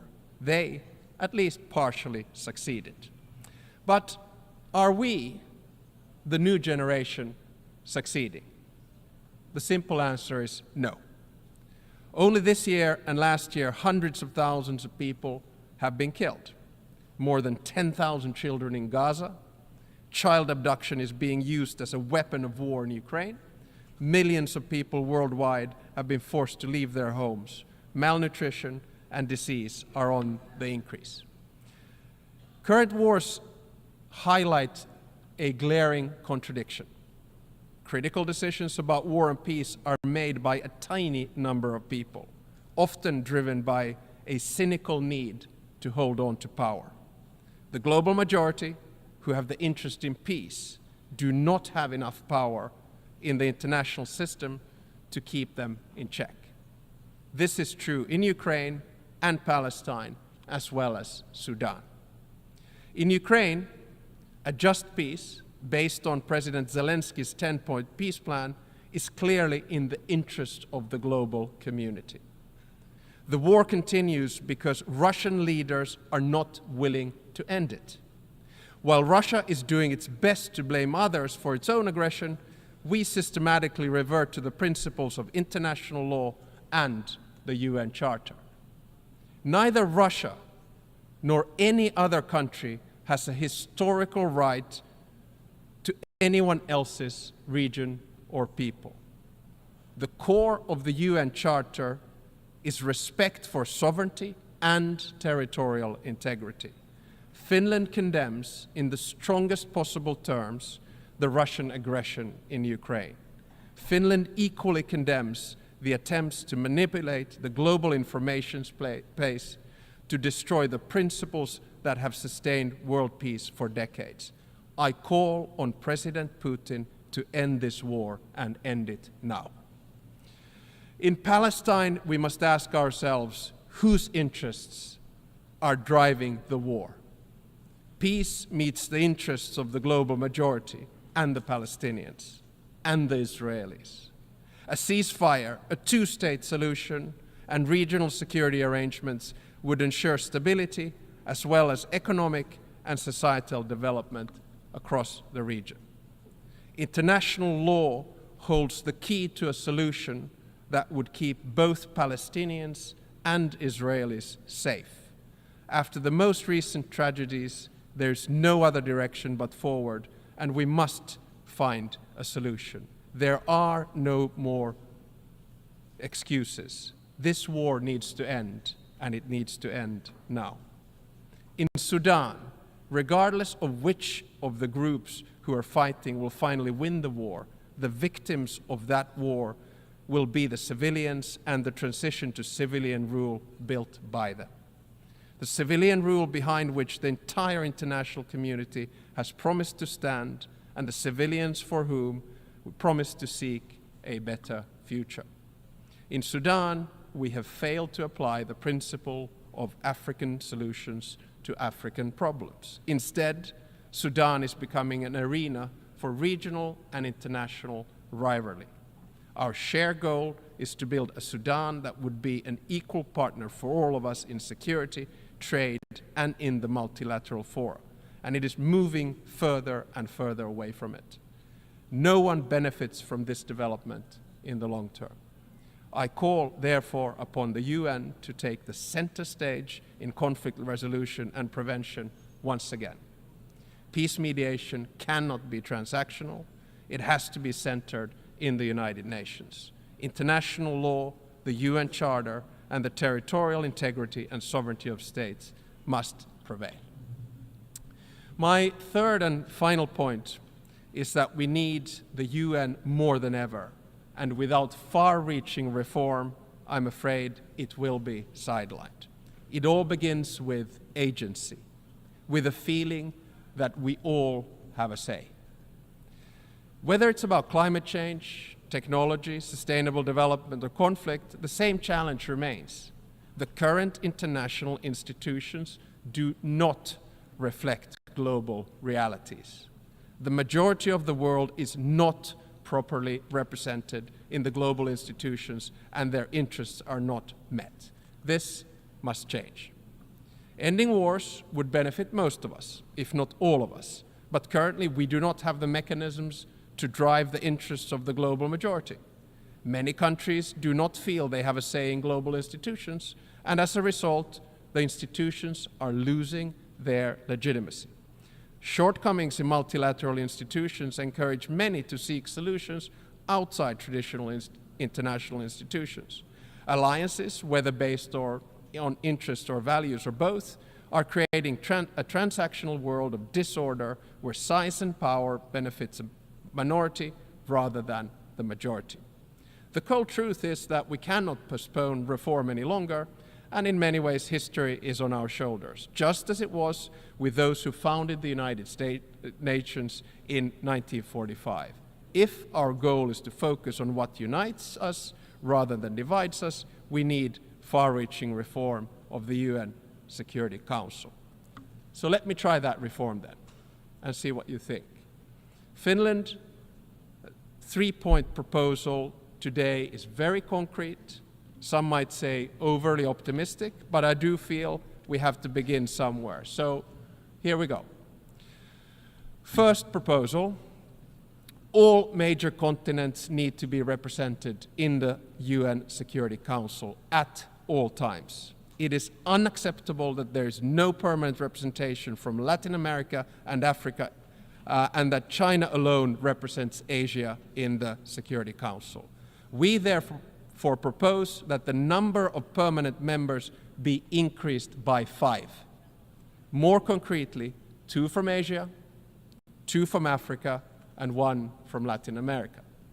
The total number of permanent members would thus be 10. That, combined with 10 elected members, would ensure that the Security Council would hold roughly 10% of the UN's members at any given time.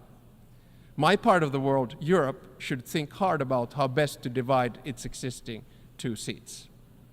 Second, no single state should have veto power. I fully understand that the veto was necessary in the aftermath of World War II, but in today's world, it has too often incapacitated the Security Council and halted decision-making here in New York.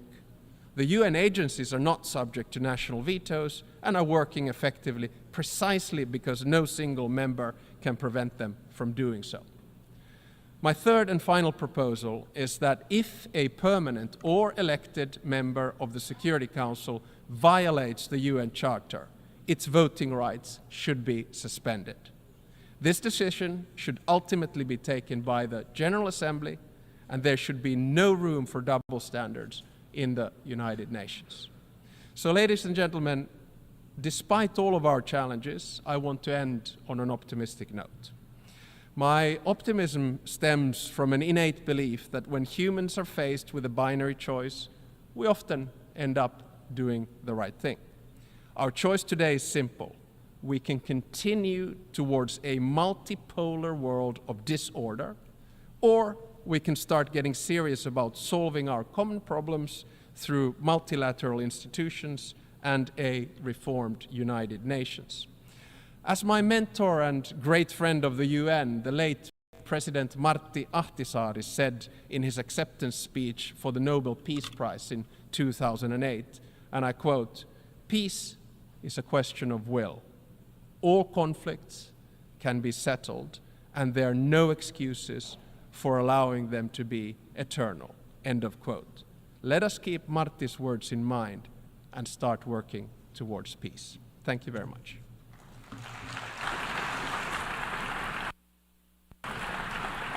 On behalf of the Assembly, I wish to thank the President of the Republic of Finland. The Assembly will hear an address by His Excellency Mohamed Irfan Ali, President of the Cooperative Republic of Guyana. I request protocol to escort His Excellency and invite him to address the Assembly.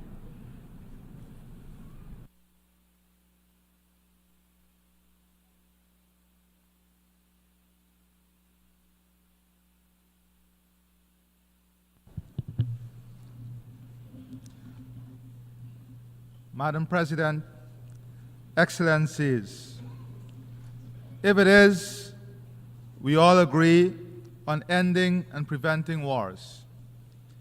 If it is, we all agree that the Security Council requires reform.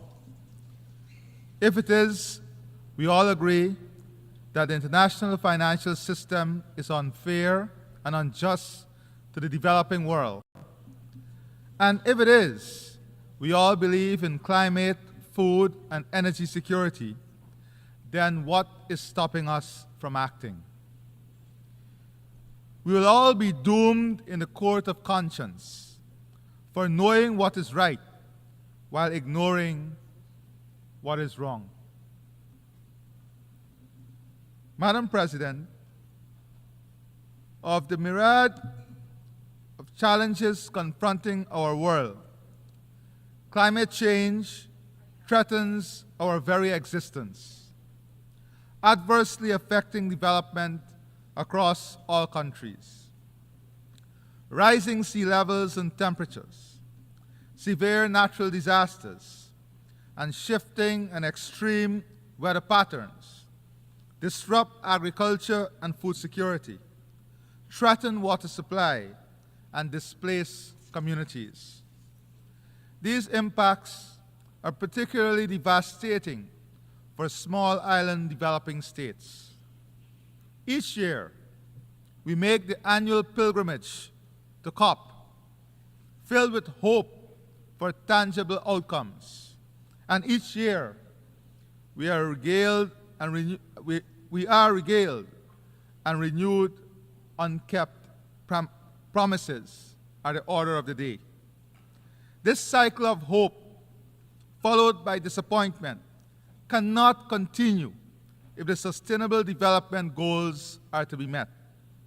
We must break free from this pattern of empty pledges. We must unequivocally and immediately fulfill all pledges for the sake of our planet and the future of all its inhabitants. Let me tell you about my country, Guyana, a country that is 83,000 square miles, 86% of which is tropical forests.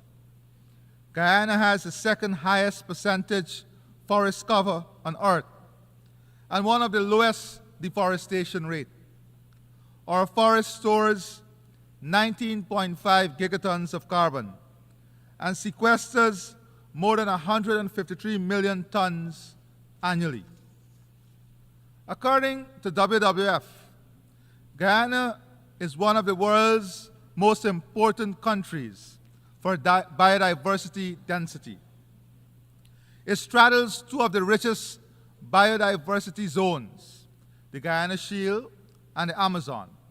As a country, we are dedicated to the preservation of this vital global asset. I especially salute the indigenous peoples of Guyana, the Amerindians, who are the foremost stewards of this great natural heritage. We recognize their leadership, and 15% of all revenues earned from carbon sales are directly transferred to our indigenous communities. Madam President, even with our newfound natural resource, oil and gas, it would require less than 20% of sequestered carbon to offset our emissions at maximum output. We have preserved our biodiversity and know its value. We believe it is only fair and just that this global asset be monetized in a fair carbon market. Today, I am pleased to announce the launch of a global biodiversity alliance. We will convene the first Global Biodiversity Alliance Summit in 2025, which will focus on creating a market for biodiversity credits, scaling biodiversity conservation debt swaps, accelerating biodiversity bonds, establishing a blueprint for biodiversity taxonomies, and promoting nature-positive action. We do not make this announcement by mere words.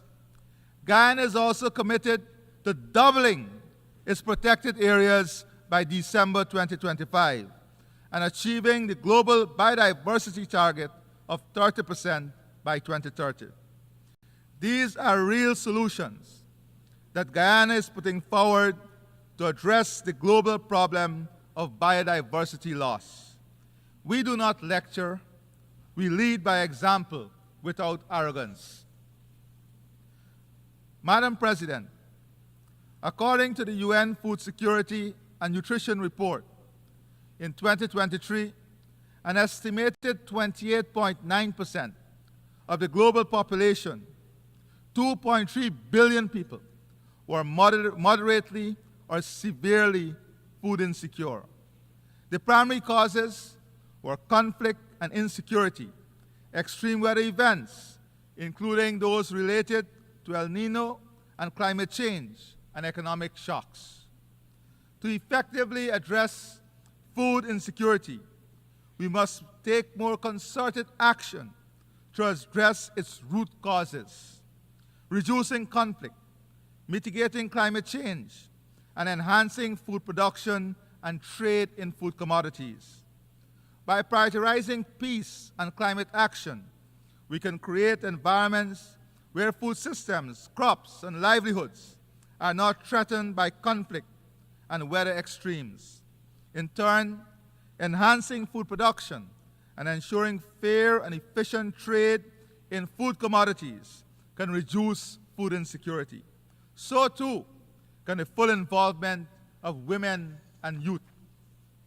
In Guyana's National Agricultural Strategy and Policy, at least 35% of our agro-businesses will be owned by women and 60% by young people. While I've spoken of food insecurity, the global malnutrition rates are also alarming and must be addressed. Nutritious, safe, and sufficient food are crucial to a healthy population. Madam President, The United Nations must continue to be a beacon of hope amidst a turbulent global environment. The theme of this year's assembly, and I quote, "Leaving no one behind, acting together for the advancement of peace, sustainable development, and human dignity for present and future generations," end of quote, resonates with the vision set out in the United Nations Charter.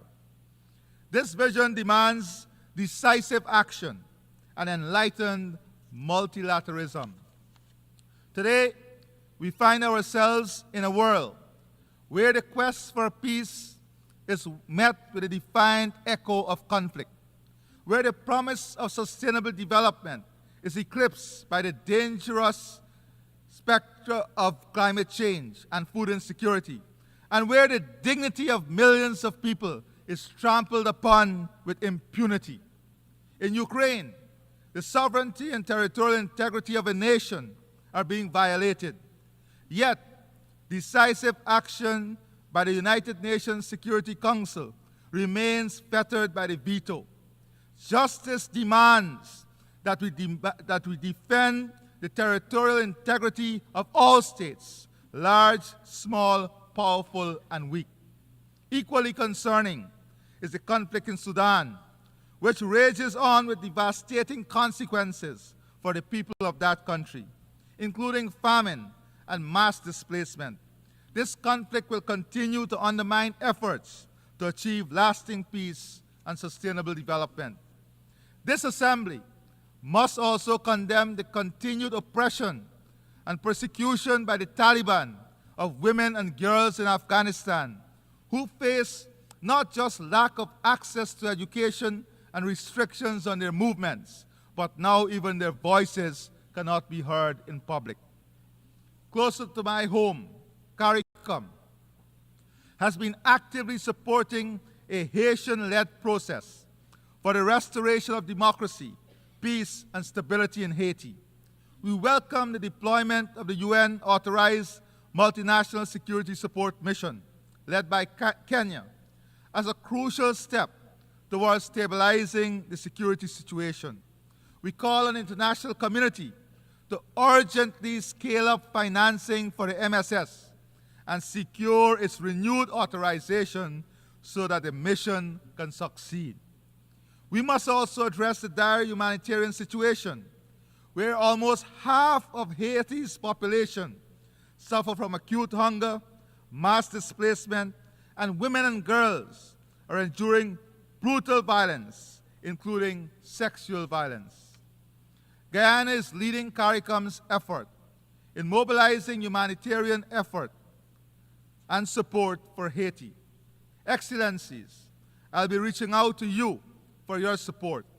We must stay the course with our Haitian brothers and sisters in their quest for durable peace and sustainable development.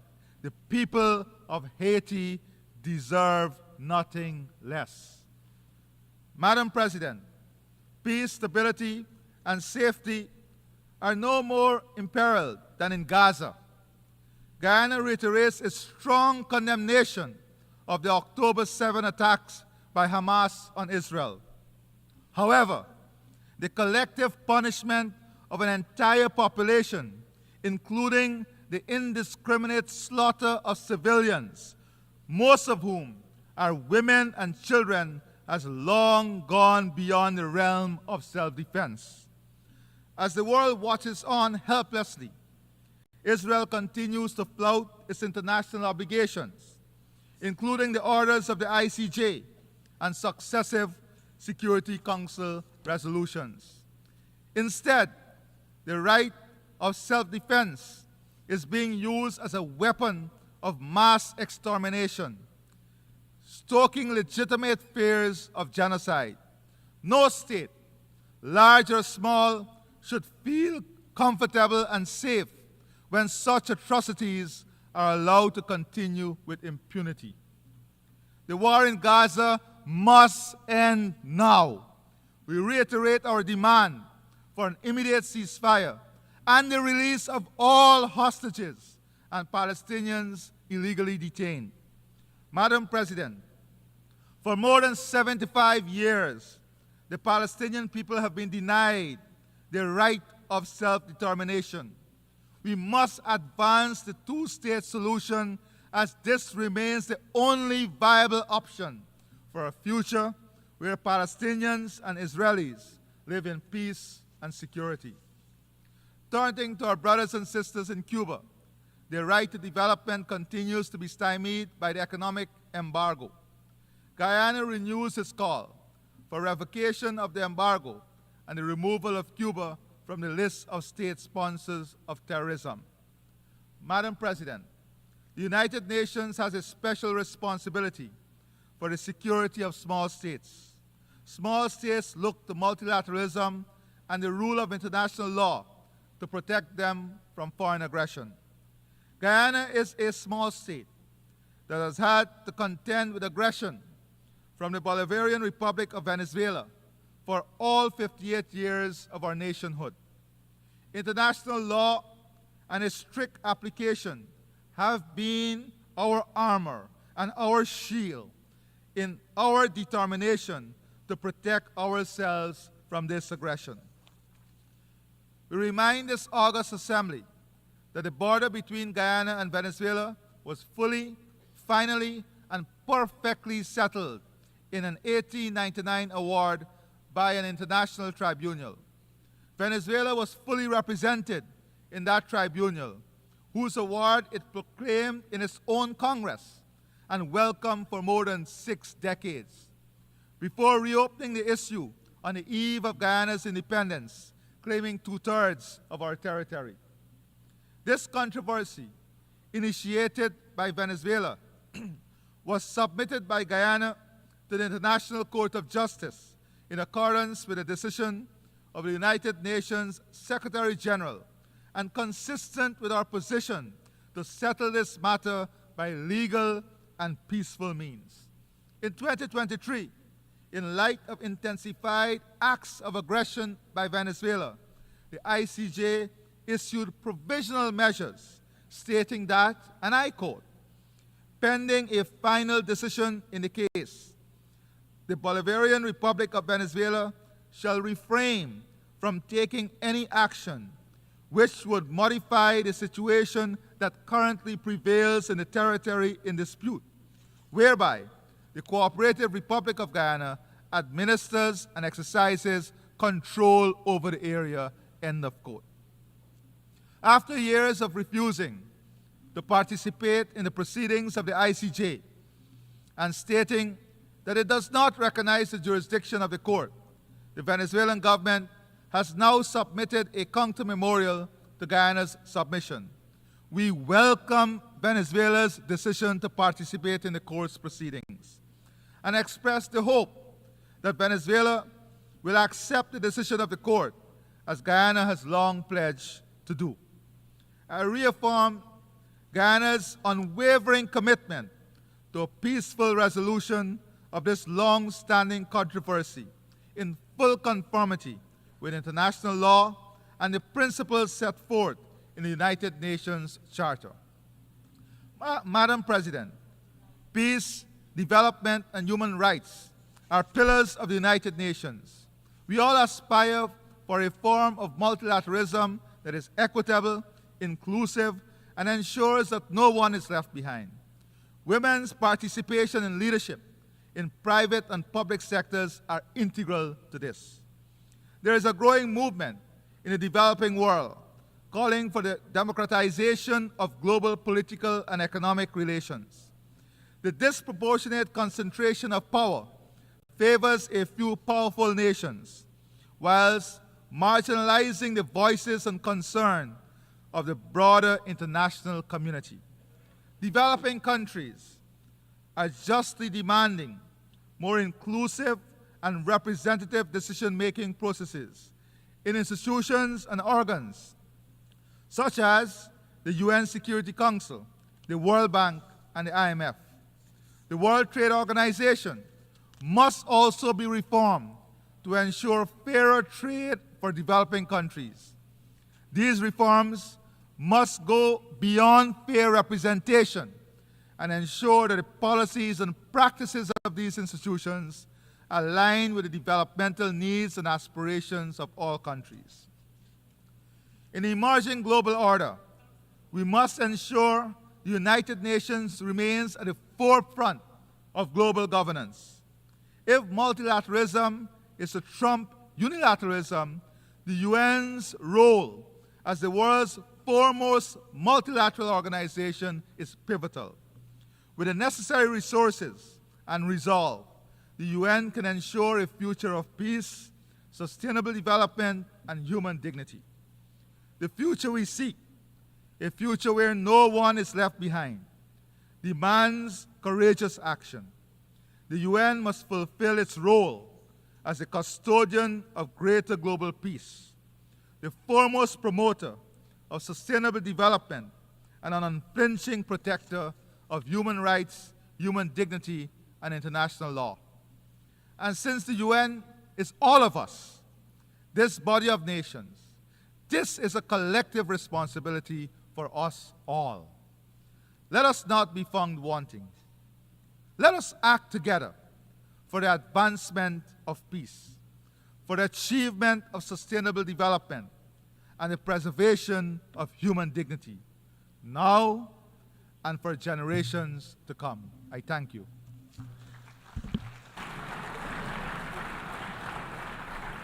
On behalf of the Assembly, I wish to thank the President of the Cooperative Republic of Guyana.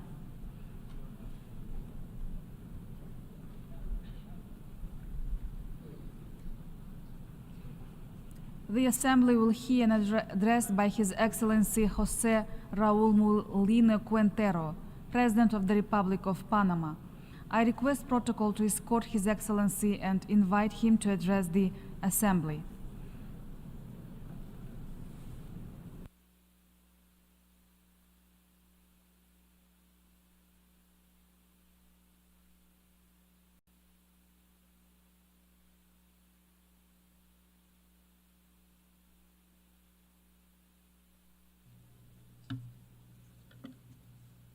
Muy buenas tardes. A very good afternoon, Madam President,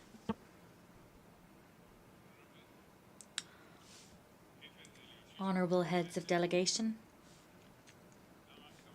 ladies and gentlemen. Just over 2 months ago, I assumed the presidency of the Republic of Panama. Over the next 5 years of my mandate, I will have to face down on behalf of all Panamanians major challenges, several of which affect not only my country, but the hemisphere as a whole. Our privileged geographical position has made us a bridge between and a meeting point for the Americas. We had the first railway to connect the Atlantic and the Pacific on our continent, the first customs office of the continent, and the first in Tierra Firme, the first Spanish city in the form of Tierra Firme. Our canal and our airport hub have made us strategic partners for all countries of the world. As things stand, our canal serves 180 maritime routes. These connect 1,920 ports in 170 countries. And that means that we are a major value add for products from throughout the world. Cognizant of our importance as a meeting point, our doors have always been open to all nationalities who, fair and square and playing cleanly, wish to harness the competitive advantages we have as our shield states, a country pro mundi y beneficio for the world. But today, Panama is facing a colossal problem as a result of its strategic location. Illegal immigration through the Darien Gap, which is being used as a gateway by hundreds of thousands of migrants and has been for some time. Migrants that are fleeing the grave political, economic and social problems they face and seeking the so-called American dream. I know that territory very well because just over a decade ago, when I was Panama's Minister for Security, I led the forces who took back the Darien Gap from the narco guerrilla. Today, it is a source of great pain to witness the social tragedy that is this treacherous journey, a journey embarked upon by women, children, and elderly persons who begin an inhumane crossing over rivers, jungles, and inhospitable corners. They face myriad risks to their very security in so doing. This movement of people is led by criminal organizations with bases in neighboring countries, organizations that receive dirty money to make a profit from the hope and needs of thousands of human beings. I fully understand how hard it is to decide to migrate to escape the poverty and oppression that one may experience in their place of origin. The vast majority of people wish to live, develop, and progress in the land where they were born. Let me say it again, causes are well known, but alone we cannot tackle them. We are already facing too many social and financial problems as a nation. We do not have the resources or the material possibilities to solve the migration crisis alone. Illegal migration through Panama is part of a colossal global problem, and it must be in the United Nations where this problem is front and center of an agenda. We are proud of being a country which connects myriad global trade routes, but we will not agree to be used as a transit point for illegal immigrants, because that brings with it social, human and environmental costs for our territory. Panama is today paying a high environmental cost as a result of that illegal flow of persons. They are causing severe damage to our biodiversity. I want to say to you that there is a huge difference between analysing this problem from within forests such as this in the midst of Manhattan. There's a great difference between that and being a first-hand witness of the drama that I have been. Seeing children being orphaned by the harshness of a crossing through the jungle would wreak havoc and tear apart the soul of the coldest analyst who was to study these questions from the comfort of an office. These aren't standalone problems for the Darien Gap, or to give you another example, for the Mediterranean. What we're talking about is a complex system of organised crime that is making profit from human misfortune. In 2023, the Darien Gap saw the entry of more than 500,000 illegal immigrants. That accounts for, or is equivalent to, 12% of Panama's total population. If the same thing had happened in the United States, that would have meant the entry of 40 million illegal immigrants in 1 year. In other words, a number 20 times higher than that seen today. Another example, Italy. They also have a grave migrant problem. Last year, indeed, around 150,000 people entered the country illegally. If we were to scale this up to Panamanian proportions, we'd be talking about the entry of 7 million people illegally to this European country. Ladies and gentlemen, what I'm asking you is to really take stock of the magnitude of what's happened, because our sense is that we don't have the international support that we need to face a situation which is so distressing from a humanitarian point of view, so costly from a financial perspective, so perilous for our security, and so alarming if you look at the environmental devastation which it leaves in its wake. And it's precisely this environmental destruction that I want to talk about now. Darien is one of the largest neotropical forests in the world. When 500,000 people pass through it and leave tons of waste over the years, some of which is highly polluting, such as batteries and plastic waste, that has serious environmental consequences. Moreover, and it's painful to say the following, decomposing bodies are left by the side of the road or in rivers. Not everyone survives this horrific 20-day odyssey through the jungle. It falls to Panama to address a problem which is not our own, but we do what we can with the resources that we have. No one could visualize, far less would they accept, 500,000 people leaving rubbish and waste without any type of planning or proper management in the Black Forest in Germany or in the Yellowstone National Park here in the United States. 500,000 souls, irregular migrants, moving without documents or oversight. Perhaps the reason for the lack of outrage at a global level at the devastation of our Darien region, the major green lung of the region, is because it is in an inhospitable corner of the border between Panama and Colombia. I do understand that part of the responsibility for this situation falls on the shoulders of previous governments in our country that did not show the resolve or the strength necessary to place this issue on the global agenda. But that has all changed. This president will speak out about this problem and will use every international forum to demand a shared effort to halt the flow of illegal migration. Madam President, in Panama today, we have the new border of the United States because Darien is the corridor traveled by those who seek in this country a better life. Panama has always been on the side of peace and the progress of nations. Today needs the help and support of those countries that it has historically supported in this and other fora. We need concrete cooperation and full frontal cooperation to avoid our territory being used as the beginning of a dream which often is one trumped up by criminal organizations linked to drug trafficking and trafficking persons. Political instability is one cause of mass migration. When there are grave institutional crises that exist over time, their immediate consequence is the fleeing of their citizens. Venezuela is a specific example of the above. It is for that reason that I now want to talk about our regional political situation, which incidentally is the major driver of the migration crisis we're experiencing. The increasing breakdown of the Venezuela's institutional system has led to a stampede of 8 million Venezuelans, according to data back from the UN Refugee Agency. Behind this figure is a genuine migration tragedy. International organizations haven't provided a resolute or credible response to this problem throughout the years. Recent events in Venezuela have further tarnished the country's already dishonored institutions. Let us be clear.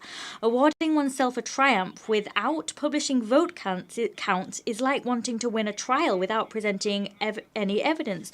Wanting to win without publishing vote tallies is like losing and not accepting the results. In fact, the current regime has lost the support of its staunchest defenders in the region, or, in the very best of scenarios, it has received fragile and tenuous support expressed only as silence. It is resoundingly clear that the current regime will not leave power, nor will it recognize its defeat.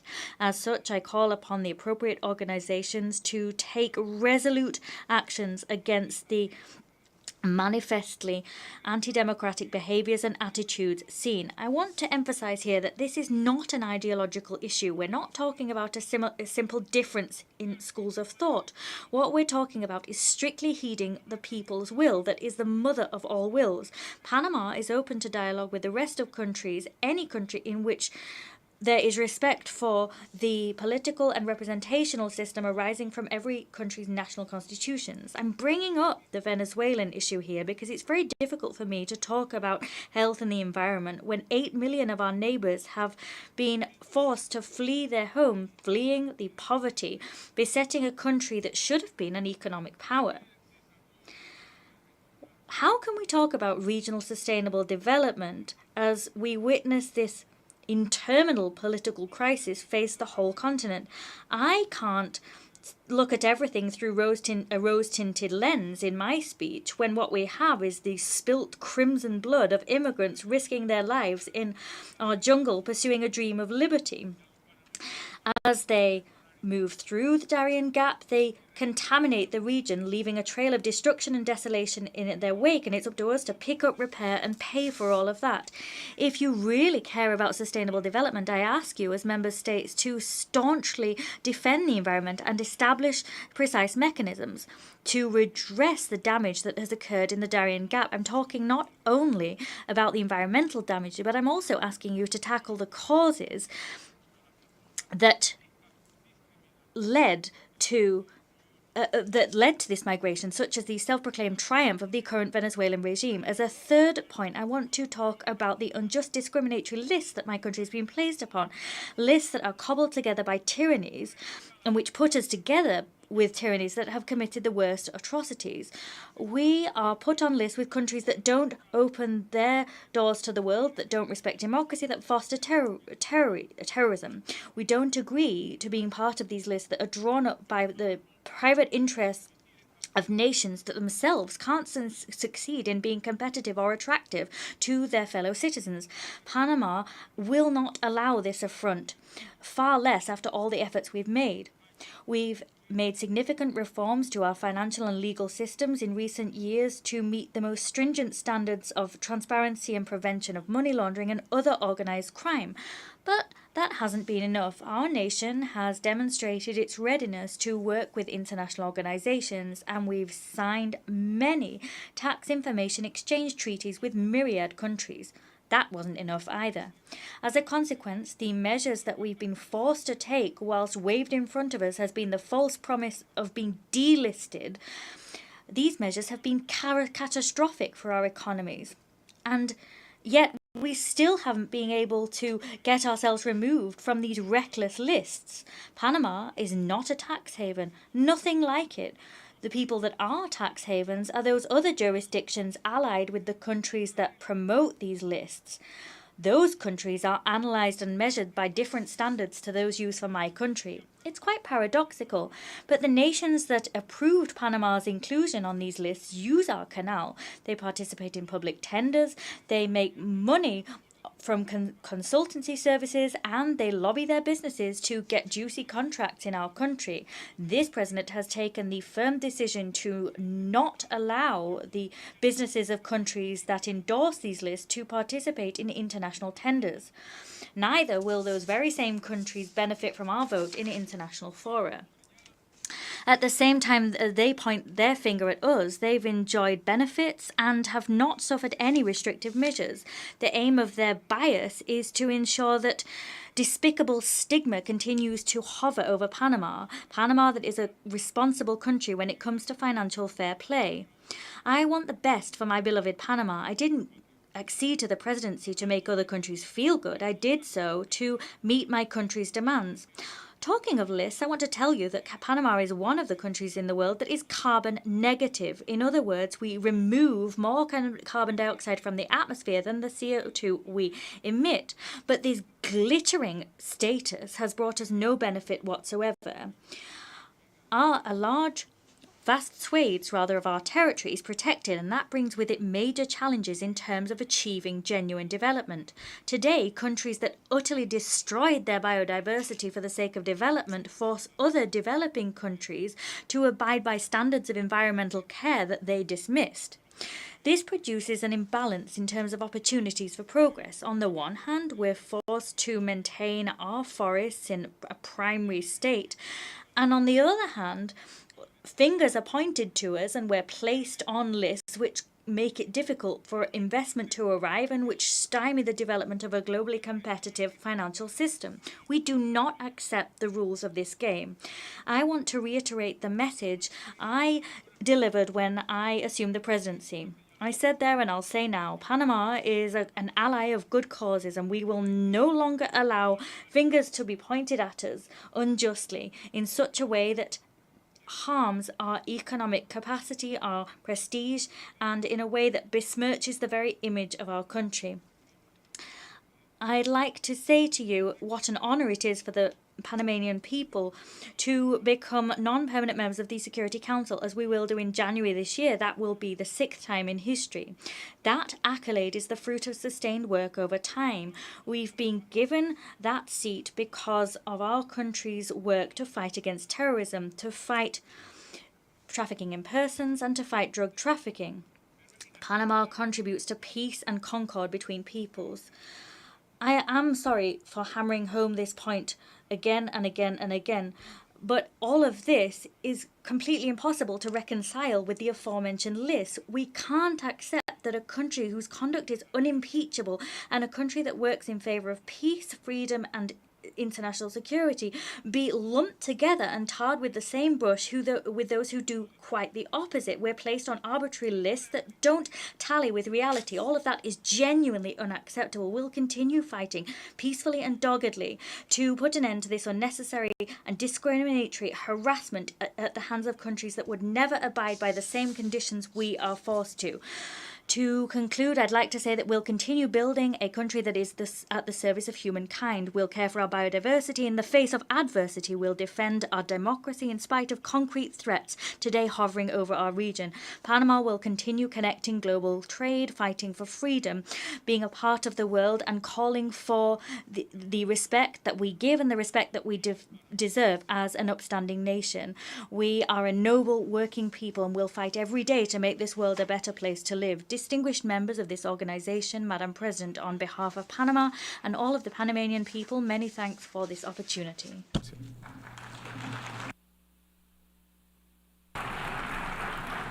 On behalf of the Assembly, I wish to thank the President of the Republic of Panama.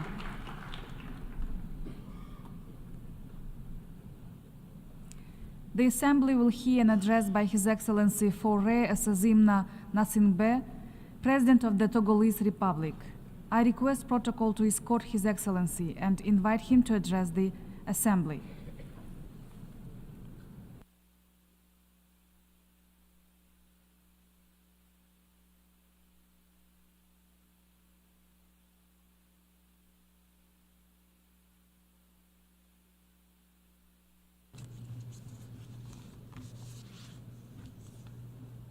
Monsieur le Président,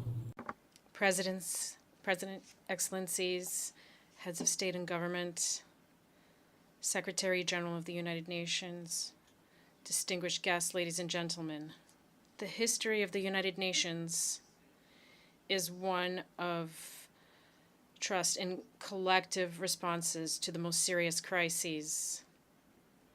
But each of us today sees that today we are at a crossroads. On the one hand, our multilateral model and our aging institutions are no longer able to tackle new challenges which are admittedly of an unprecedented complexity. On the other hand, our discussions, just as our multilateral commitments in recent years, often are not accompanied by action. That is why there is real reason to be concerned as we look to the future.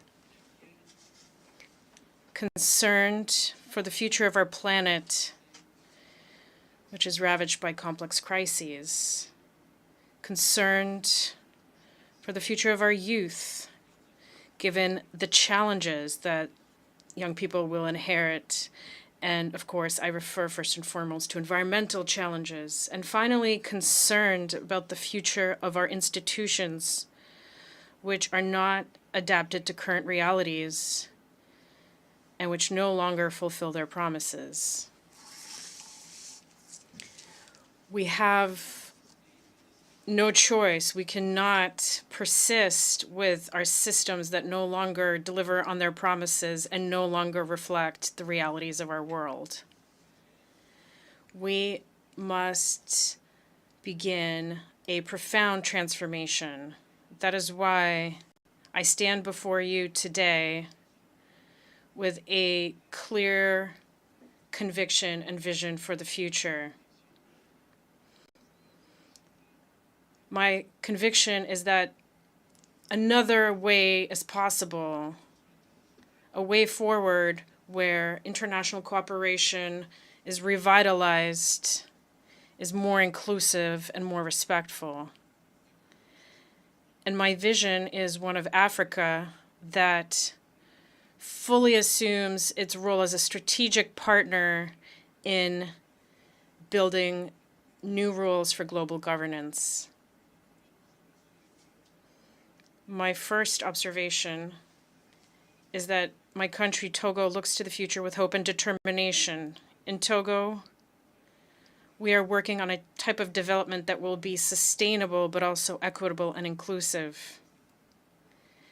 We know that in order to achieve this, we must build a strong, visionary state that ensures protection. We are doing this as a nation because this is our responsibility towards current and future generations. This requires large-scale investment in our education and healthcare systems. This requires reducing the digital divide. And this also requires a commitment to an environmental transition, as well as action in favor of gender equality. My second observation is that today, looking to the future means looking to Africa. Our continent is no longer just a developing region. It is also the future driver of global growth, because it is Africa that is home and will continue to be home for a long time to the majority of global youth. That is where the strongest development potential resides for emerging markets related to technological innovation and entrepreneurship. It is in Africa that the blue and green economies open up considerable opportunities for sustainable development. Our continent has a wealth of natural resources. When properly leveraged, they can transform Africa into a global hub for clean, renewable energy. And it is also in Africa that we must test out new partnership models that we require, specifically between the private and public sector. My third observation is that addressing the challenges of our times requires effective multilateral cooperation. Challenges in the food security and environmental realms go beyond what each country can address individually and alone. More and more, we are dealing with fundamentally asymmetric crises. These crises quickly and harshly affect regions of the world that are not directly responsible for the causes of those crises. That is why I reiterate my deep conviction. First,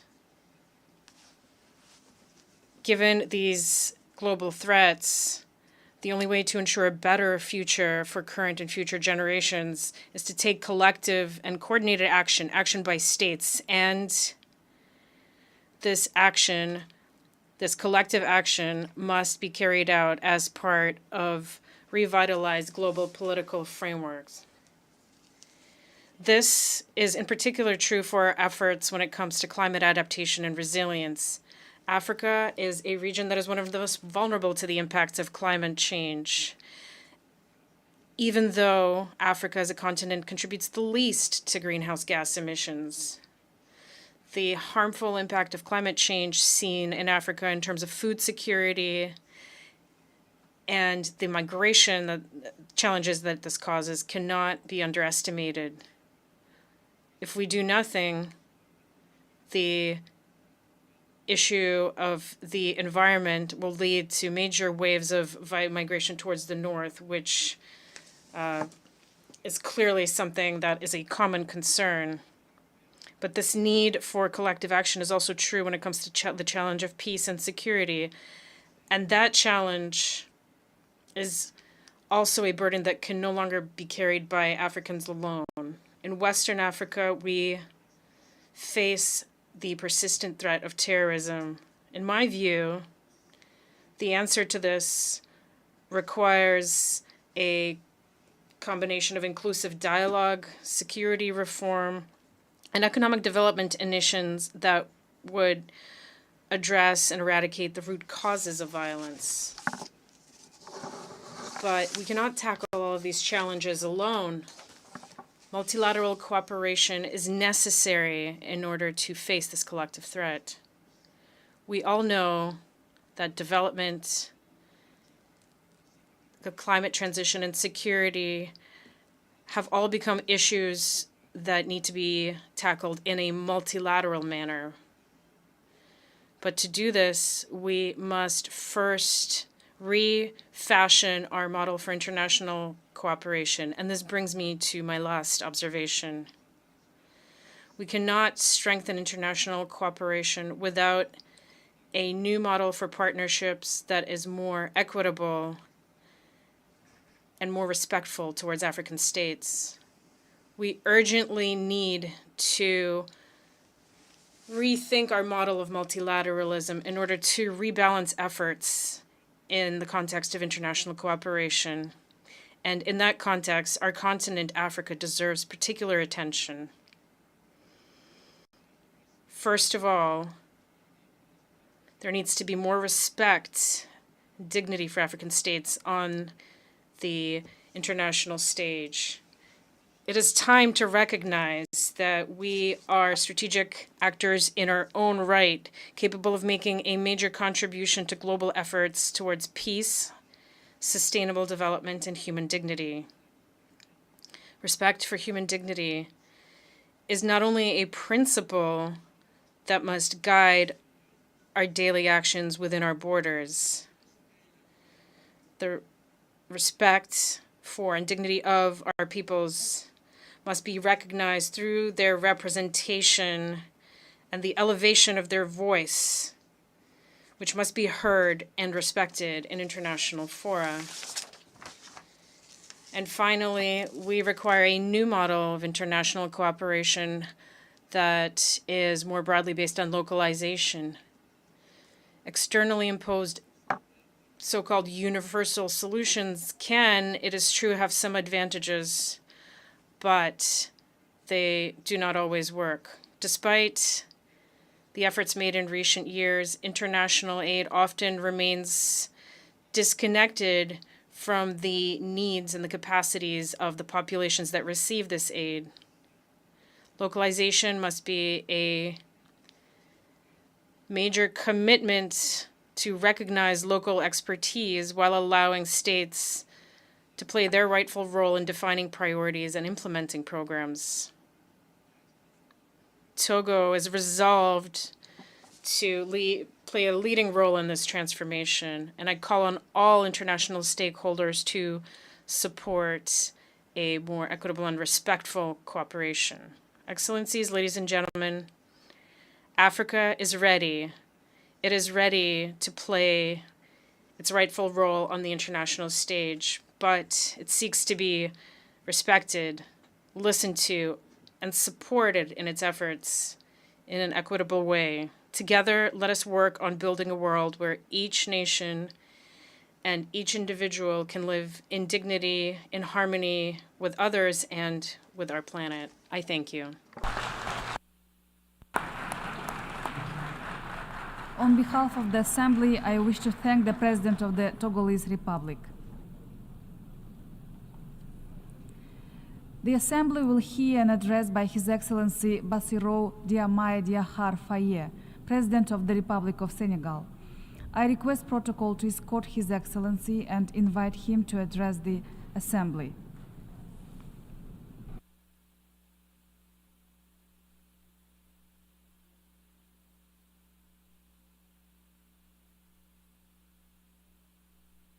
President de l'Assemblée. President of the General Assembly, heads of state and government, Secretary General, Deputy Secretary General, ladies and gentlemen, distinguished guests. At the outset, I wish to take this opportunity to once again pay tribute to the memory of my fellow countryman, Amadou Dango, who has just left us, former Director General of UNESCO. Until 1998, he was an eminent statesman and a staunch Pan-African defender of independence. I wish to congratulate Mr. Philomon Yang on his election to the presidency of this United Nations General Assembly. I also congratulate his predecessor for the contribution he made to the implementation of our common agenda. Through you, I convey my wishes for your every success when it comes to discharging your mandate. We see the unwavering commitment of our Secretary General Antonio Guterres. His efforts to promote peace, human dignity, and multilateralism are now more than ever before necessary. Senegal once again expresses its full support for his mandate in these times of global turbulence. As I take the floor before you today, I speak with the conviction, the deep conviction, that we are united in diversity. Indeed, unity in diversity is the key to guaranteeing sustainable development and human dignity for all, everywhere in the world. The theme of this session that will guide our discussion invites us to rethink our collective responsibility and to guarantee that the fundamental principles of the United Nations set more than around 8 decades ago contribute to upholding the promise of a fairer and more equitable world. Ladies and gentlemen, ours is a troubled world, a world in which the principles of the United Nations Charter, which talk about equality, justice, and the respect for human rights, are every day put to the test. Conflicts are spreading, inequalities are widening, and climate crises are rendering millions of people throughout the world even more vulnerable than they were before. Moreover, we are witnessing a worrying trend to call into question multilateralism at a time when humankind needs it more than ever before. The world must stare the truth in the eye.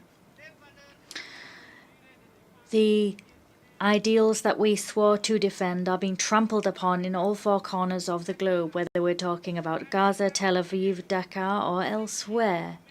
All human beings are equal in dignity, dignity which transcends borders, cultures, and religious affiliation. It is incumbent upon us all to ensure that this dignity be protected and respected for all human beings, regardless of who they are. This duty is the very essence of the United Nations. However, every day we see international law as the very foundations of international peace is violated. Resolutions adopted by this General Assembly are treated with flagrant disregard. We have repeated violence. The principles of the UN Charter are kicked to the corner, and we see the undermining of this very house of peace. Never before the foundations of the United Nations have been as shaky as they are now. We're seeing violence, fear, and uncertainty being sown. If we wish to vanquish the spectre of war and usher in a better world, well, it's high time to change our paradigms. It's high time to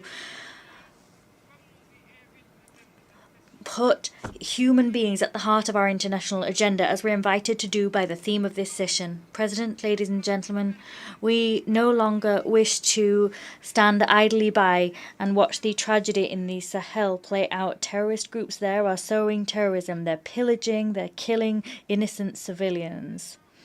This region was once stable, and now it is in the grips of daily violence. At the same time, the United Nations, specifically the Security Council, it remains inactive all too often. Moreover, we can't allow the Sahel to become the theatre of foreign rivalries, clashes between which do nothing other than destabilize the region. Here, I must remind you that the peace and security of Africa are inextricably linked with global peace. It is vital that the Security Council better play its role as a guarantor of international peace and security. Once again, let me say that Senegal is deeply concerned by the tragic situation playing out in Palestine. Entire generations have grown up in Palestine in the shadow of oppression. They are deprived of their fundamental right to a viable state. Senegal, as President of the chair of the Committee on the Inalienable Rights of the Palestinian People calls for an immediate, lasting ceasefire. We reiterate our support for the two-state solution, with East Jerusalem as the capital of Palestine, in accordance with the relevant resolutions of the United Nations. This war spares no woman, no child. It does not spare vital infrastructure and is an open wound on the international conscience. It's vital that international humanitarian law be restored in all conflict zones. It's vital that the United Nations fully play its role as mediator and guarantor of peace.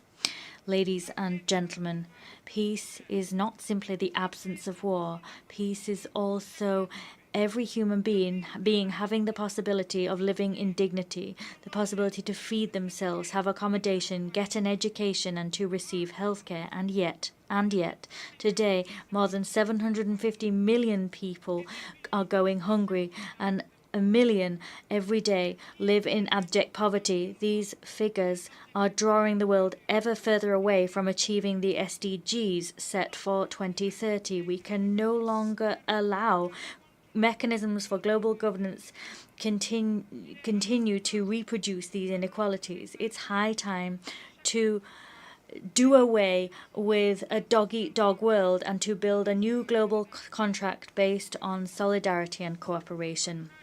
This social contract must include major reforms to address political, economic, and the environmental challenges of our age.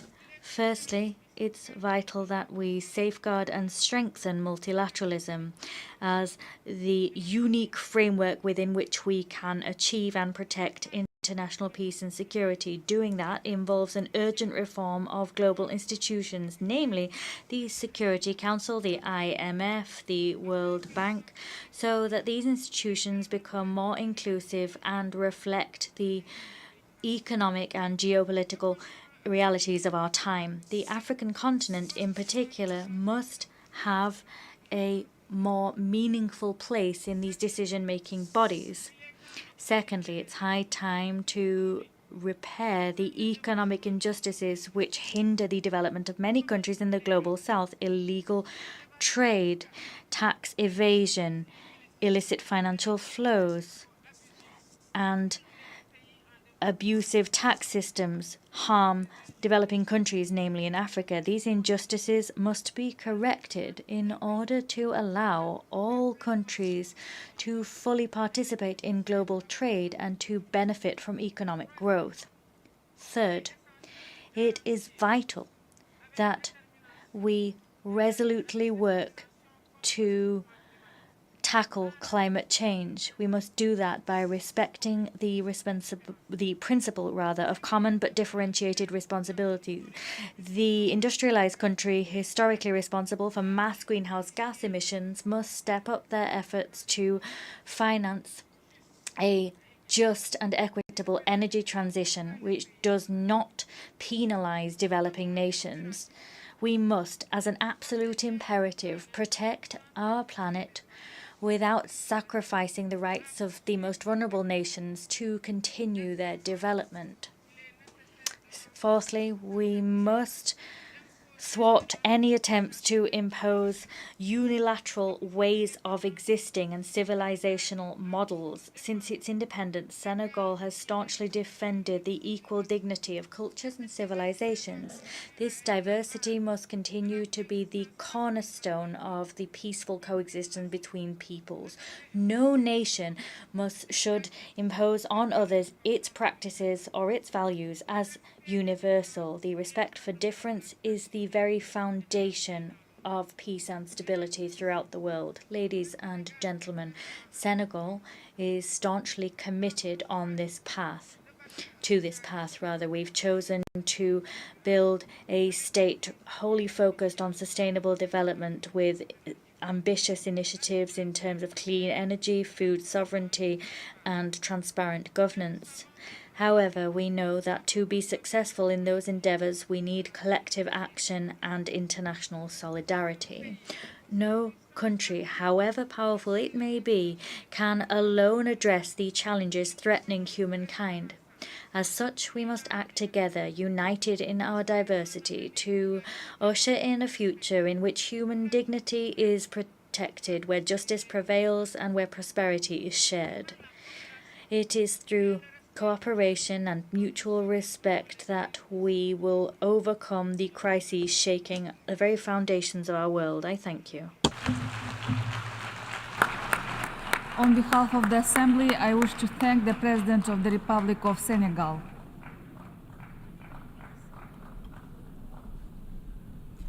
The Assembly will hear an address by Her Excellency Sylvanie Berton, President of the Commonwealth of Dominica.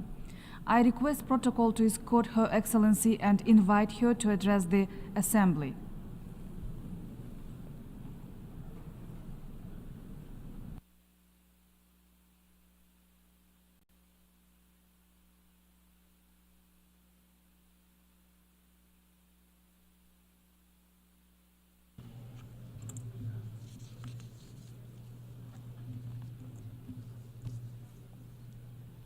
Madam President, Mabrika Mabrika, I greet you in the language of my Kalinago people, the first people of the Caribbean, of whom I am proud to call my ancestors. I proudly bring you warmest greetings from the citizens of the nature island of the Caribbean and the homeland of Olympian gold medalist Pierre Lafont Gadson, the Commonwealth of Dominica.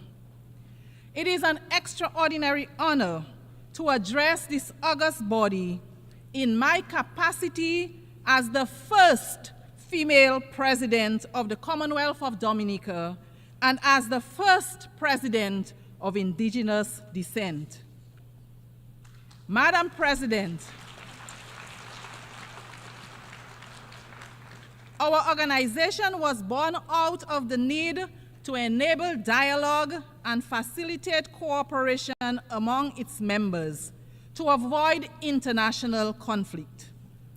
Over time, however, our understanding of human development's contribution to peace building and civilization has improved to the point where cooperation to enhance the human condition now lies at the core of our organization's work.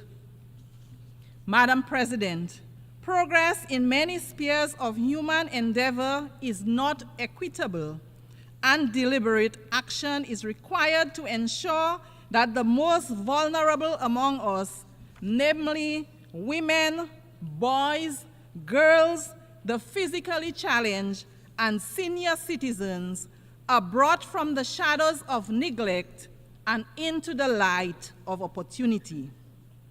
In essence, Excellencies, though we are a small nation, subject to the many challenges of growth and development, we insist that we continue to be our brother's keeper and join our voice with those who believe that no one, regardless of location, race, ethnicity, gender, or religion, no one is left behind in the relentless pursuit of advancement. To leave no one behind in our quest for a sustainable and resilient future, we must embrace multilateralism to combat the many major global challenges we face. Madam President, we remain concerned that despite the resources and publicity given to UN Agenda 30, its outputs so far do not inspire confidence that we are on track to realize the much heralded goals.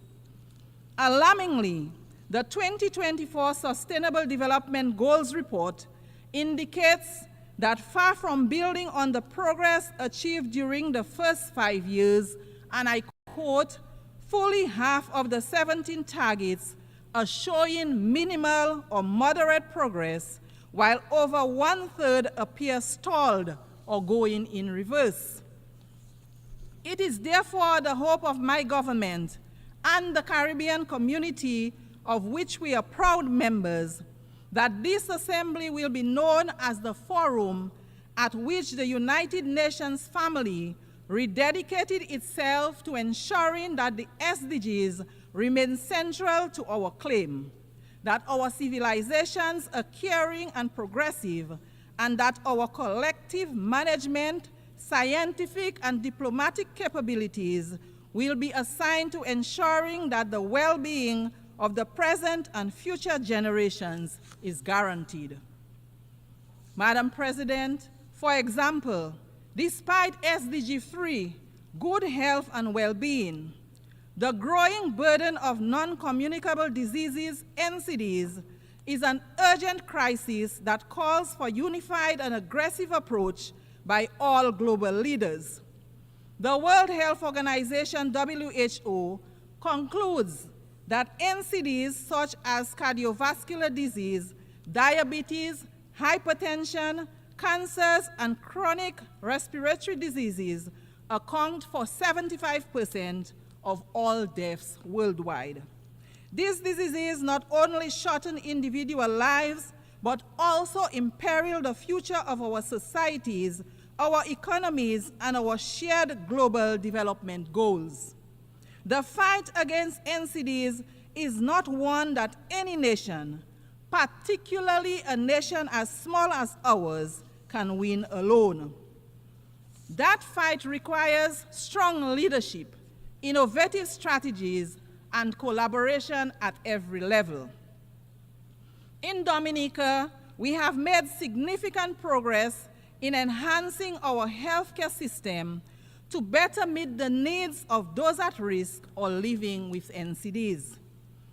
I had the opportunity to share Dominica's perspective, vision, and action on non-communicable diseases with the global group of heads of state and government for the prevention and control of non-communicable diseases at the 3rd annual gathering held here yesterday at the UN headquarters.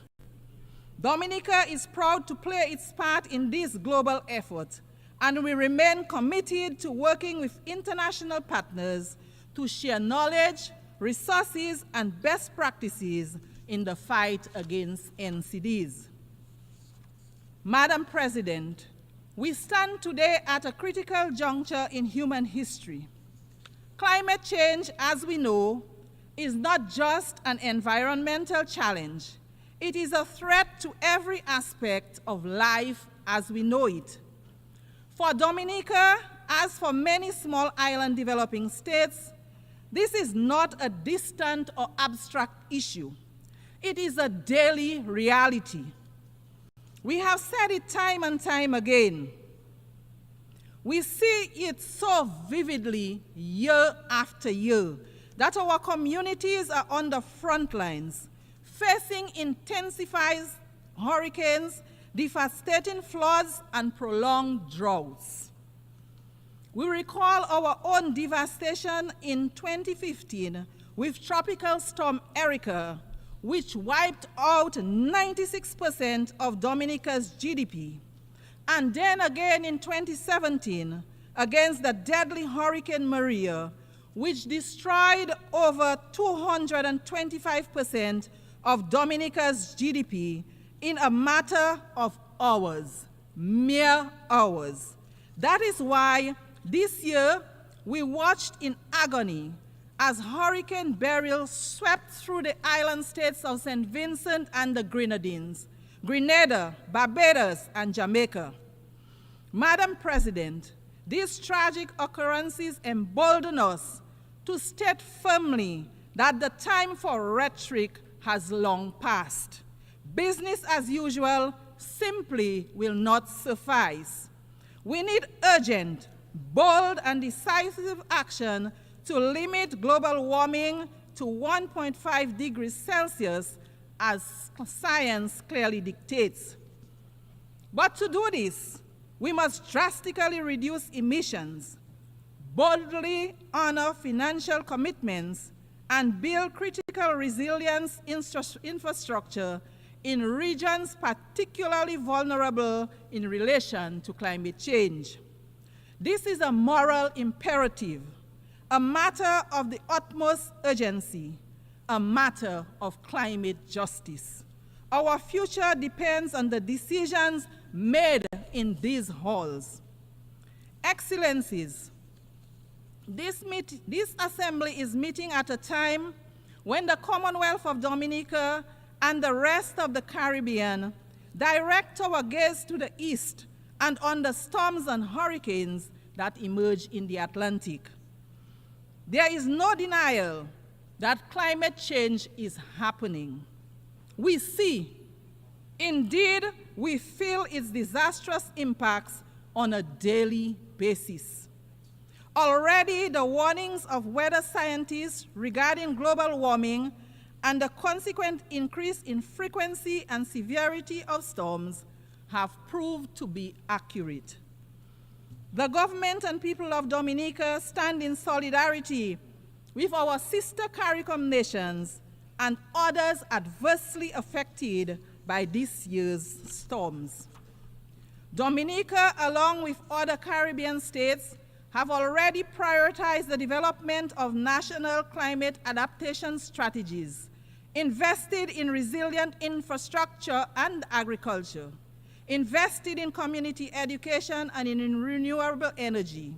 Still, the reality is that, as important as our interventions in this crucial space are, they will remain ineffective if our friends and partners in the industrialized world do not honor their commitments to reduce global warming and provide the funding that is required to enable our low-emitting states to become resilient. We therefore seize this opportunity to urge that the ethical pledges made via the Kyoto Protocol, the Paris Agreement, the Climate Action Summit, and within the framework of the Green Climate Fund be honored in the interest of the global community. Prime Minister Honorable Dr. Roosevelt Skerrit has been sounding that call at every opportunity he gets. We are sounding that call again at this assembly. The high-emitting countries need to recognize and accept responsibility for their destructive practices and do the noble thing. We will not relent until they do. Madam President, our world is at the crossroads. Now more than ever, leadership at every level matters. My delegation is of the firm view that the fundamental principles of the UN Charter must be respected, no matter which member state may be under scrutiny. Madam President, this is no source of joy to my delegation, but these critical times demand that important truths be spoken frankly. Madam President, a glaring hypocrisy clouds this august body. When right seems to pass as wrong, wrong seems to pass as right, depending on which member state is being impacted. This practice of might makes right must be discontinued. Madam President, my delegation remains deeply concerned about the ongoing conflicts, particularly in Ukraine, the Middle East, and Sudan, among others. We recognize the crucial role of peace in human development. We are convinced that war is futile. It is this conviction that impels us to urge that the fullest support be given to those entities that are engaged in promoting peace and reconciliation in the Middle East, Ukraine, and Sudan. Just a few examples of locations where war is setting back the human development gains achieved over the years. The continuing loss of innocent lives, particularly innocent lives of the most vulnerable among us, namely the innocent lives of women and children, is of dire concern. There is no winner in these conflicts. And if history has taught us anything, it is that the cost to rebuild after such terrifying and inhuman conflicts is extremely prohibitive.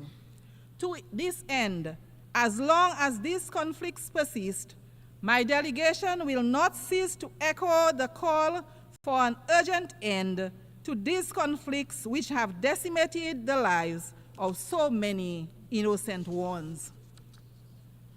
Madam President, we stand in solidarity with the people of Haiti and insist with the other CARICOM member states that the current crisis being confronted by our sister CARICOM state in no way nullifies the entitlement of its people to the recognition of their sacred sovereignty and their right to be central in the search for a fair and durable peace.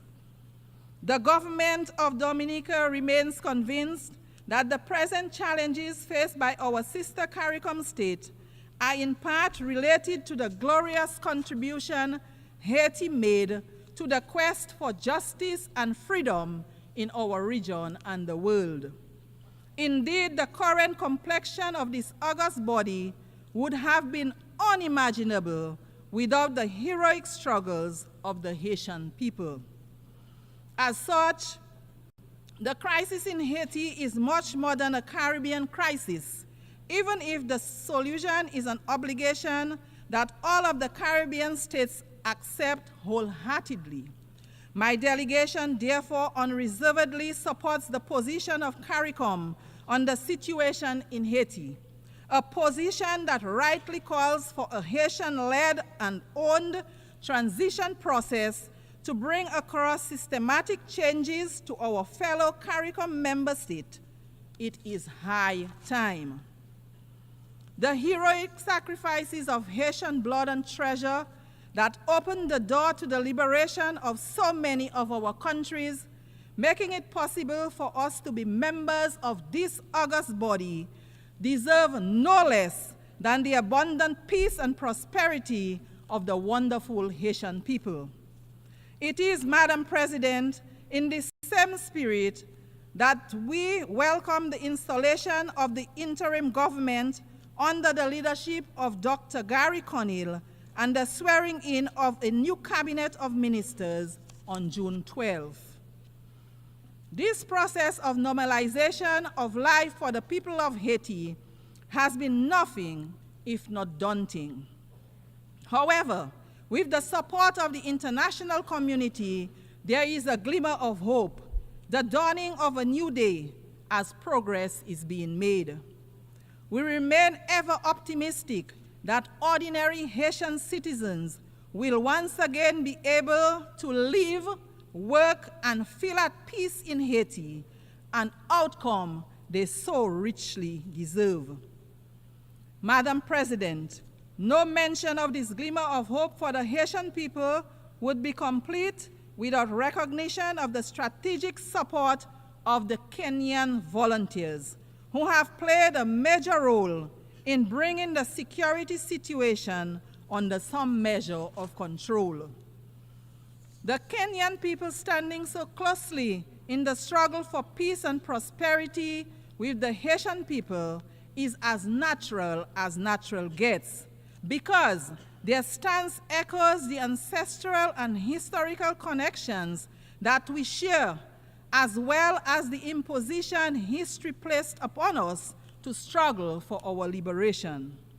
We therefore thank the government and people of Kenya for their mighty effort.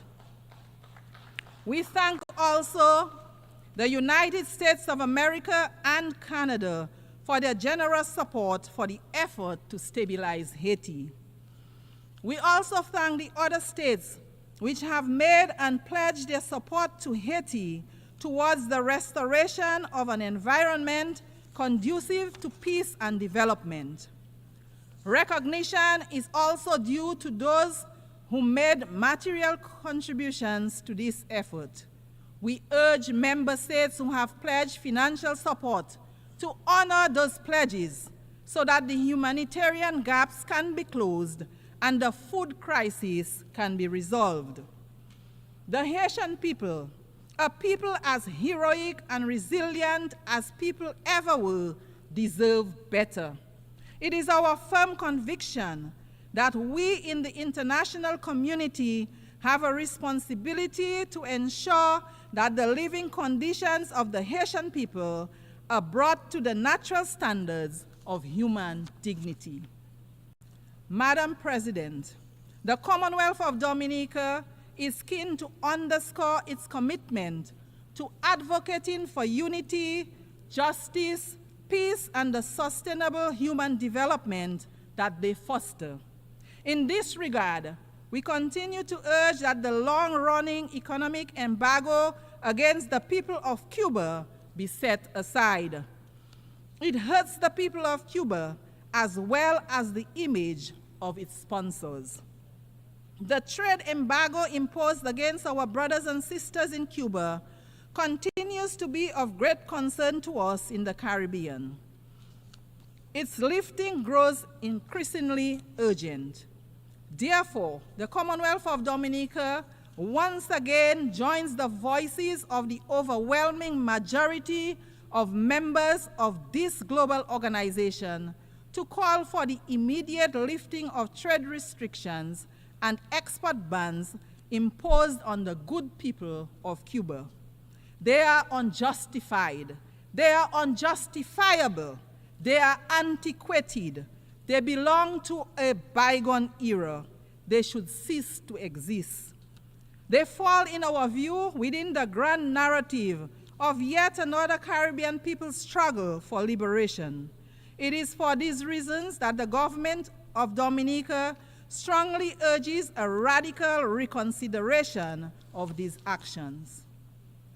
Madam President, our steadfast advocacy for respect for the United Nations norms of sovereignty and non-interference impels us as well to urge that the right of the government and people of Venezuela to resolve internal challenges without outside interference be respected. We renew our condemnation of the United States' imposition of sanctions on Venezuela. The resulting hardship forced upon the people of Venezuela needs an immediate and complete end. Madam President, in closing, my delegation is pleased to leave this august body with reference to a most valuable and appropriate gift for this forum at this point in time. My ancestors, the Kalinago people, lived in harmony with Mother Nature, drawing on nature for food and general well-being, including medicinal plants.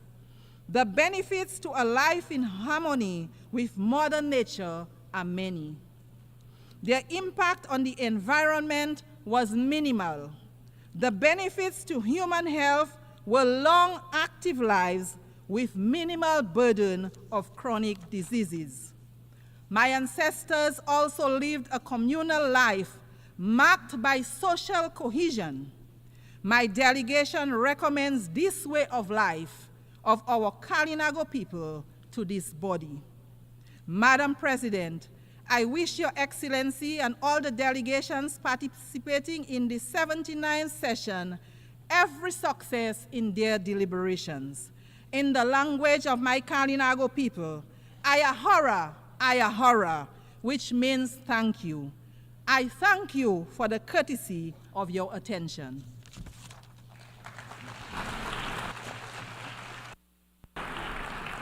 On behalf of the Assembly, I wish to thank the President of the Commonwealth of Dominica.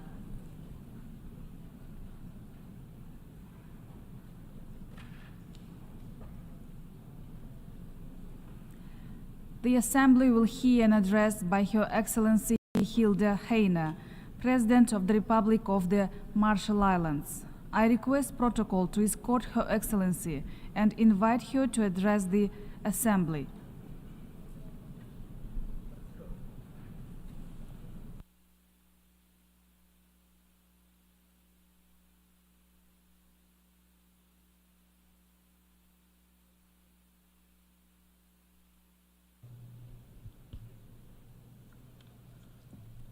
Madam President, Mr. Secretary General, Excellencies, I bring you warm greetings of Yahweh on behalf of the Republic of the Marshall Islands. Madam President, I congratulate you upon your election and look forward to your leadership. Madam President, we cannot ignore that our common multilateral progress is failing us in the hours of greatest need. Perhaps most at risk are human rights, the fundamental freedoms which must be afforded every citizen of this planet. This accountability applies to all, without exception or double standards. The Human Rights Council must also work towards a balanced agenda, an inclusive approach to human rights within our diverse global setting. Our own unique legacy and complex challenges with nuclear testing impacts, with climate change, and other fundamental challenges informs our perspective that the voices of the most vulnerable must never be drowned out. These convictions are why the Marshall Islands is a candidate for UN Human Rights Council term 2025 to 2027, with the endorsement of the Pacific Islands Forum leaders. Madam President, for nearly a year, nations around the world have expressed grave concern regarding extreme violence in Gaza and Israel, not just the horrific events which led to this grave conflict, but also the disproportionate and devastating response visited upon an innocent civilian population. Madam President, as we look forward to next year's UN Oceans Summit in France, it is vital that the international community takes action to protect the health and biodiversity of our oceans. The youngest and future generations of islanders must not be robbed of the benefits we know today. Without sustainable ocean ecosystems, the economy, stability, and cultural identity of our region will collapse. Through regional institutions, our island nations are defining sustainable fisheries and changing the global market. Our distant fishing partner nations at the Western and Central Pacific Fisheries Commission, many of whom are also global superpowers, need to place long-term sustainability ahead of immediate commercial goals. Illegal, unregulated, and unreported fishing is not just a threat to our own economic future, but also global food security. Madam President, the world needs to ensure that the high seas seabed is not stripped of its unique biodiversity before we even document it. Without a clear-eyed scientific understanding of impacts and risks, the world's oceans are too fragile to turn into a speculative experiment. The Marshall Islands joins the growing chorus applying a precautionary approach towards high seas mining, at least until there is adequate and meaningful agreement at the International Seabed Authority on binding environmental measures and the mining code. Madam President, sea levels have risen, and we are too late to prevent them from eating away at our shores. But we must also be clear. We will not be wiped out off the map, nor will we go silently to our watery graves. Sea level rise poses a threat to long-term ability to remain in our islands and to our fundamental security as a nation and within our ocean-locked Pacific Island region. But for small island developing states, our stability and legal identity remains fixed in the future, just as it is now. The Marshall Islands strongly supports the recent declaration of the heads of state and government of the Alliance of Small Island States on sea level rise and statehood, and we urge other nations to join us in support. The Marshall Islands welcomes this year's high-level meeting on sea level rise and the ongoing work of the International Law Commission as an opportunity to engage on complex multilateral questions, even where states have already established state practice. Madam President, we must do all that we can to prevent further melting of the cryosphere. By February next year, every nation on Earth has committed to putting forward new nationally determined contributions that set out how they'll reduce emissions to keep global temperature rise below 1.5 degrees Celsius. We need governments to show both ambition and cooperation, as we all agreed last year, to triple renewable energy deployment, double energy efficiency, and most importantly, to accelerate the transition away from fossil fuels and end the subsidies that support them. Despite this, we have seen some of the planet's wealthiest countries break their pledges as they double down on fossil fuels. This failure of leadership must stop. There must be no new coal mines, no new gas fields, and no new oil wells. The financial needs of this energy transition for adapting to climate impacts and for repairing the rising loss and damage are in the trillions of dollars. In Baku later this year, we will decide whether that money is made available to developing countries. We must see vastly increased contributions. We must also find money wherever we can. Instead of rewarding some of the richest and most polluting businesses on the planet, we should repurpose these funds to the rollout of renewables and to directly supporting the poorest and most vulnerable.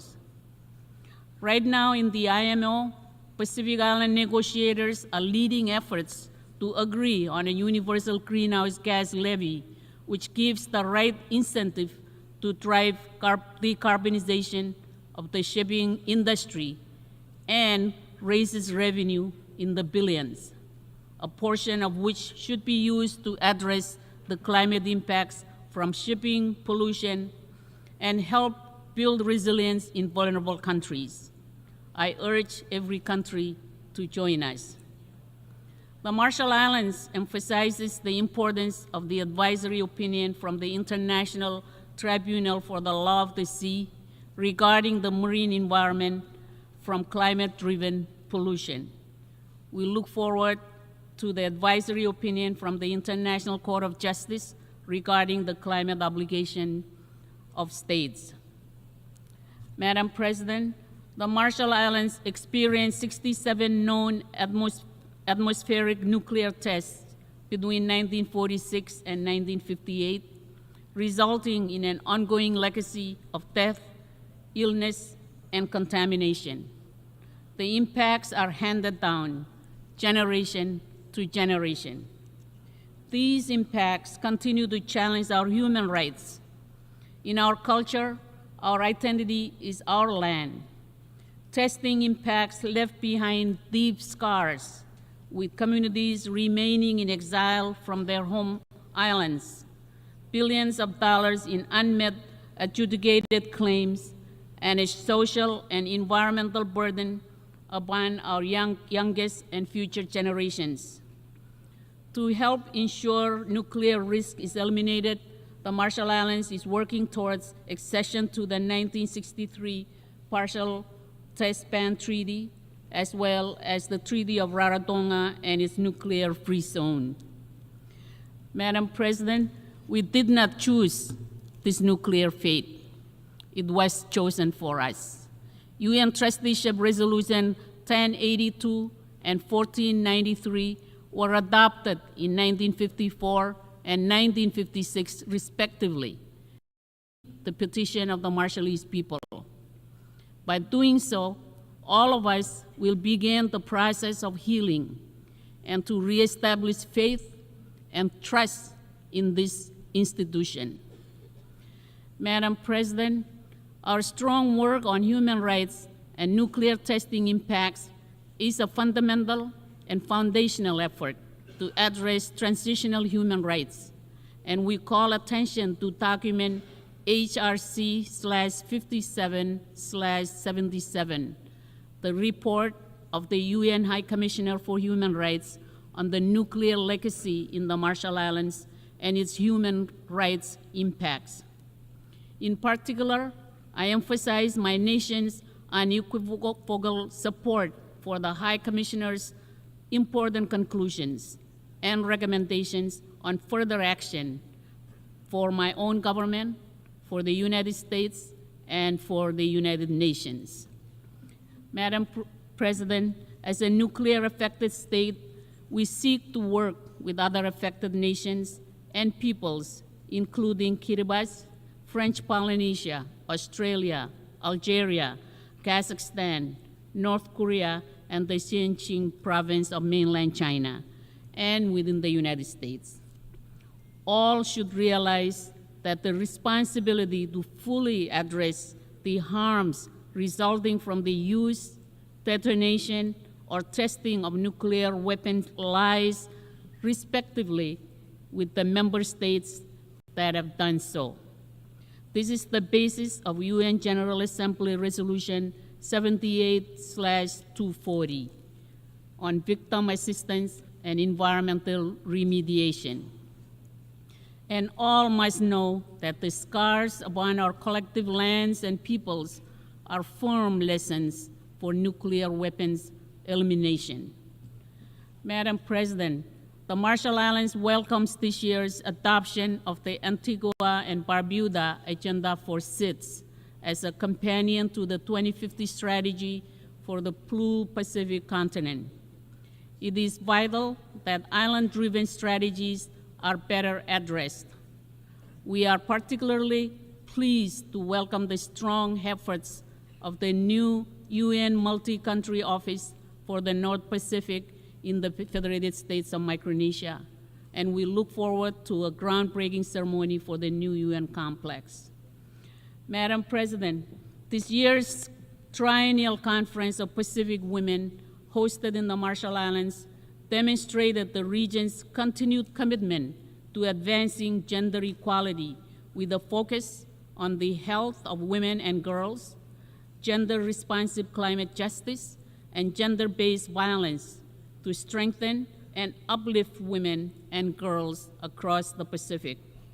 It is important in our work going forward that we progress national implementation at scale and build intersections with UN Women and international system assistance, including as a full region and with the UN North Pacific Multi-Country Office.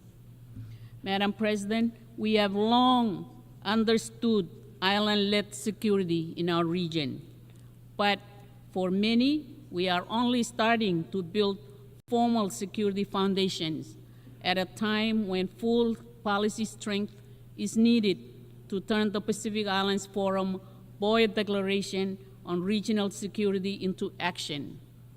Recent UN action under the Secretary General's Peace Building Fund is a key step up to strengthen treatment of the link between climate and security.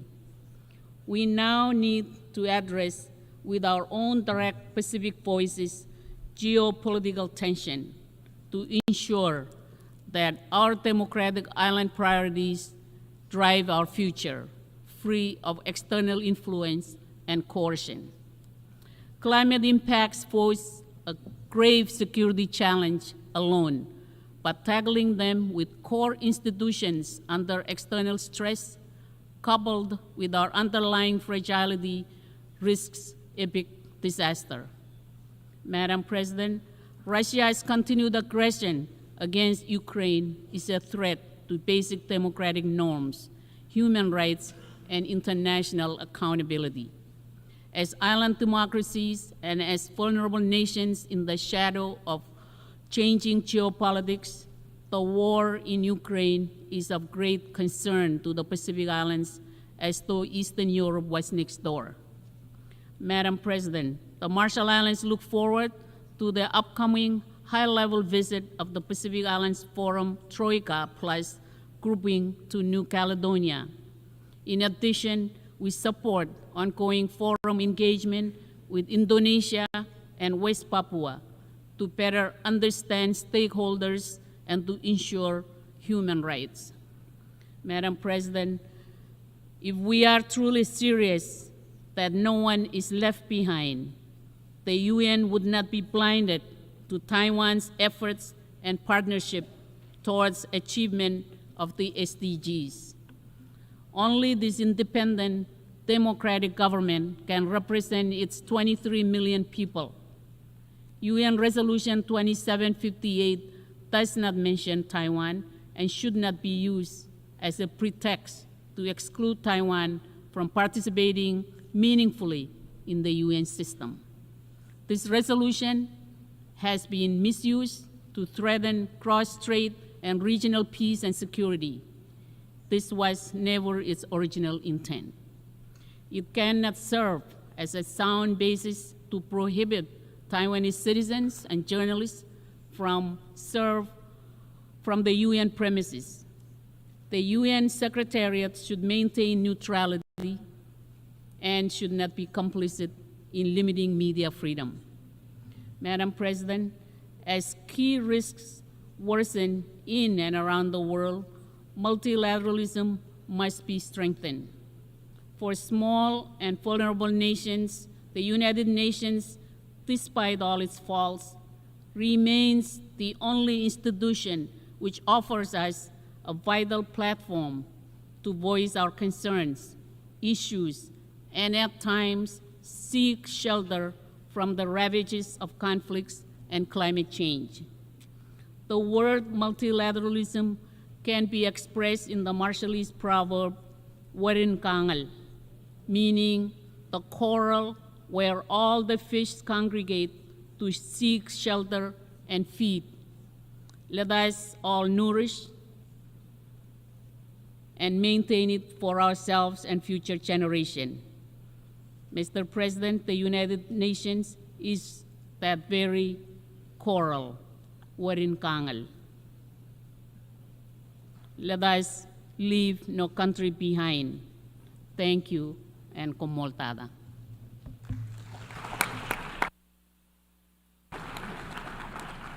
On behalf of the Assembly, I wish to thank the President of the Republic of the Marshall Islands.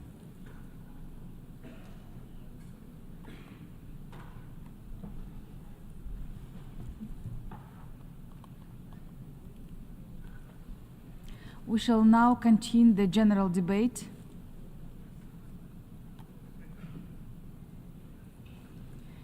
The Assembly will hear an address by His Excellency Irakli Kabahidze, Prime Minister of Georgia. I request protocol to escort His Excellency and invite him to address the Assembly.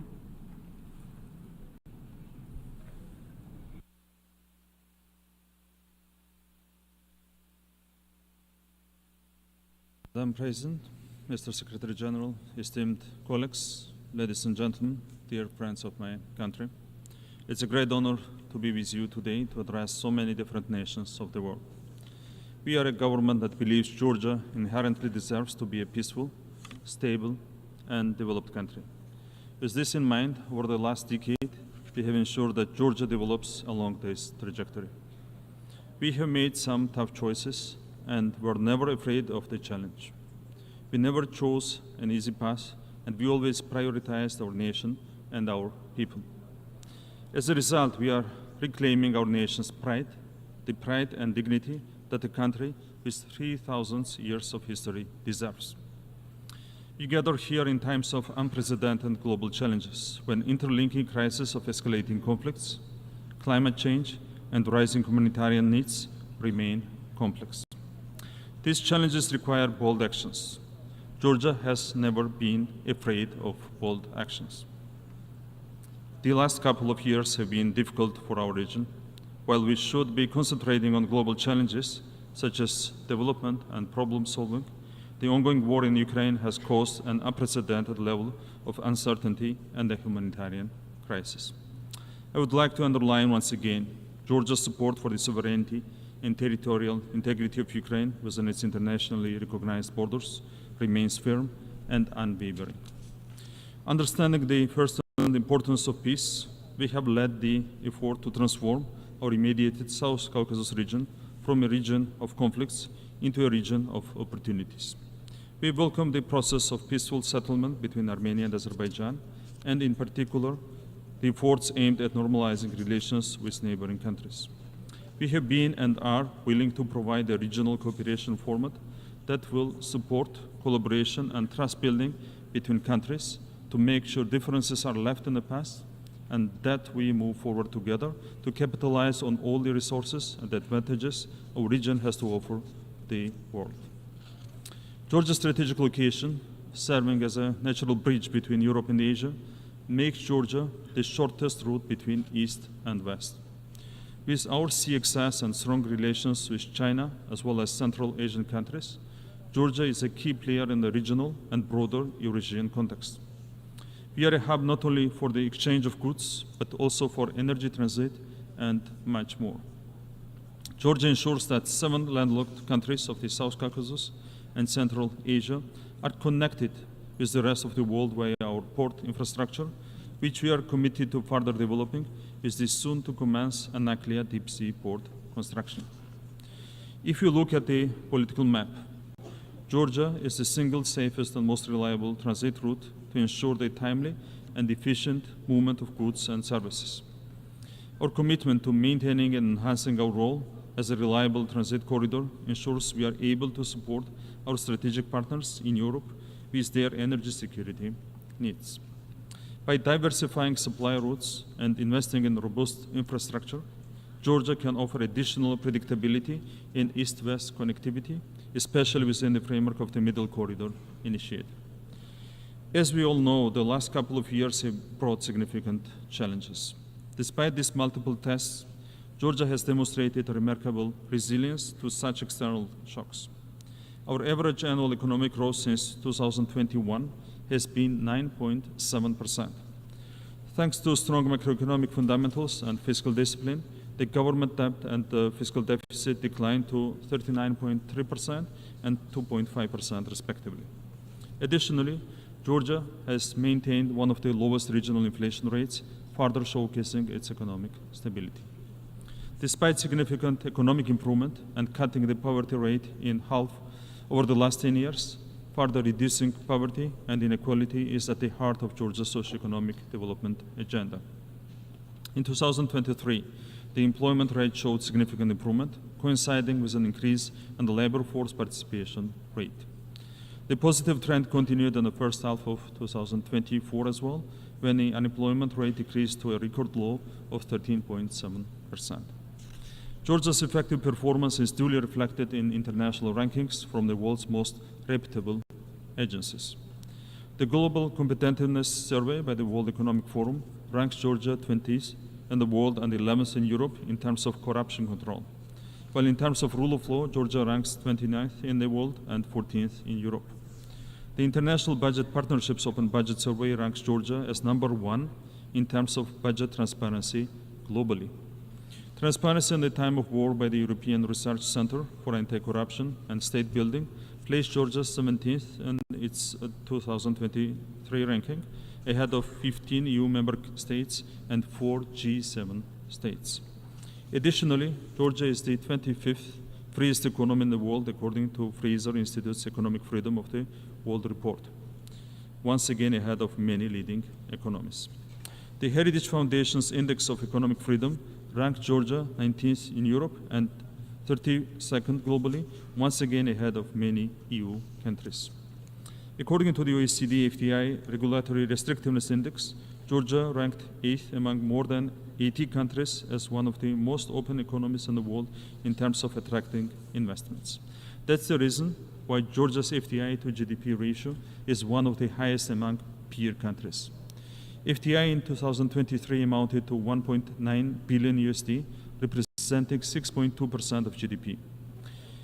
In the post-pandemic period until now, Georgia has attracted $6.2 billion USD in FDI, further supplementing Georgia's transformation into a regional multifunctional hub that serves all things business.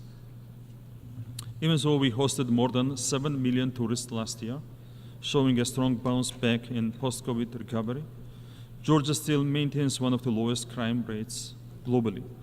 According to Numbeo, Georgia ranks 8th in Europe and 21st globally, thanks to our law enforcement agencies and professionals.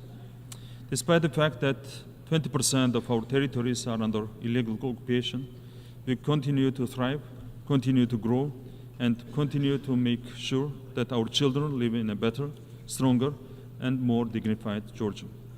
We are diligent and tireless in our quest to make sure Georgia is a country that every citizen is proud of.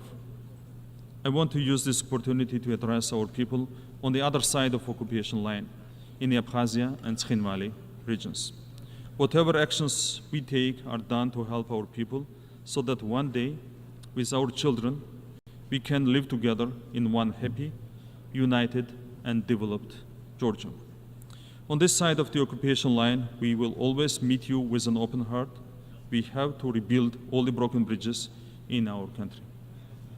Dear colleagues and friends of my country, in conclusion, Georgia is at a pivotal point in its modern history, and we, as the government of the people, are determined to guide our country in the best interests of the nation, to make sure we overcome all our challenges and become stronger and more successful than ever before.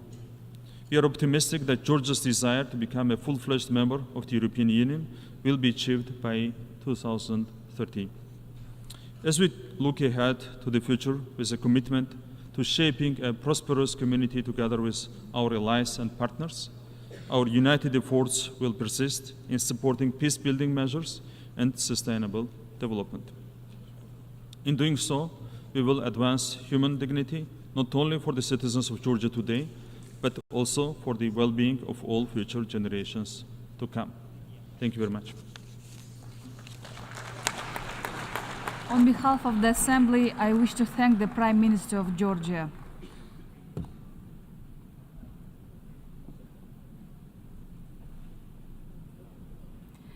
The Assembly will hear an address by His Excellency Pedro Sanchez Perez Castellón, President of the Government of Spain. I request protocol to escort His Excellency and invite him to address the Assembly.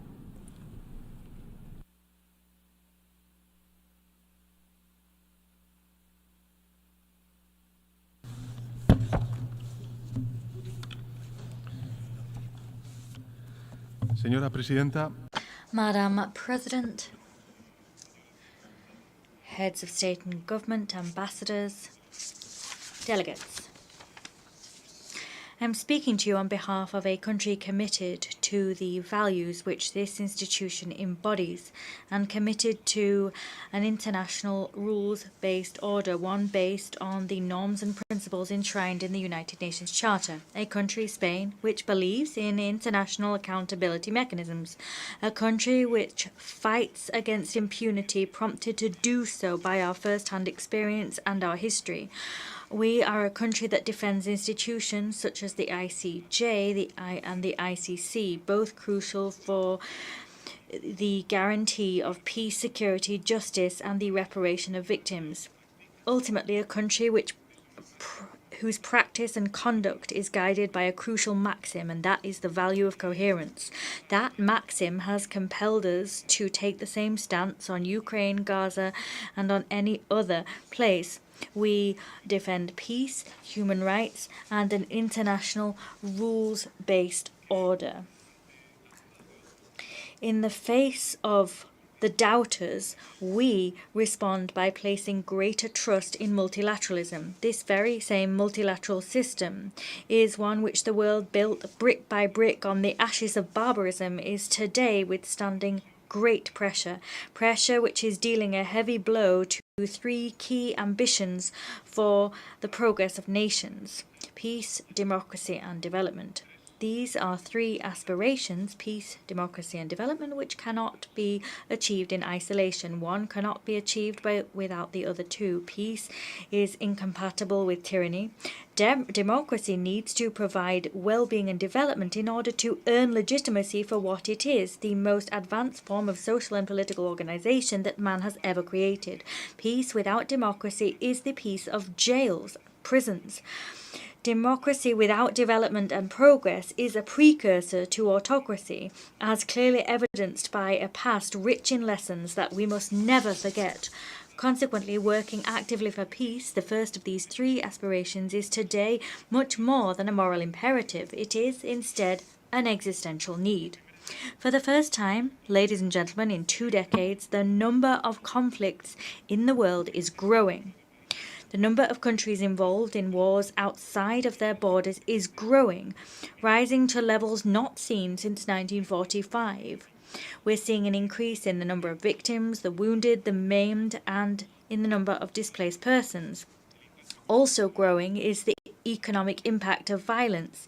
It today accounts for up to 13% of global GDP, according to some studies. That is, in other words, the equivalent of all the wealth created in 1 year by 180 countries combined.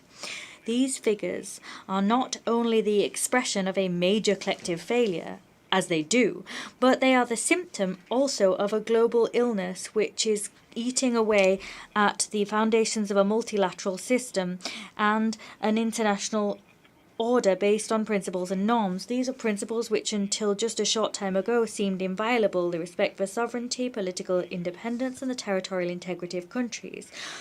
These principles are being eroded in Ukraine as we gather in this hall, indeed. 31 months have elapsed since the beginning of an aggression which Putin's Russia is waging not only against the Ukrainian people but also against the whole of the international community. That is an aggression which cannot last even 1 day longer. The recent peace conference for Ukraine, held in Switzerland, laid the foundations for a just and lasting peace in line with international law and the United Nations Charter, as called for by the peace formula of President Zelensky. Consequently, I invite all countries who have not yet done so to join that initiative and to work on the next step, that is recovery and rebuilding in Ukraine. This year, Spain will increase its humanitarian aid and mine clearance funding to 14 million euros in 2025. Moreover, the Spanish Development Agency will establish a new work stream on recovery and reconstruction focused on food, water, and energy in Ukraine. The principles to which I referred are being eroded in Ukraine but also in Palestine. For almost a year now, we've been witnessing an unconscionable spiral of death and devastation, which is now unfortunately spreading to Lebanon. This is an escalation of the conflict which is woefully grave in nature. Consequently, Spain condemns in the strongest terms the death of innocent civilians once again. And consequently, I wish to once again call for de-escalation, détente, and diplomacy. International humanitarian law must be respected, as must international law. We must put an end to the conflict in Gaza and tackle the root causes of the Israeli-Palestinian conflict. That's the only way that we'll be able to successfully extinguish the hotbeds of tension that are jeopardizing regional and global stability. Everything we're seeing daily in Gaza and now unfortunately in Lebanon is forcing us to think about the very validity of international humanitarian law. Just as we mark the 75th anniversary of the Geneva Conventions, Spain will continue doing everything it can to provide humanitarian aid to the Gazan population, with UNRWA as the key actor on the ground. However, none of this will be commensurate with need without a ceasefire. Everything except a ceasefire is insufficient. Once again, I appeal for a ceasefire, the release of hostages, and the access of humanitarian aid. In any case, the evidence is resoundingly clear. We cannot go back to the situation which previously prevailed.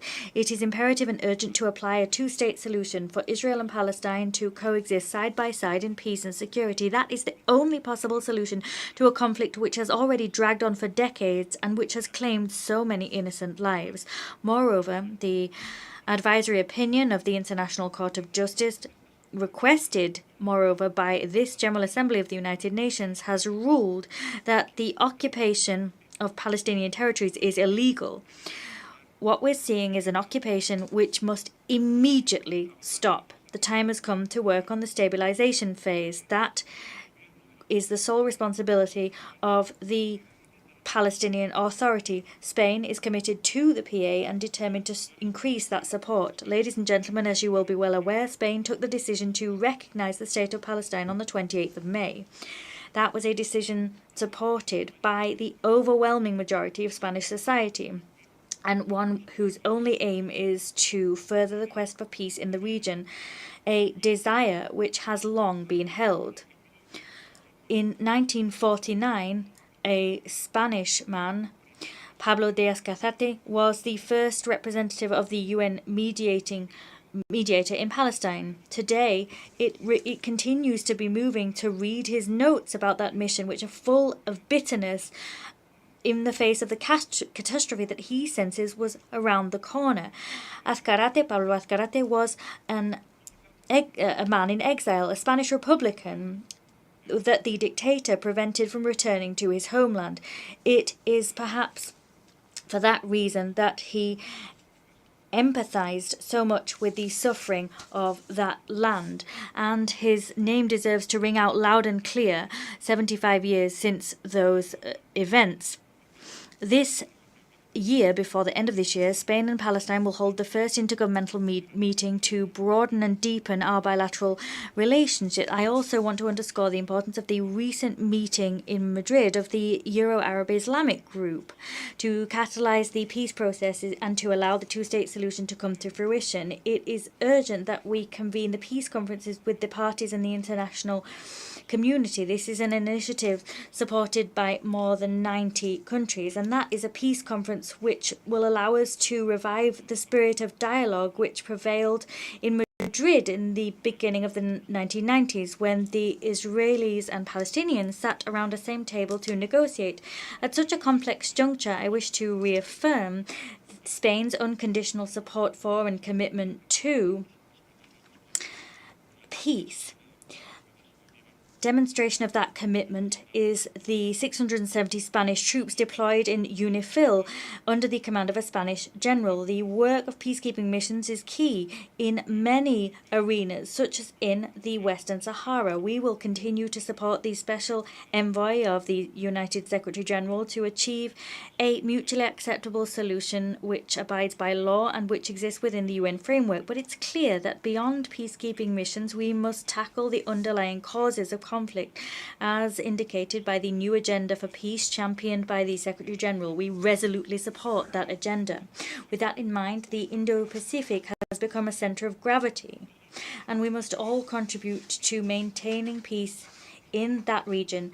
We must all continue to demand the respect of basic principles of international law, such as the freedom of navigation at sea.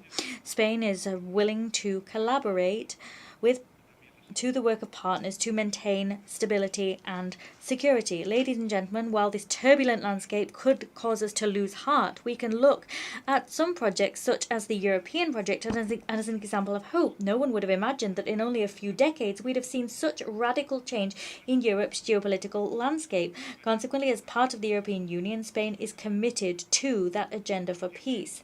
In December 2020, Spain and the United Kingdom reached a bilateral agreement on Gibraltar, on something very important to Spain, that is Gibraltar, in the context of the United Kingdom's withdrawal from the European Union. We continue to work flat out, and have done since then, now with a new British government, so that that agreement can lay the foundations for a future relationship between that territory and the European Union. We have every faith that as soon as possible we'll be able to reach an agreement the EU and the UK will reach an agreement around Gibraltar. This agreement must be fully consistent with the UN doctrine on that territory. Of course, Spain fully aligns itself with that doctrine.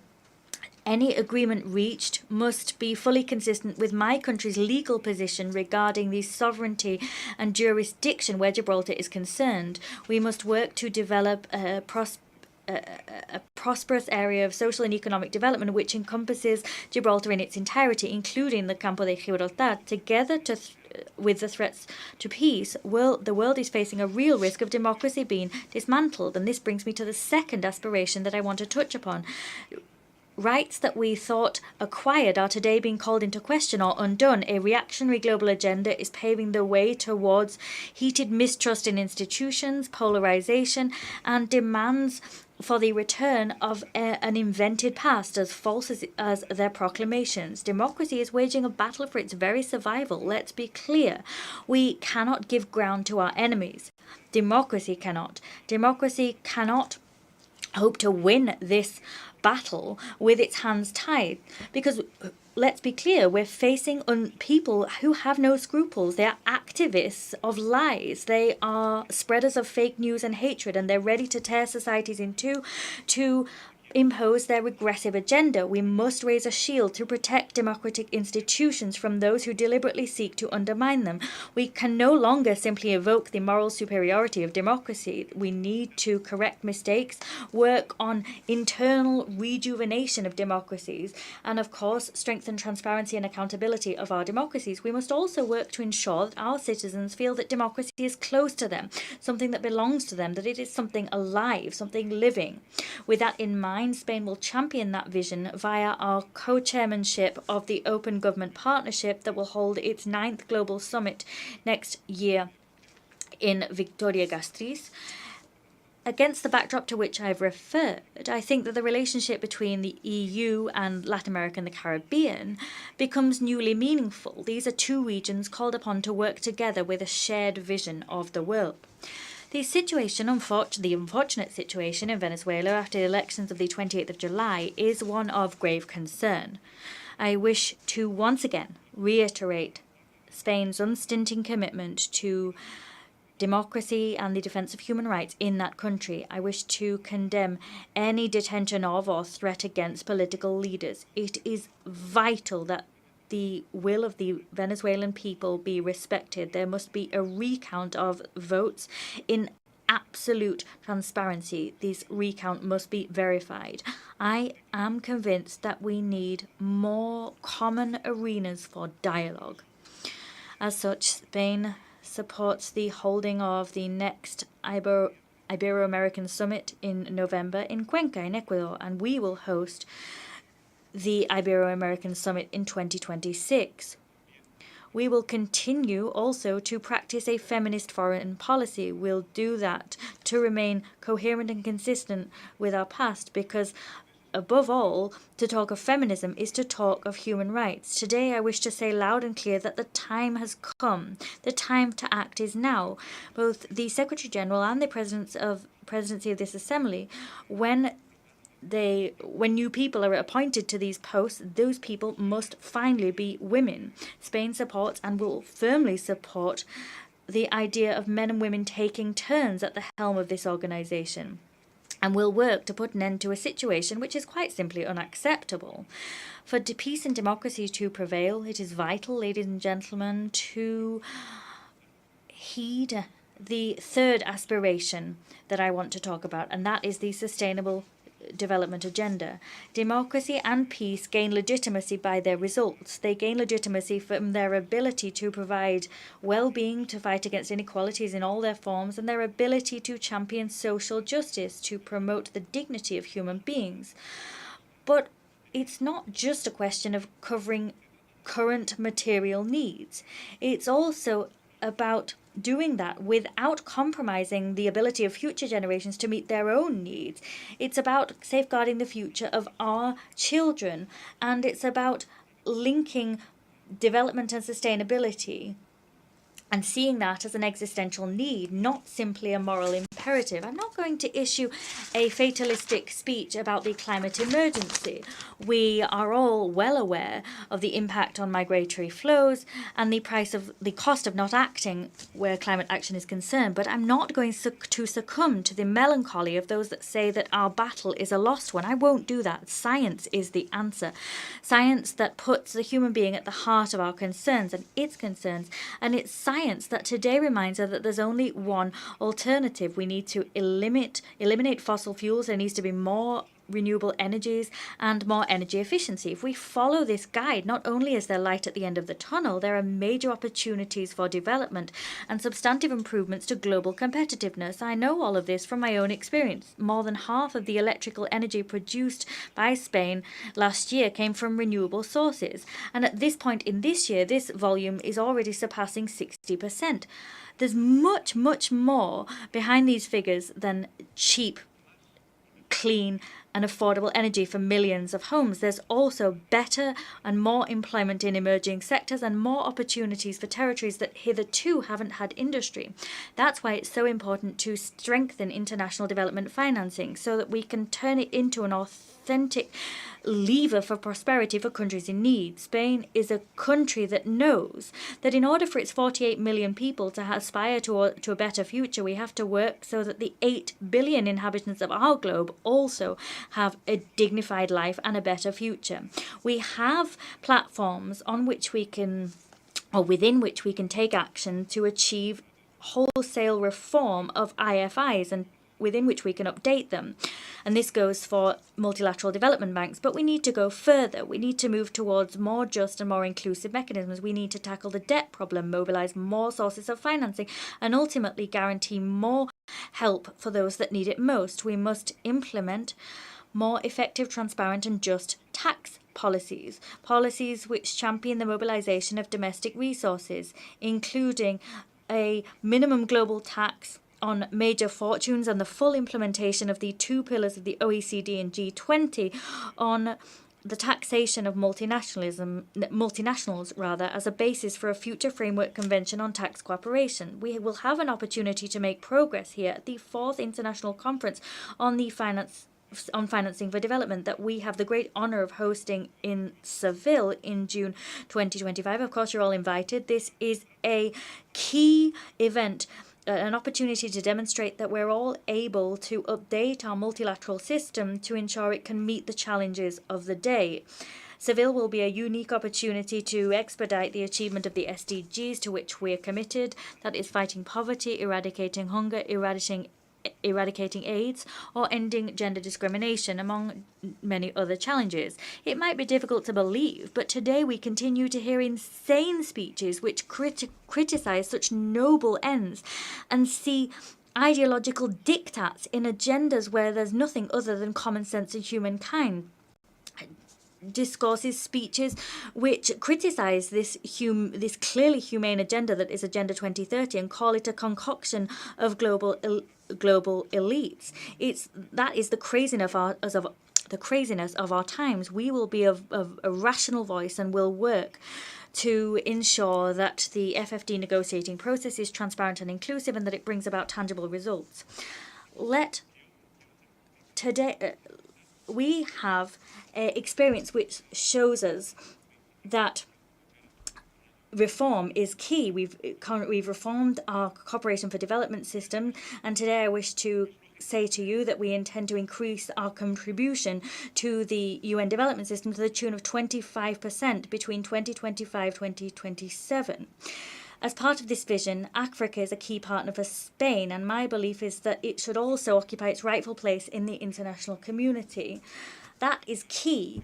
We need Africa as a partner in addressing major challenges, but also there are no more excuses. The time has come to give the African continent the place it deserves. It's this spirit that has driven forward our new strategy for Africa. What's at stake is not only strengthening bonds between countries in the region, but it's also about ensuring that our prosperity, security and progress are closely linked to the prosperity, security and inclusive progress of the African region.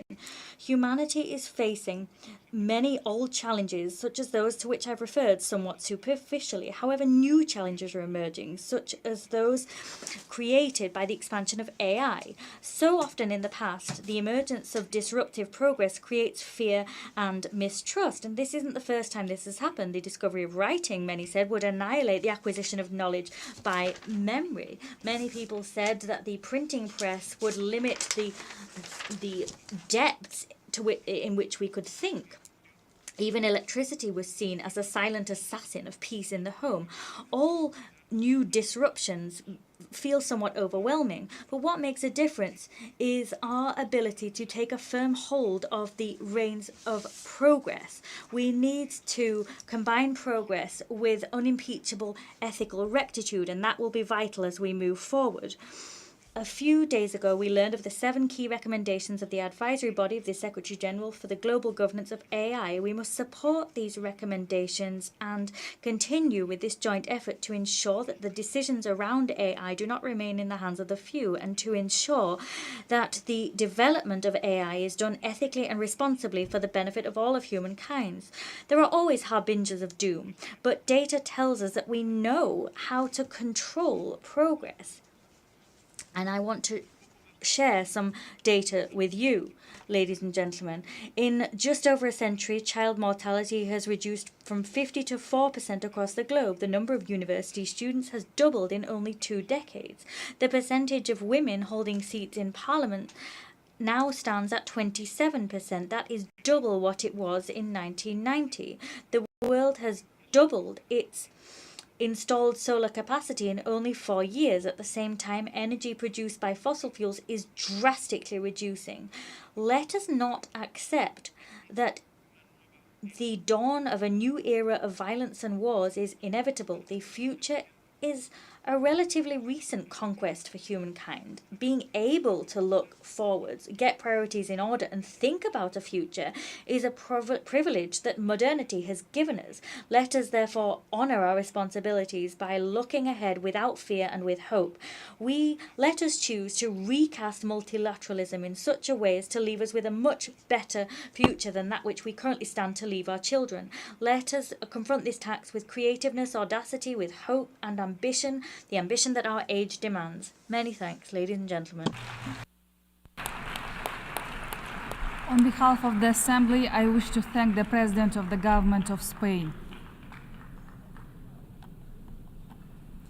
The Assembly will hear an address by His Excellency Allah Maye Khalina, Prime Minister, Head of Government of the Republic of Chad. I request protocol to escort His Excellency and invite him to address the Assembly.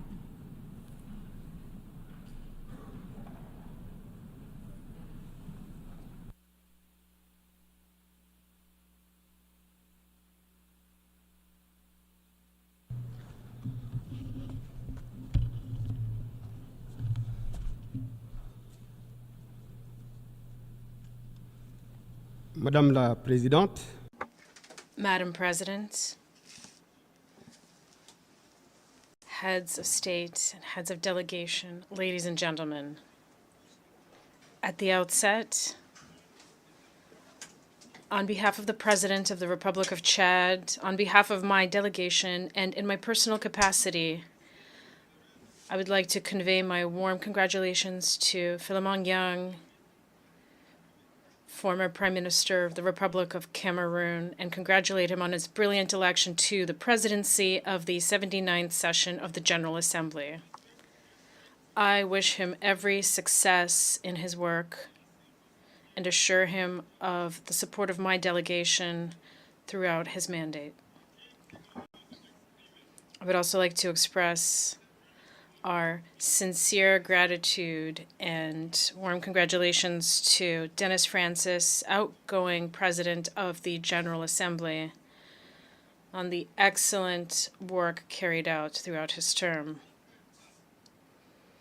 In addition, I wish to express my most sincere appreciation and full support to Antonio Guterres, Secretary General of the United Nations, for his leadership and his commitment to a renewed United Nations that is capable of meeting the expectations of the peoples of the world.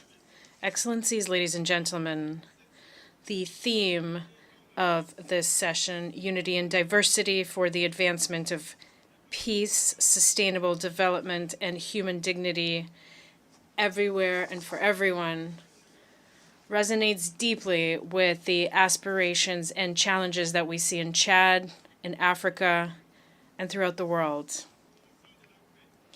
Promoting peace, sustainable development, and human dignity should not remain a mere slogan or an exercise in rhetoric. This session should inspire us to act with determination and compassion in order to together build a just and peaceful world where every individual and every community can enjoy prosperity and dignity.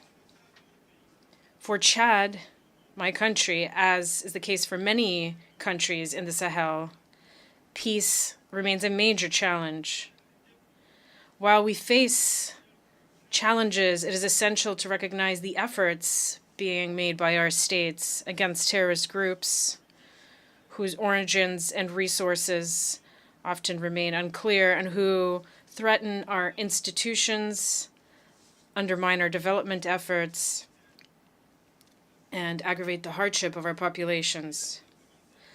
The lack of a genuine collective will on the part of the international community to eradicate the scourge of terrorism in the Sahel risks bringing Africa as a whole into the grip of terrorist groups. We are convinced that a firm commitment is required from the international community in order to tackle this challenge. Together, we must win this battle against terrorism by strengthening our cooperation in order to promote stability on our continent and, as a consequence, that of the shared destiny of humanity. Excellencies, ladies and gentlemen, in 2030, we will together assess the results of the United Nations Agenda on Sustainable Development. Like many African countries, Chad finds itself at a crossroads of multiple challenges, such as climate change, which threaten our food security. Protracted droughts, desertification, and unpredictable flooding are undermining our economies and hurting vulnerable populations. We therefore call on the international community to honor its commitments on climate financing and climate justice, as well as on the transfer of green technologies. Chad, under the leadership of President Mohamed Idriss Déby Itno, democratically elected based on a well-rounded political program and an ambitious program, and whom I have the distinct honor of representing at this 79th session, has been working tirelessly to improve access to education, safe drinking water, energy, healthcare, and economic opportunities. We must fight poverty and inequality,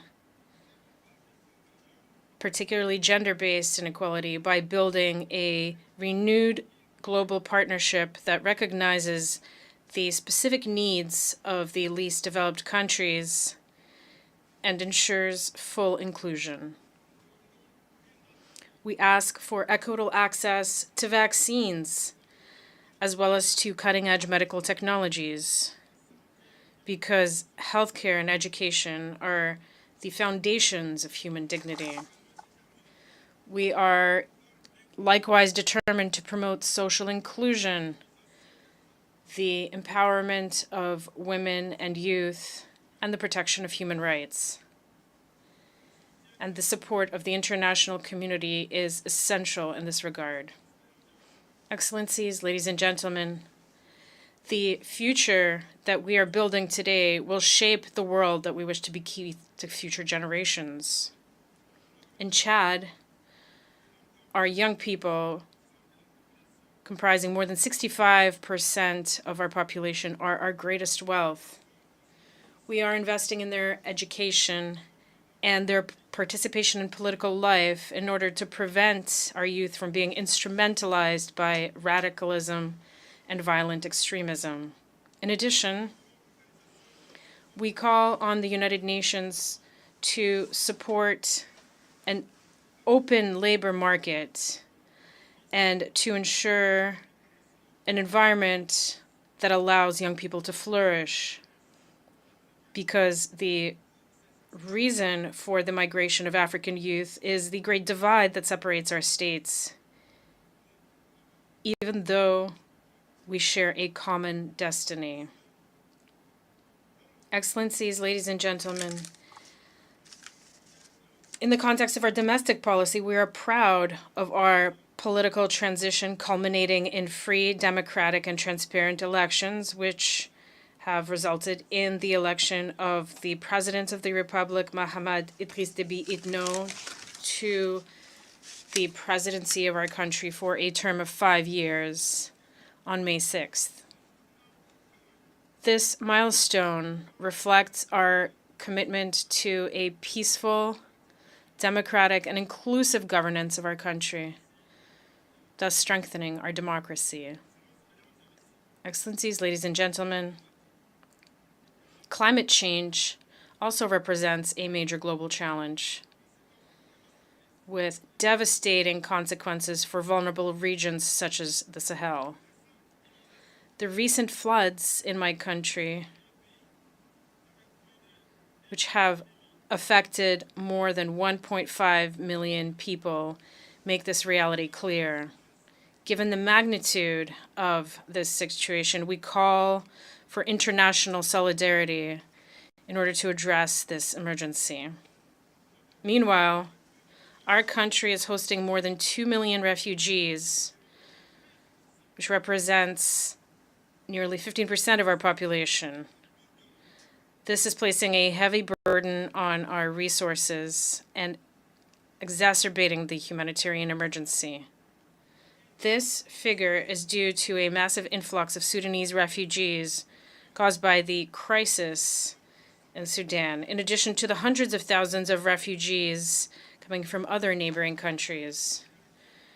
We call for strengthened solidarity on the part of the international community to support refugees as well as host populations.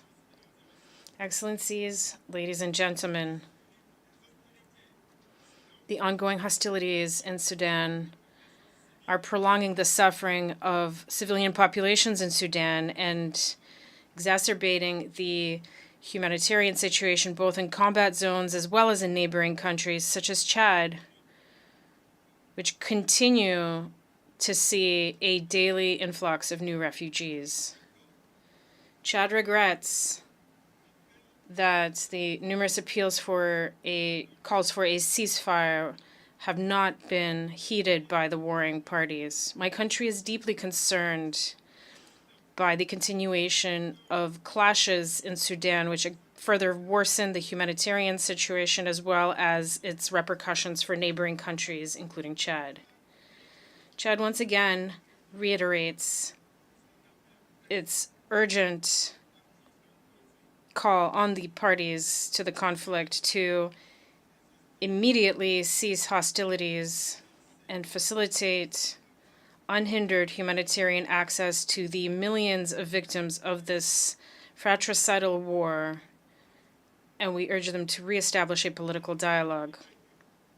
Chad remains convinced that the current crisis in Sudan cannot be solved by force. It can only be solved through peaceful means, through an intra-Sudanese dialogue aimed at achieving a lasting peace. Chad reaffirms its support for all initiatives currently underway to restore peace and stability in Sudan. With regard to the Libyan crisis, we call on all the parties to do their utmost to overcome the political impasse in which the country finds itself. Excellencies, ladies and gentlemen, conflicts are not limited to Africa alone. The situation in Ukraine, as well as the Israeli-Palestinian conflict, underscore the dangers of this inexcusable violence, which is claiming untold innocent lives against the backdrop of increasing geopolitical tensions. With regard to the Israeli-Palestinian conflict, we strongly condemn the violence and atrocities committed against innocent civilians and reaffirm our commitment to a two-state solution, as well as the inalienable right of the Palestinian people to self-determination, while calling for a peaceful solution and a negotiated solution to this conflict. The world cannot remain indifferent with a clear conscience, given the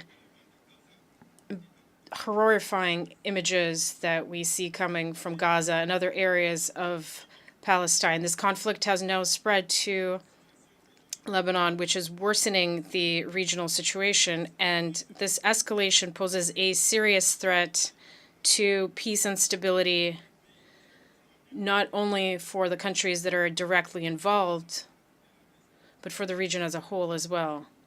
Chad also calls for the lifting of the embargo on Cuba,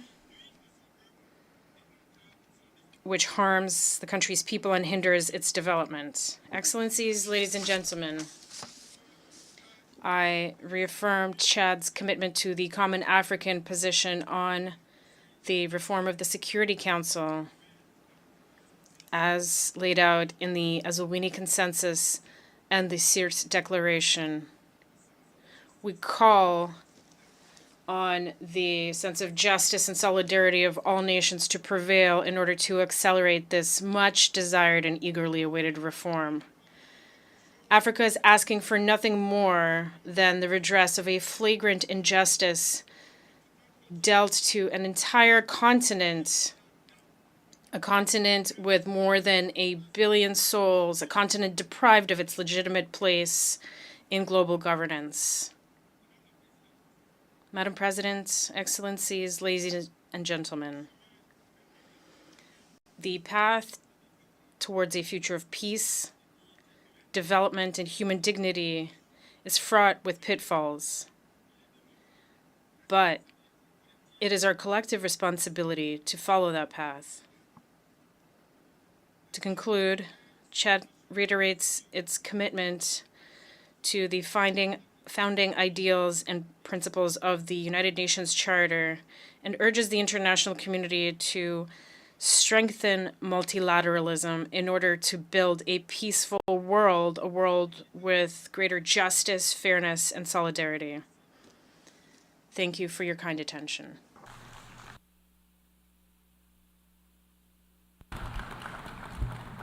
En nombre de la Asamblea doy las gracias al primer On behalf of the General Assembly, I thank the Prime Minister of the Republic of Chad.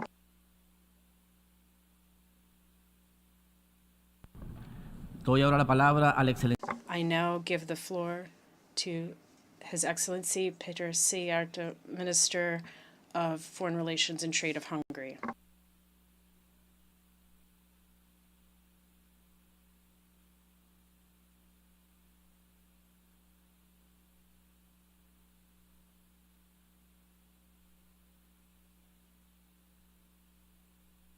Permission, Your Excellencies, dear colleagues.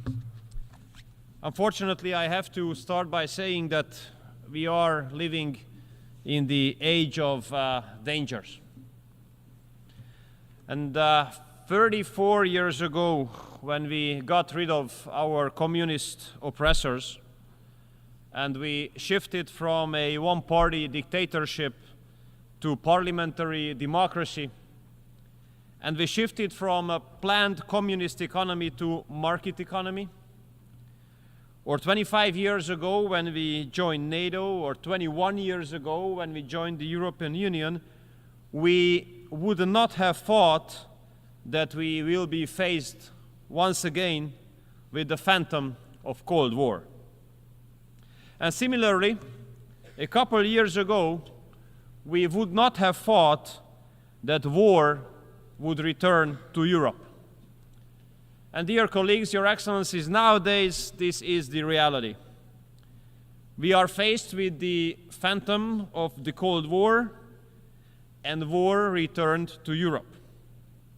I'm representing Hungary, a country which is a neighboring country to Ukraine. That means that for the last 2.5 years, we have been living in the shadow of a war. 2.5 years, almost 1,000 days. And we have been confronted with the consequences. 1.3 million refugees. Even nowadays, there are several hundreds of schools and kindergartens in Hungary which enroll the children of the refugee families. And we have been paying a price of a war which is not our war, and for the outbreak of which we do not bear any kind of responsibility. So I do believe that almost after 1,000 days, the real question is not what we do think about the war, but the real question is how peace could be made. Or even more precisely, Mr. President, the question is, which is the fastest way to peace? Because we have to pick that one, the fastest one. Because the later peace will be reached, the more people will die, the more destruction will take place, and more families will be torn apart. And we Hungarians don't want more destruction. We don't want more families to be torn apart. We don't want to see more videos about violent conscription. We don't want more people to die, especially putting into consideration the 150,000 Hungarians living in Ukraine, a community members of which have been mobilized to the Ukrainian army. Many of them have been deployed to the front line, and unfortunately, many of them have died already. And I think that after almost 1,000 days, this is high time to make an honest stock-taking and to analyze what has worked out and what has not worked out, what the international community or Europe has made as a reaction to the war. And if we are honest to ourselves, we have to say that practically nothing has worked out what international community and Europe has done as a reaction to this war. Nothing has worked out what was based on an assumption that there might be a solution at the battlefield. We have to raise the question honestly whether weapon deliveries have made any sense. And obviously, they have made no sense. No sense because weapon deliveries have not changed the situation at the battlefield, and they have not brought us closer to peace either. Weapon deliveries have only increased the volume of weapons on both sides of the front line, causing more casualties and causing the prolongation of the war. And I do hope that those who are still thinking about delivering more weapons to Ukraine will consider this impact and this consequence as well. And similarly, I hope that those who are supposed to make decisions whether the weapons delivered from the West would be allowed to be used against strategic depth in Russia will make a responsible decision. Because if Western weapons will be allowed to be targeted at strategic depth for Russia, that would cause a serious risk of escalation for sure. And I do believe that in case of such a crisis situation, we really have to put into consideration the weight, the significance of words. Because in such situation, words do have a much more serious significance than in peace times. And we are seriously concerned in Hungary about the open and shameless reference of possible use of nuclear weapons. So, dear colleagues, basically nothing has worked out of those measures which have been based on the assumption that there might be a battlefield solution. That means that solution must be looked after somewhere else. And if you raise the question, where should we look for this solution, then the answer is around the negotiating table. Therefore, Hungary argues in favor of an immediate ceasefire and the start of peace talks. This would be the fastest way to peace. And with this, with starting peace talks, many lives will be saved. I know it's easy to say, but very complicated to implement. Why? Because international liberal mainstream made peace as a cuss word. And whoever argues in favor of peace will be immediately attacked and stigmatized. And that's a huge mistake as well, that diplomacy is now being given a diverted definition. Many would like us to believe that diplomacy is only about talking to those with whom you agree 100%. This is not diplomacy, this is something else. This is not an achievement. Diplomacy is a capacity to talk to those with whom you might not agree, to talk to those with whom you might disagree in everything. And here I do believe, Mr. President, that the United Nations should have a great role, because United Nations was not established as a group of like-minded countries. It was established to give platform for everyone to talk to everyone about everything. And UN gives a legitimate possibility even for those countries who are at war with each other to talk to each other. Therefore, we reject any kind of federalistic efforts which would limit or restrict us in whom we would like to talk in the framework of United Nations and what would be the topic. I'm representing a small or mid-sized, depends on the level of self-confidence, country coming from Central Europe, a landlocked one. And I have to tell you that we do consider it as nonsense and unacceptable that the representatives of the big powers are not ready to talk to each other. Because the fact that they don't talk to each other, that poses a serious security risk on us. And there's another risk that they don't talk to each other. If they don't talk to each other, then the world can easily be divided into blocks again. And that's a nightmare for us. Why? Because we have already experienced it once. We have lost 40 years of our lives, 4 decades, when the world was divided into blocks. Therefore, we have to speak very clearly. We don't want such kind of period to come back. We don't want the world to be divided into blocks again. And I would like to disillusion everybody. It would not only be us to lose everything, or almost everything, in case the world's going to be divided into blocks. Everybody would lose on that. I do believe that a civilized East to West cooperation could bring a lot of profit to the whole world.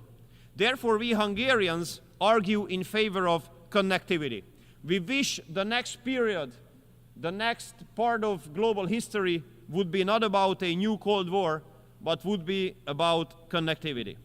And although we are a relatively small country, but we can serve as a good example. What a big growth potential is being represented by a civilized East-to-West cooperation. We have been carrying out a pragmatic, patriotic foreign policy based on common sense and aiming at reaching the national interests. And as an outcome of that, Hungary became a meeting point of East and West. The biggest corporates of the Eastern and Western economies are meeting in Hungary. Imagine in Hungary, the top German premium car makers and the top Chinese electric battery manufacturers are not only working together in one country, in one city, they are building their factories next to each other on the neighboring plots. So therefore, I have to underline that the strategies of those corporates which have a determining impact on continental economies cannot be successful without free global economic cooperation.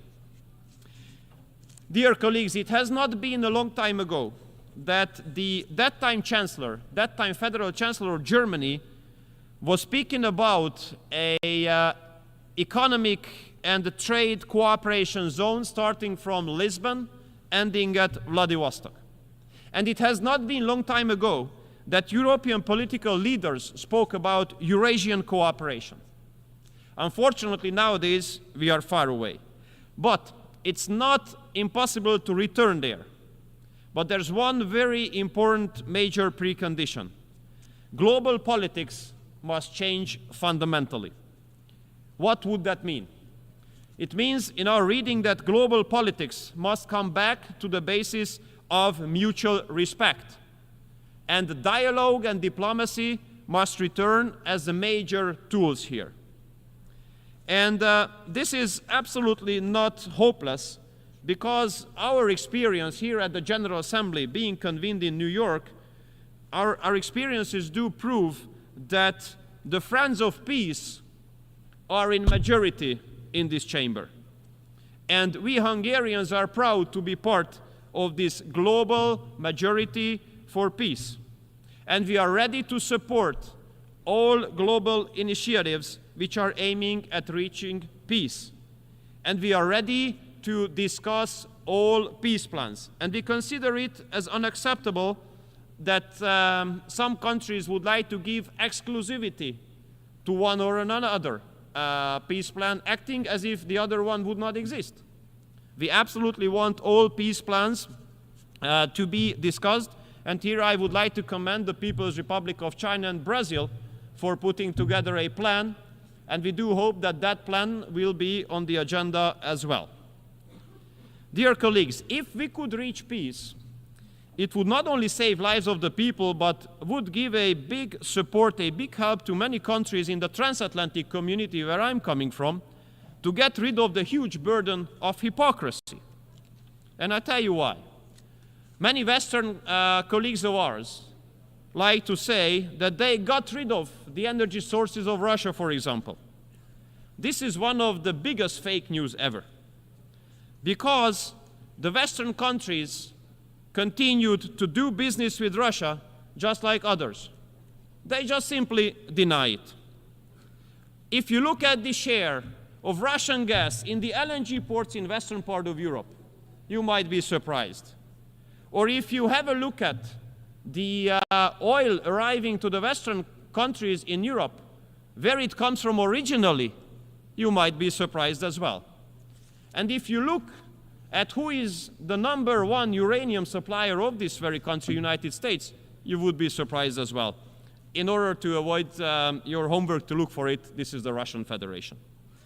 Dear colleagues, all this prove that economic sanctions are totally useless in this regard. They absolutely don't work out.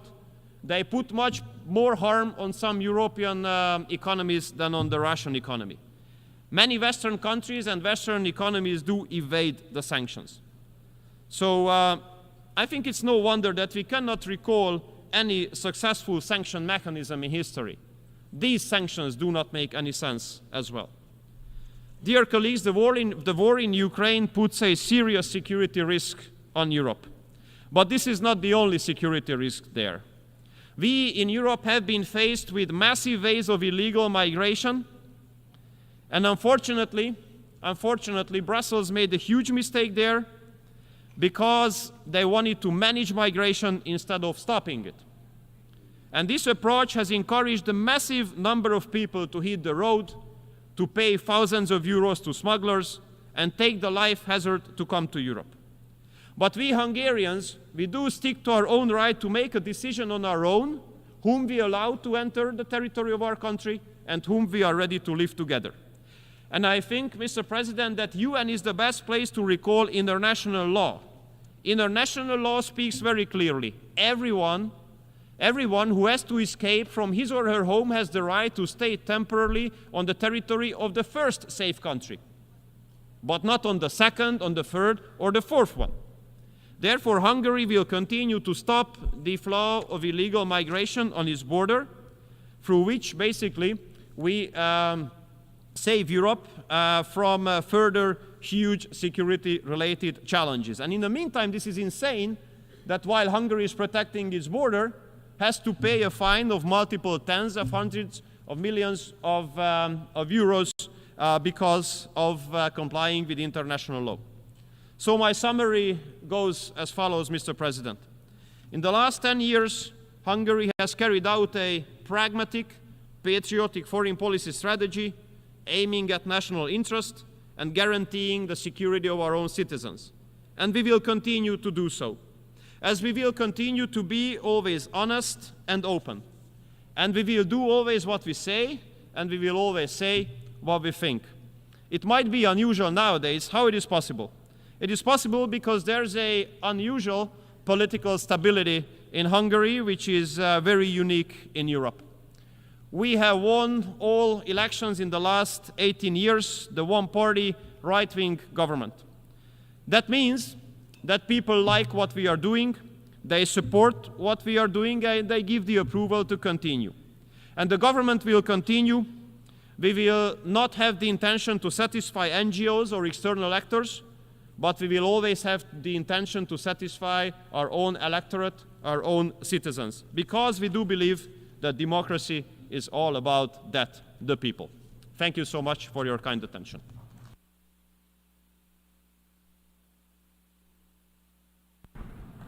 Doy las gracias al ministro. I thank the Minister of Foreign Affairs and Trade of Hungary.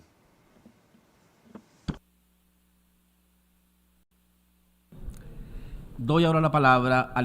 I now give the floor to His Excellency Bakhtiyor Saidov, Minister of Foreign Affairs of Uzbekistan.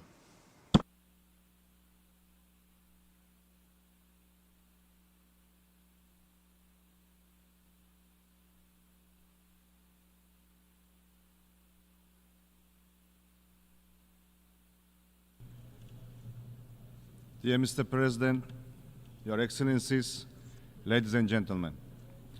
First of all, allow me to convey greetings and best wishes of peace and prosperity from the President of the Republic of Uzbekistan, His Excellency Shavkat Mirziyoyev, to the United Nations leadership, heads of states, and delegations participating at the 79th session of the General Assembly.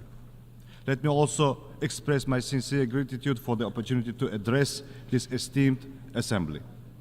I would like to thank the UN Secretary General, Mr. Antonio Guterres, for his firm focus on Central Asia. This was once again confirmed by his recent visit to our region, which laid a solid foundation for further expanding cooperation with the United Nations. Our debates are taking place at a time of escalating global challenges. Wars and conflicts, triple planetary climate crisis, worsening of the world economy and technological gap are affecting all countries without exception. We firmly believe that the United Nations must remain central in addressing the challenges of the 21st century. Resolving global issues at the national level is crucial for maintaining stability and the well-being and prosperity of our people. In this context, achieving the Sustainable Development Goals is very important. The consistent implementation of the SDGs has been identified by the President of our country as a cornerstone of Uzbekistan's state policy. Our Uzbekistan 2030 development strategy is fully aligned with SDGs. In recent years, Uzbekistan has made significant progress in poverty reduction, improving public access to education, transitioning to a green economy and promoting gender equality. Our GDP has more than doubled, and the poverty rate has fallen almost 4 times in less than 10 years. We are taking solid steps to create jobs and improve the quality of human capital with the aim to reduce the unemployment rate from 11 to 7%. Full-scale implementation of the SDGs is impossible without attracting investments and advanced technologies. Uzbekistan is actively pursuing these goals, leveraging our state resources and private sector. However, many developing countries face challenges in accessing global financial resources. We share the view to reform the international financial system to establish a modern financial architecture. Humanity's future is closely linked to the development and application of modern technologies. New scientific advancements should bring people and nations closer together, not separate them. We proceed from the principle that access to technology is not a privilege, but a right for every person and every nation. Digital technologies are especially crucial. We have adopted the Digital Uzbekistan 2030 strategy. We are rapidly advancing our IT sector. Yet, there is another side of the coin.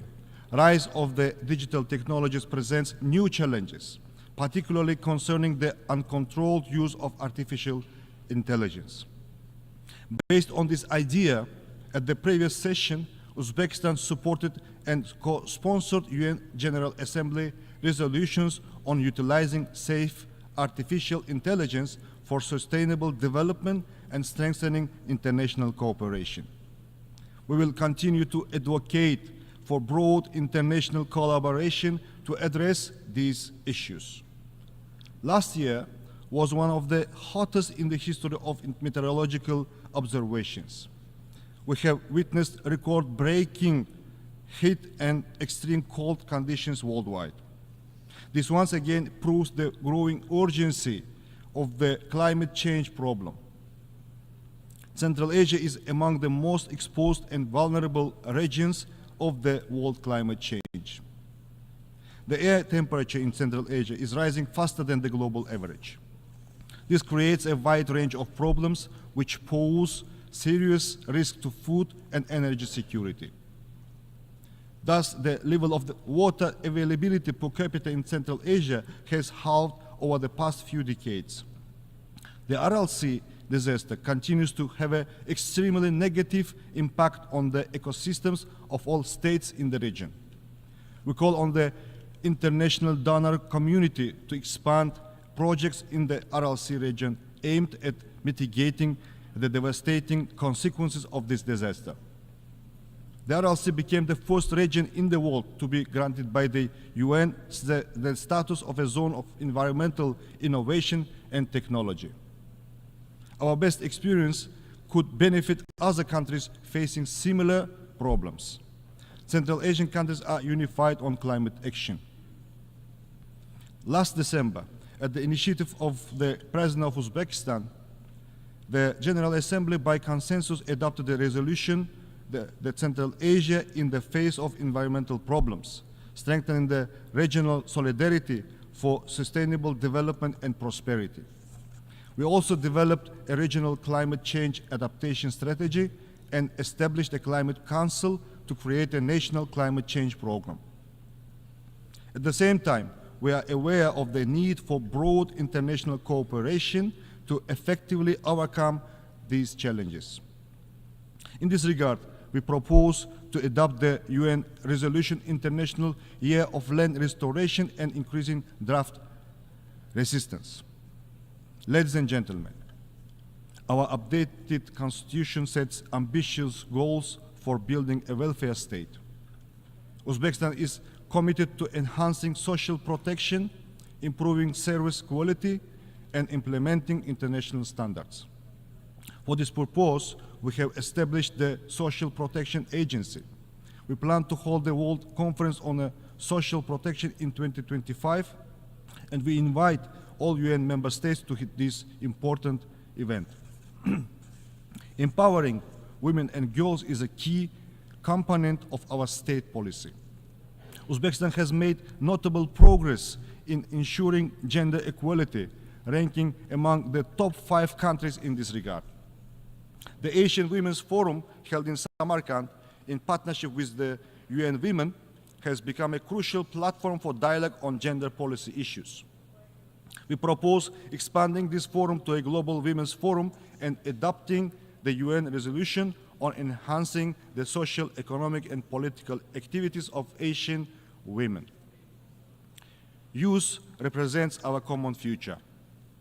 In Uzbekistan, where over half of the population is under 30, effective youth policy is vital to build a new Uzbekistan.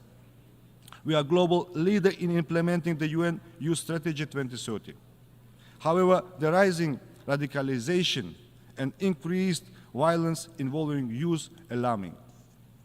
We must focus on fostering proper spiritual and moral education of young people to prevent their involvement in radical movements. We propose enhanced cooperation in this direction based on the UN General Assembly resolution, Enlightenment and Religious Tolerance, adopted at the initiative of our President in 2018. The global threat of terrorism requires unified international action.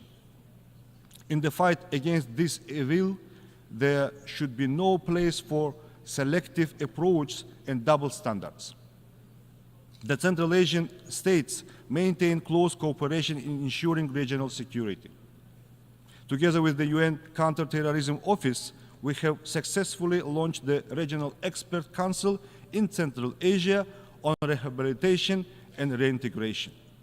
We appreciate the UN's assistance in developing the national strategy of Uzbekistan to combat drug trafficking and drug abuse for 2024-28. As a state party to the United Nations Convention Against Corruption, Uzbekistan welcomes anti-corruption efforts. We support enhancing the role of the UN in fostering international cooperation against corruption. In December last year, together with the state of Qatar and support of the UN ODC, we have hosted the high-level International Anti-Corruption Award ceremony in Tashkent. In recent years, our country has become an active participant of all UN processes. For the first time in our history, we have joined the UN Human Rights Committee, ECOSOC, and the governing body of the International Labour Organization. In 2025, we will host the 43rd session of the UNESCO General Conference in Samarkand, an event that will be held outside of Paris for the first time since 1985. We invite all UNESCO member states to actively participate in this event. We have decided to run for the non-permanent membership of the UN Security Council for the 2035-2036. We count on your support of our candidacy. Dear ladies and gentlemen, Central Asia remains top priority in Uzbekistan foreign policy. The new political atmosphere in Central Asia allowed us to address many global issues regionally.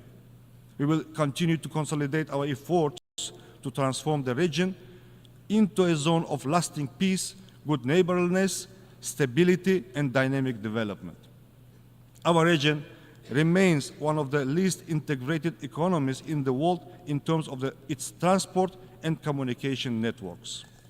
Due to the geographical location of the Central Asia, the cost of transporting goods to the nearest seaports can reach up to 50% of the final value, which is 4 to 5 times higher than the global average. Today, our region is firmly focused on connecting to major global markets and revitalizing the Great Silk Road. Uzbekistan is taking strong steps to establish effective transport corridors leading to international markets. We are implementing an ambitious project to build the Trans-Afghan Railway, which will provide access to global ports and have a positive effect on the economic development of our vast region. The key to ensuring the stability and sustainable development in our region lies in addressing the Afghan problem. Afghanistan is an integral part of Central Asia. Unfortunately, the international community has been unable to implement measures capable of reversing the challenging situation in this country. Uzbekistan is pursuing a pragmatic policy towards Afghanistan. We will continue to contribute to Afghanistan's economic reconstruction and the development of its transport and energy infrastructure. We are ready to expand the educational center for Afghan citizens in the Uzbek city of Termez into the global training center. Recently, we have established the Termez International Trade Center designed to foster a favorable business environment and enhance logistics.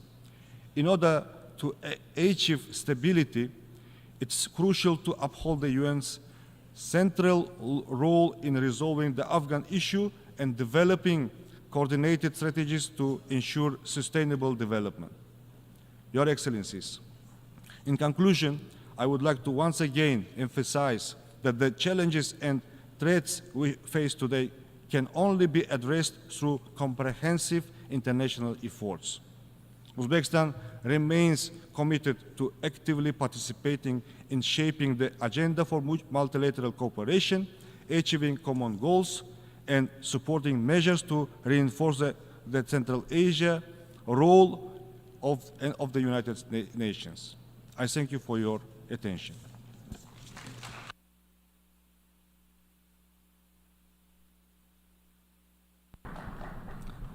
Muchas gracias. I thank the Minister of Foreign Affairs of Uzbekistan. Doy ahora la palabra al excelente. I now give the floor to His Excellency Ivan Gil Pinto, Minister of People's Power for Foreign Affairs of the Bolivarian Republic of Venezuela.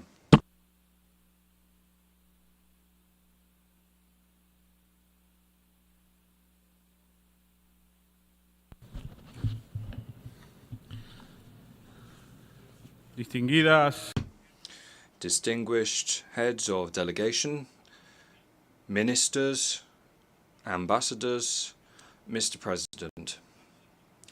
Over these last few days, we have heard in this General Assembly two narratives. One, the discourse of the oligarchs and their satellites who seek to rule the world, and another, that of the dignified peoples who fight for their sovereignty and independence.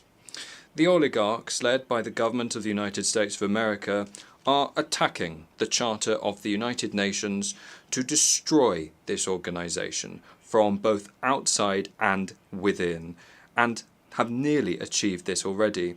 To this end, they promote the involvement of private corporations, non-governmental organizations, and other strategies that disregard the sovereignty of states. They have called this a rules-based order. Not satisfied with this, the oligarchies resort to political expressions that we thought we had already overcome, such as fascism and Nazism. These political currents of imposition and domination promote white supremacy, racism, xenophobia, and other forms of intolerance, normalized with the support of large international media monopolies and social networks. They are placed at the service of imperialism and neo-colonialism, ultimately supporting their plans to create tensions, fabricate conflicts, and pit peoples against each other. As we speak in this assembly, bombs are falling in Gaza, where Israel has murdered tens of thousands of girls, boys, women, and men who are innocent, with the complicity of the governments of the United States of America and the European Union. The greatest crime of extermination and genocide since the one committed by Hitler in the Second World War is currently being carried out. Today they intend to export their hatred and destruction to an entire region, bombing and murdering innocent people in Lebanon and Syria as they try to destabilize the Islamic Republic of Iran. This is a genuine threat to humanity and world peace. A new form of terrorism has been doled out in Lebanon, where, with the complicity of private companies, that manage the supply chains of mass consumer technologies, It sets a severe precedent, putting global security at risk. They also bomb civilian infrastructure in that kindred country, killing innocent people just as they do in Gaza. Israel has truly become a death machine, which must be stopped at once. But instead of stopping the massacre and bringing those responsible to justice, those most powerful insist on expanding the war to Europe and other parts of the world through military blocs such as NATO. After the defeat of Ukraine in their Nazi adventure, they now intend to bring war and terrorism to Great Russia, which, as history has taught us, will always be victorious. NATO's expansion also threatens peace in South America with the installation of military bases with the complicity of the lackey governments of Argentina and Ecuador. Hate speech promotes and fosters terrorism in its various forms. For instance, from the very territory of the United States of America, attacks, assassination attempts, destabilisation and attacks against sovereign peoples such as Venezuela are continuously planned. To this end, they have resorted to the use of information and communication technologies, especially social media, controlled by the empire's frontmen who fabricate psychological wars aimed at exploiting feelings of hatred and destruction without control of any sort. In addition to this, there are cyber attacks on critical infrastructure, including vital utilities, banking, oil, and electoral systems, as happened in my country on the 28th of July. Mr. President, how can progress be achieved on peace and security issues when the United States of America, whose government insists on providing a framework of impunity for violators of international law, hijacks the body responsible for maintaining peace and security? From this rostrum, we reiterate our unwavering solidarity with the kindred people of Palestine, whom we support with determination in their just cause and in all efforts aimed at preserving a clear political horizon, which preserves the viability of the two-state solution based on the pre-1967 borders.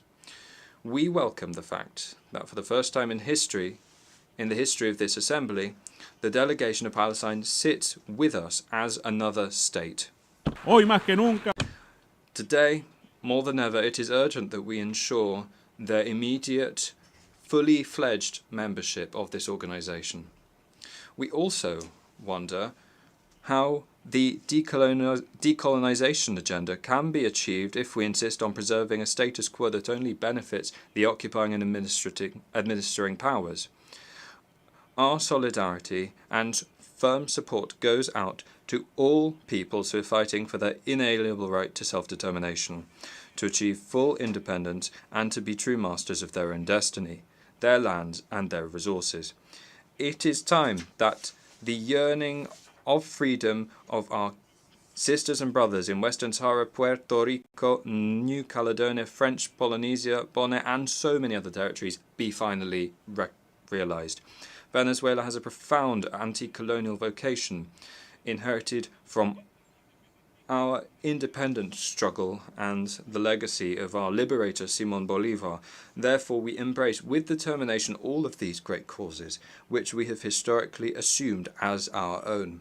We are determined to contribute to the end of colonialism in all its forms and manifestations. Similarly, we will continue to demand the restitution of the sovereignty rights over the Chagos archipelago and the Malvinas Islands to the legitimate owners, namely the Republic of Mauritius and the Argentine Republic. Despite the betrayal of the cause of the Malvinas by the shameless Javier Milei, the brotherly people of Argentina can always count on Venezuela's solidarity and full support in this just and historic claim. President, even today, the peoples of the world are still paying the price for the misfortunes left by the colonialism of empires such as the United Kingdom, which committed crimes on all continents and is now trying to erase from our memories this with total impunity. One of them, these harmful effects, which persists to date, is the disposition of Venezuela's sovereign rights over the Guayana Essequiba. This plunder originated in the expansionist and violent policy exercised by the British Empire in Venezuelan territory throughout the 19th century, sought to impose itself by fraudulent means in 1899. via a form of arbitration that was rigged between the powers of the day.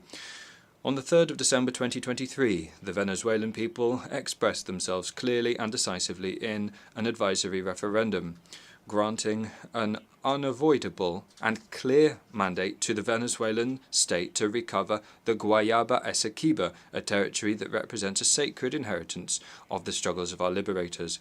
In that referendum, the Venezuelan people ratified the historic position of our country of never recognizing the jurisdiction of the International Court of Justice in this case, nor any decision it may adopt on that matter. The President of Guyana has lied on this rostrum in this connection. Venezuela only recognizes the Geneva Convention of 1966 as the only way to reach a settlement that restores Venezuela's rights over the territory of the Guayana Essequiba. Today, the United States of America and Guyana are in violation of the Joint Declaration of Argyll, threatening regional peace, security and stability through the military presence of extra-regional actors and the illegitimate granting of oil concessions in a non-demarcated maritime area. In this context, we take this opportunity to reiterate our firm commitment to the CELAC proclamation of Latin America and the Caribbean as a zone of peace. It is time for Guyana to demonstrate its commitment to that proclamation, as well as dialogue, mutual respect, tolerance, and understanding, thus returning to the Geneva Agreement. President, the illegal imposition of unilateral coercive measures against whole peoples by the United States of America and the European Union represents a flagrant violation of the Charter of the United Nations and every norm of international law. These measures constitute massive violations of human rights, including the right to development, as well as crimes against humanity. We reiterate our call for the complete, immediate, and unconditional lifting of all regimes of so-called sanctions and blockades that today are enforced against more than a third of humanity, including 30 million Venezuelans. Our solidarity with the sisters and brothers in Belarus, the Democratic People's Republic of Korea, Cuba, Eritrea, Iran, Nicaragua, Syria, Zimbabwe, and so many others who suffer the effect of these criminal policies day by day. Mr. President, dignified peoples fighting for their sovereignty and independence have also raised their voices in these spaces and must be heard. Venezuela today faces the onslaught of new forms of colonialism. For several years now, the government in Washington has been carrying out a neo-colonial experiment which aims to destroy our democratic system, our institutions, our sovereignty, our independence, and the inalienable right of our people to self-determination in every possible way. This is a large-scale recolonization plan that attempts, based on a continued coup d'etat, to destroy our republic. For its execution, all options have been and continue to be on the table. Since the cruel, inhuman enforcement of a ferocious economic, commercial and financial blockade with almost 1,000 sanctions, which has cost our nation more than $642 billion in the last 7 years alone,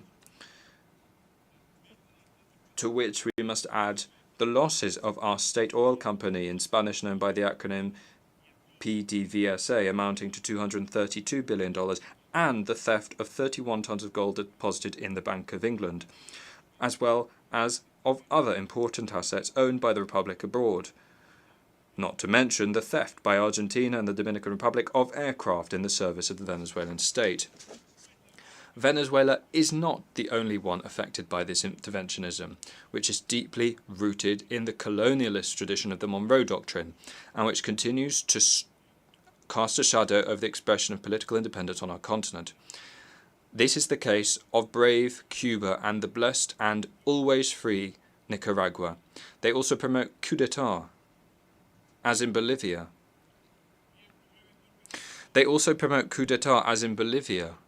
In 2019 and 2024. And they mercilessly attack, with support of local oligarchies, the government of President Gustavo Petro in Colombia and that of President Xiomara Castro of Honduras. Our form our firm support and unwavering solidarity with them too. President, on the 28th of July, as is customary in our revolutionary democracy, the Venezuelan people expressed themselves in a conscious, peaceful and massive manner to elect, with full guarantees, transparency and freedom, the Venezuelan head of state and government for 2025-2031. President Nicolás Maduro was re-elected with a clear and overwhelming majority. After this great popular victory, the oligarchy of my country resorted once again to disregarding of laws and institutions, triggering a criminal form of violence that left 27 dead, hundreds wounded, and the destruction of public and private property. With the use of criminal gangs, they set up barricades, burned schools, hospitals, and public institutions, and assassinated ordinary citizens for their political affiliations alone.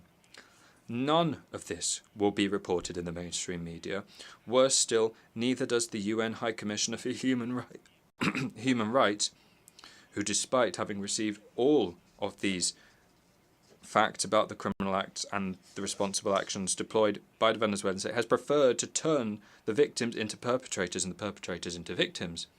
Over the last 2 days, this fascist and disinformation campaign against our country has been spread from this rostrum. The government of the United States of America and its satellite and servile governments have dedicated themselves to lying, attacking and threatening our people from this place, which is a symbol of peace and understanding by trying to impose a false narrative. But here we are once again to present the truth about Venezuela and our people. Today we come to unveil all of these charlatans. President, at the forefront of this huge operation is, as usual, the government of the United States of America and its agencies, as part of its failed policy of a continued coup d'etat against the Bolivarian Republic of Venezuela, which began more than 25 years ago. From their territory, and specifically the state of Florida, terrorist attacks against public officials and facilities are planned. They also use social networks with impunity and the full support of the White House to promote mercenary incursions, as already happened in May 2020.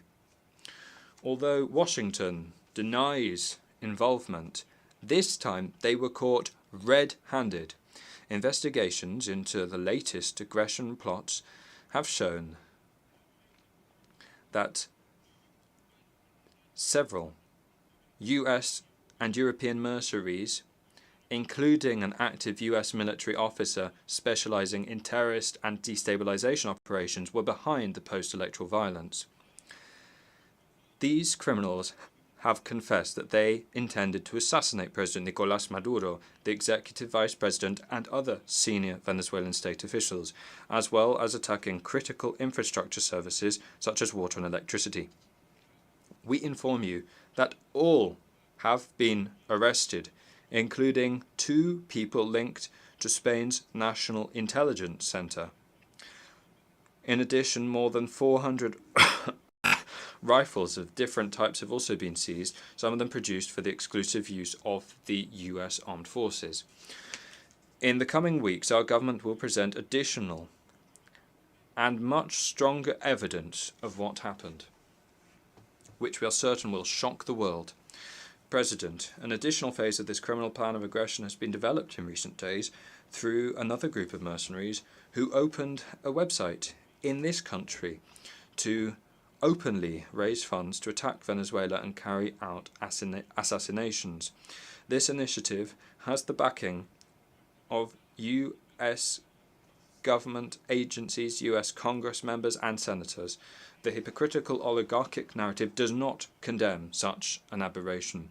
In this context, it bears underlining the obligation of the states to ensure that their territory is not used to finance, plan, facilitate, or commit acts of destabilisation through the use of mercenaries and terrorists.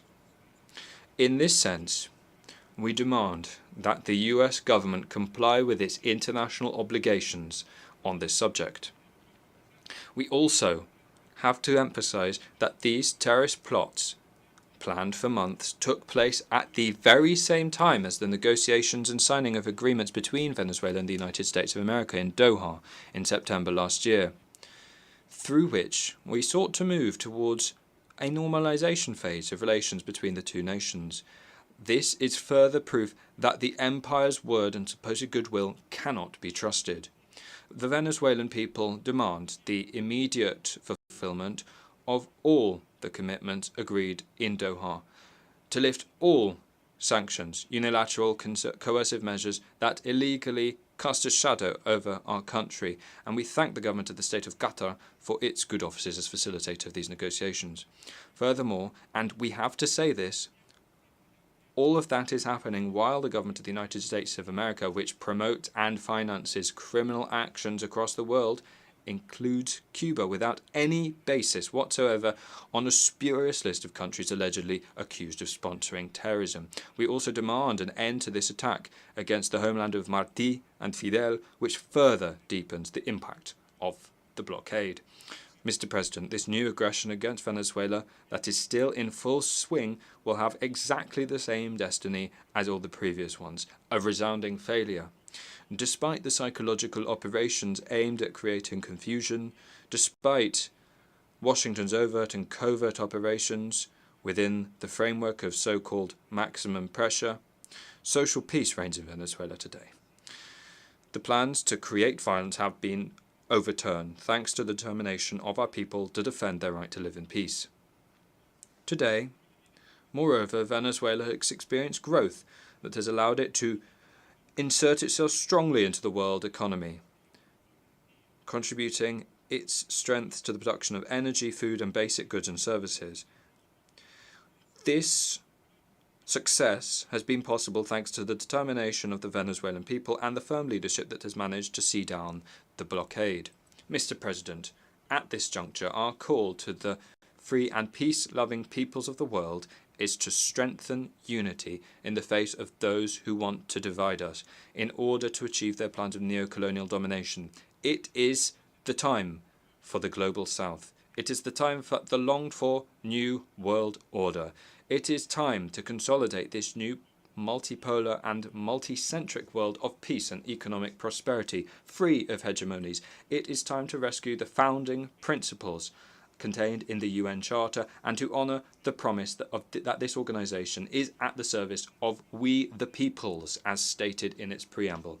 Venezuela puts its Bolivarian diplomacy of peace at the service of humanity to advance in that direction, as demonstrated by its leadership at the head of the Group of Friends in Defence of the Charter of the United Nations. These are the principles that constitute the narrative of free peoples, which are expressed in new forms of partnership based on the principles of solidarity and complementarity, as, for example, the Bolivarian Alliance for the Peoples of America, or ALBA-TCP by its acronym in Spanish, and BRICS, as well as other hopeful prospects for the emerging New World Order, in which our country seeks to insert itself at an accelerated pace. President, let me conclude by emphasising that in Venezuela we are still on our feet, waging battles hand in hand with our people in a permanent popular organisation and mobilisation in the struggle to continue consolidating our independence. No matter who is at the head of the US empire that speaks before this rostrum in a year's time, you can rest assured that the clear and rebellious voice of the people of the Bolivarian Republic of Venezuela will continue to be present in this forum under the strong leadership of President Nicolás Maduro Moros, as we stand determined to resist US imperialism. As Bolivar said, God grants victory to those who enshow constancy. Thank you.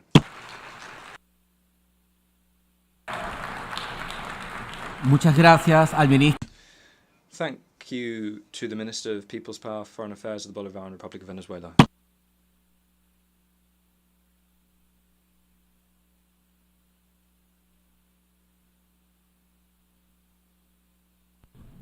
Doy ahora la palabra. I now give the floor to His Excellency Frederick Makamure Shava, Minister of Foreign Affairs and International Trade of Zimbabwe.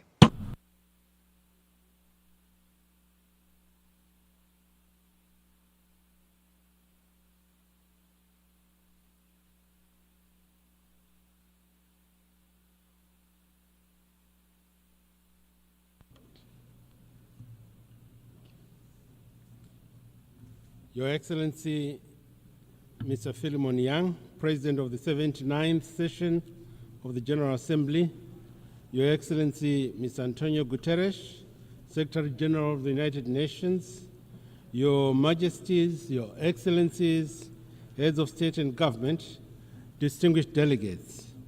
Allow me to extend my heartfelt congratulations to you, Your Excellency, Mr. Philemon Yang, on your election as President of the 79th session of the United Nations General Assembly. We are confident that under your astute leadership, significant progress will be made on the critical global agenda that is before us. Please be assured of Zimbabwe's unwavering support throughout your tenure.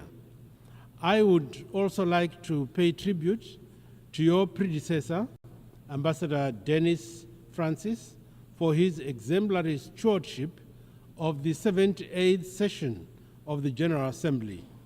As the General Assembly had to contend with a number of delicate issues, Ambassador Francis worked hard, so hard, to promote compromise and the collective resolution of issues anchored on the principle of multilateralism, understanding, and mutual respect.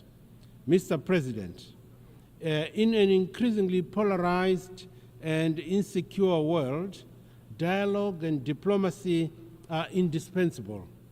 Our world is besieged by numerous global challenges, both natural and man-made.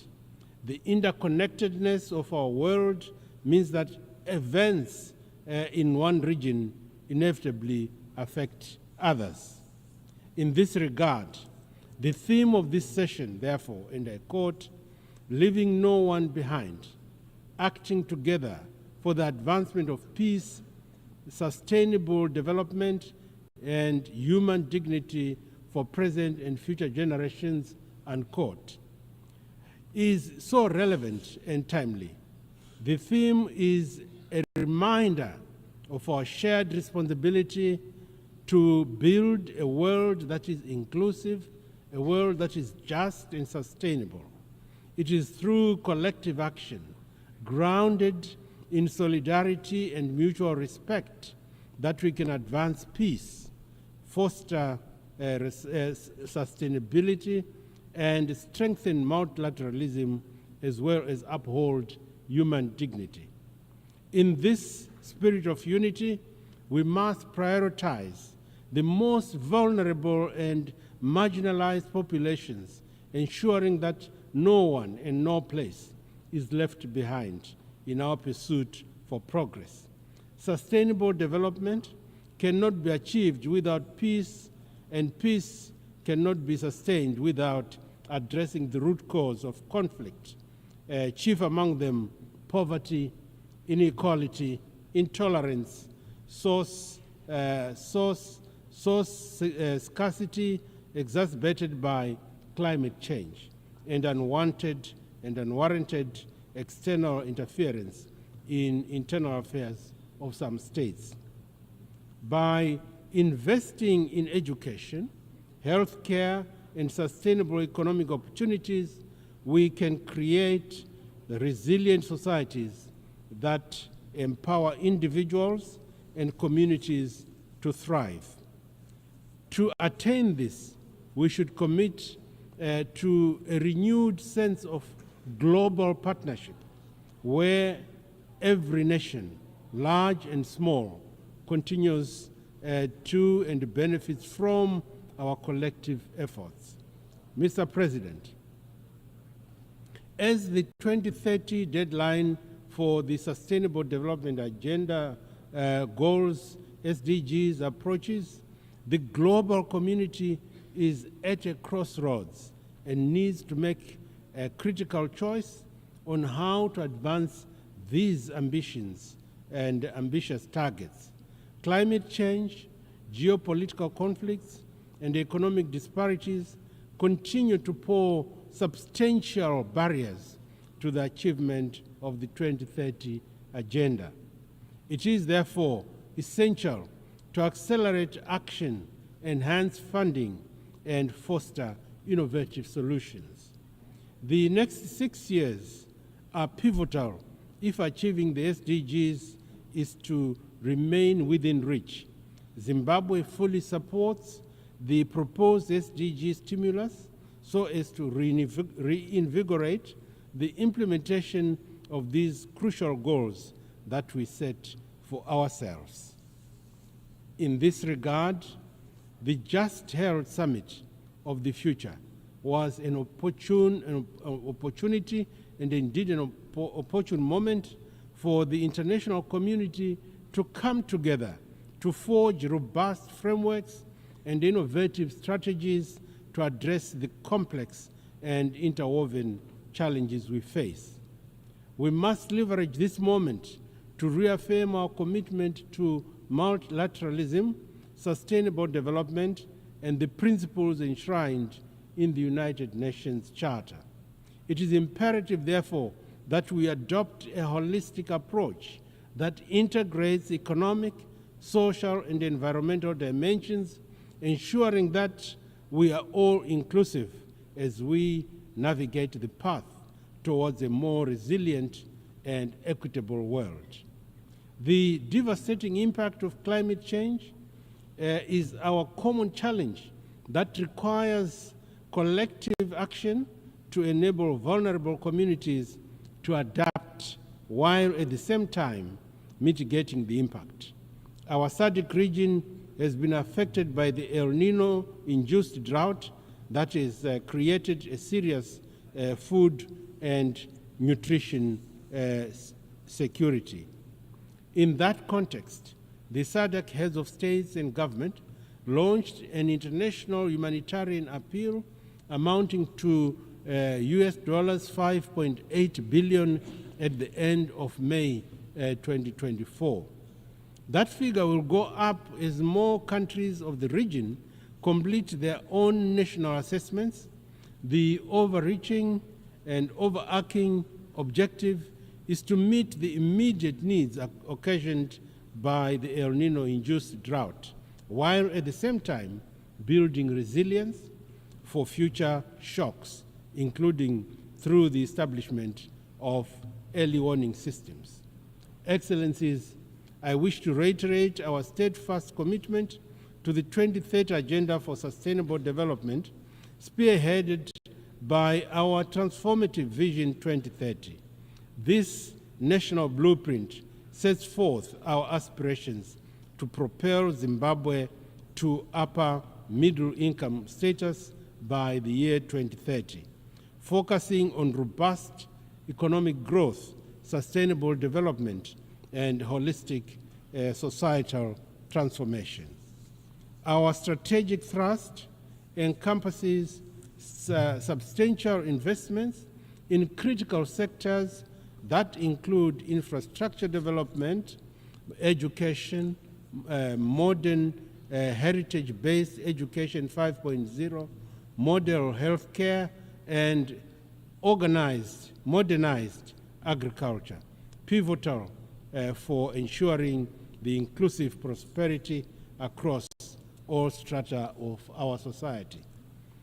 In earnest pursuit of the SDGs, Zimbabwe has recorded commendable strides across various domains. We have implemented rigorous policies such as our Agricultural 6.0 model aimed at bolstering food security, enhancing access to potable water and sanitation facilities, and investment in renewable energy. Our comprehensive and social protection frameworks and healthcare systems have yielded tangible reductions in poverty levels and disease burdens. Furthermore, we remain unwavering in our commitment to empowering women and youths, recognizing their pivotal as architects of sustainable transformation and development. The government of Zimbabwe is advancing a devolution policy driven by our mantra, which I quote, leaving no one and no place behind. The focus is on promoting grassroots development through empowering provincial and district authorities to lead the way in fulfilling their development aspirations. Our goal is to ensure that no community, no village, no town center or province is left behind in our development efforts. As a result of this policy thrust, we have witnessed a life-changing and transformative impact driven by this bottom-up approach.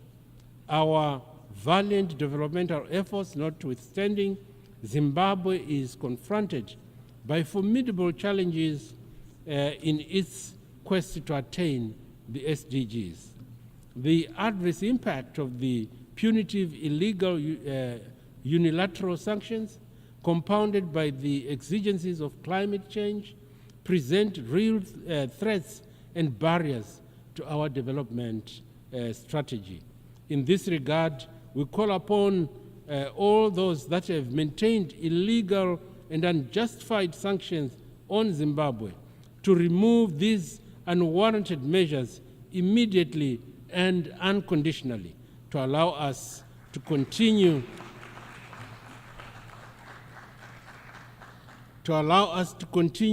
with our noble efforts to uplift the lives and livelihoods of our citizens.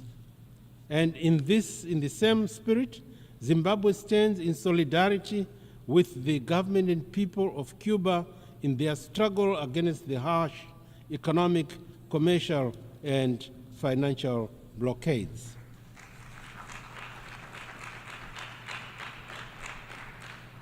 We call for the immediate lifting of this stifling embargo to enable the people of Cuba to pursue their aspirations without hindrance and interference. Mr. President, my country remains committed to supporting the self-determination of both the people of Palestine and Western Sahara.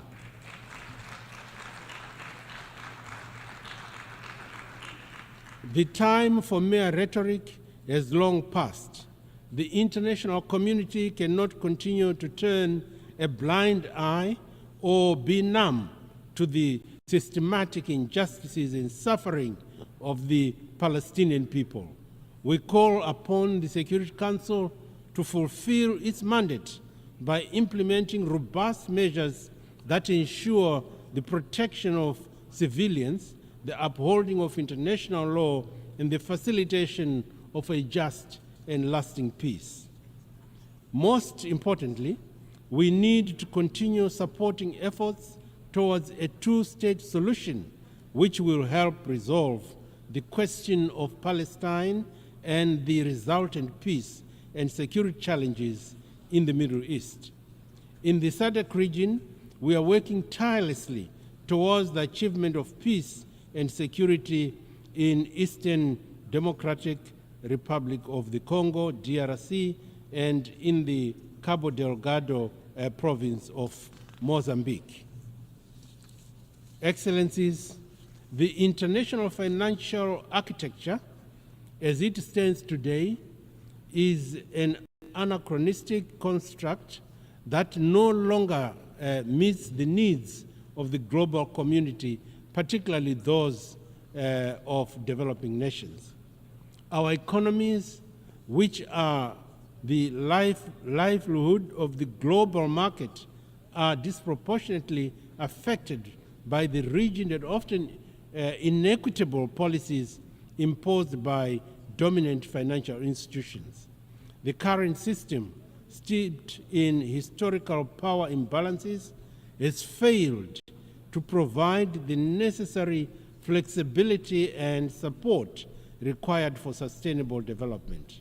It is therefore imperative that we reform these structures to ensure that they are more inclusive, more equitable, and more reflective of the diverse realities that are faced by all member states, particularly in the global south.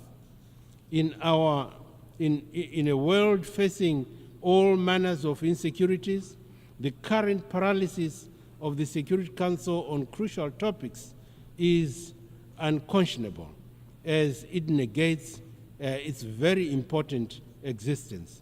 Reform of the Security Council is not just an aspiration, but a present-day necessity. This reform is not just a matter of fairness, it is essential for ensuring that the Council's decisions are all-inclusive, are credible, and truly reflect the global community's diversity. In this regard, Zimbabwe stands by the African Union's Ezulwini Consensus and the SETI Declaration, which advocates for at least 2 permanent seats with the veto power for African countries on the Security Council. Excellencies, information communication technologies have transformed our lives for the better and can be harnessed for fast-paced development. Yet, the same technology has also been employed to commit crimes and destabilize societies. It is therefore prudent for us to come up with a global digital governance framework in order to guard against the harmful consequences of this otherwise transformative technology. Zimbabwe is fully committed and will contribute positively in all negotiations aimed at global cooperation in both harnessing the good from the digital world and also combating the negative aspects and abuse of the same. Mr. President, as I conclude, I wish to reaffirm Zimbabwe's commitment to the purposes and principles of the United Nations Charter. The challenges we face are immense, but not insurmountable. By acting together, we can advance peace, we can promote sustainable development, and uphold human dignity for the present and future generations.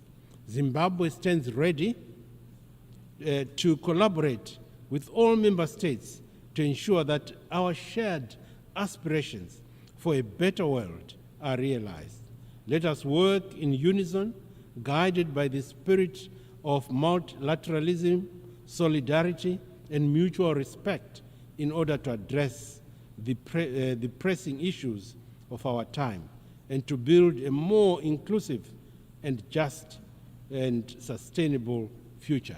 I thank you for your attention.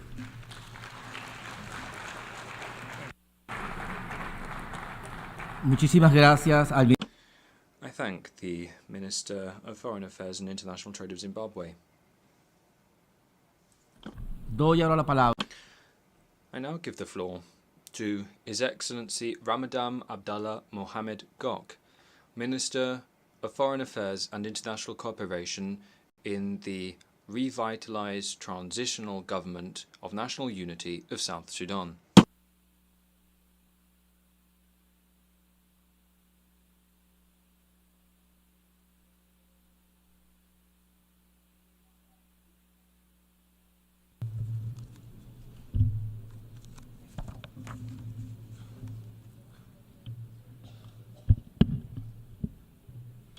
Mr. President, Mr. Secretary General, Excellencies, distinguished delegate, ladies and gentlemen, at the onset, allow me to extend warm greetings and congratulations on behalf of His Excellency Salva Kiir Mayardit, President of the Republic of South Sudan, to Your Excellency Philemon Yang on your election as the President of 79th Session of United Nations General Assembly.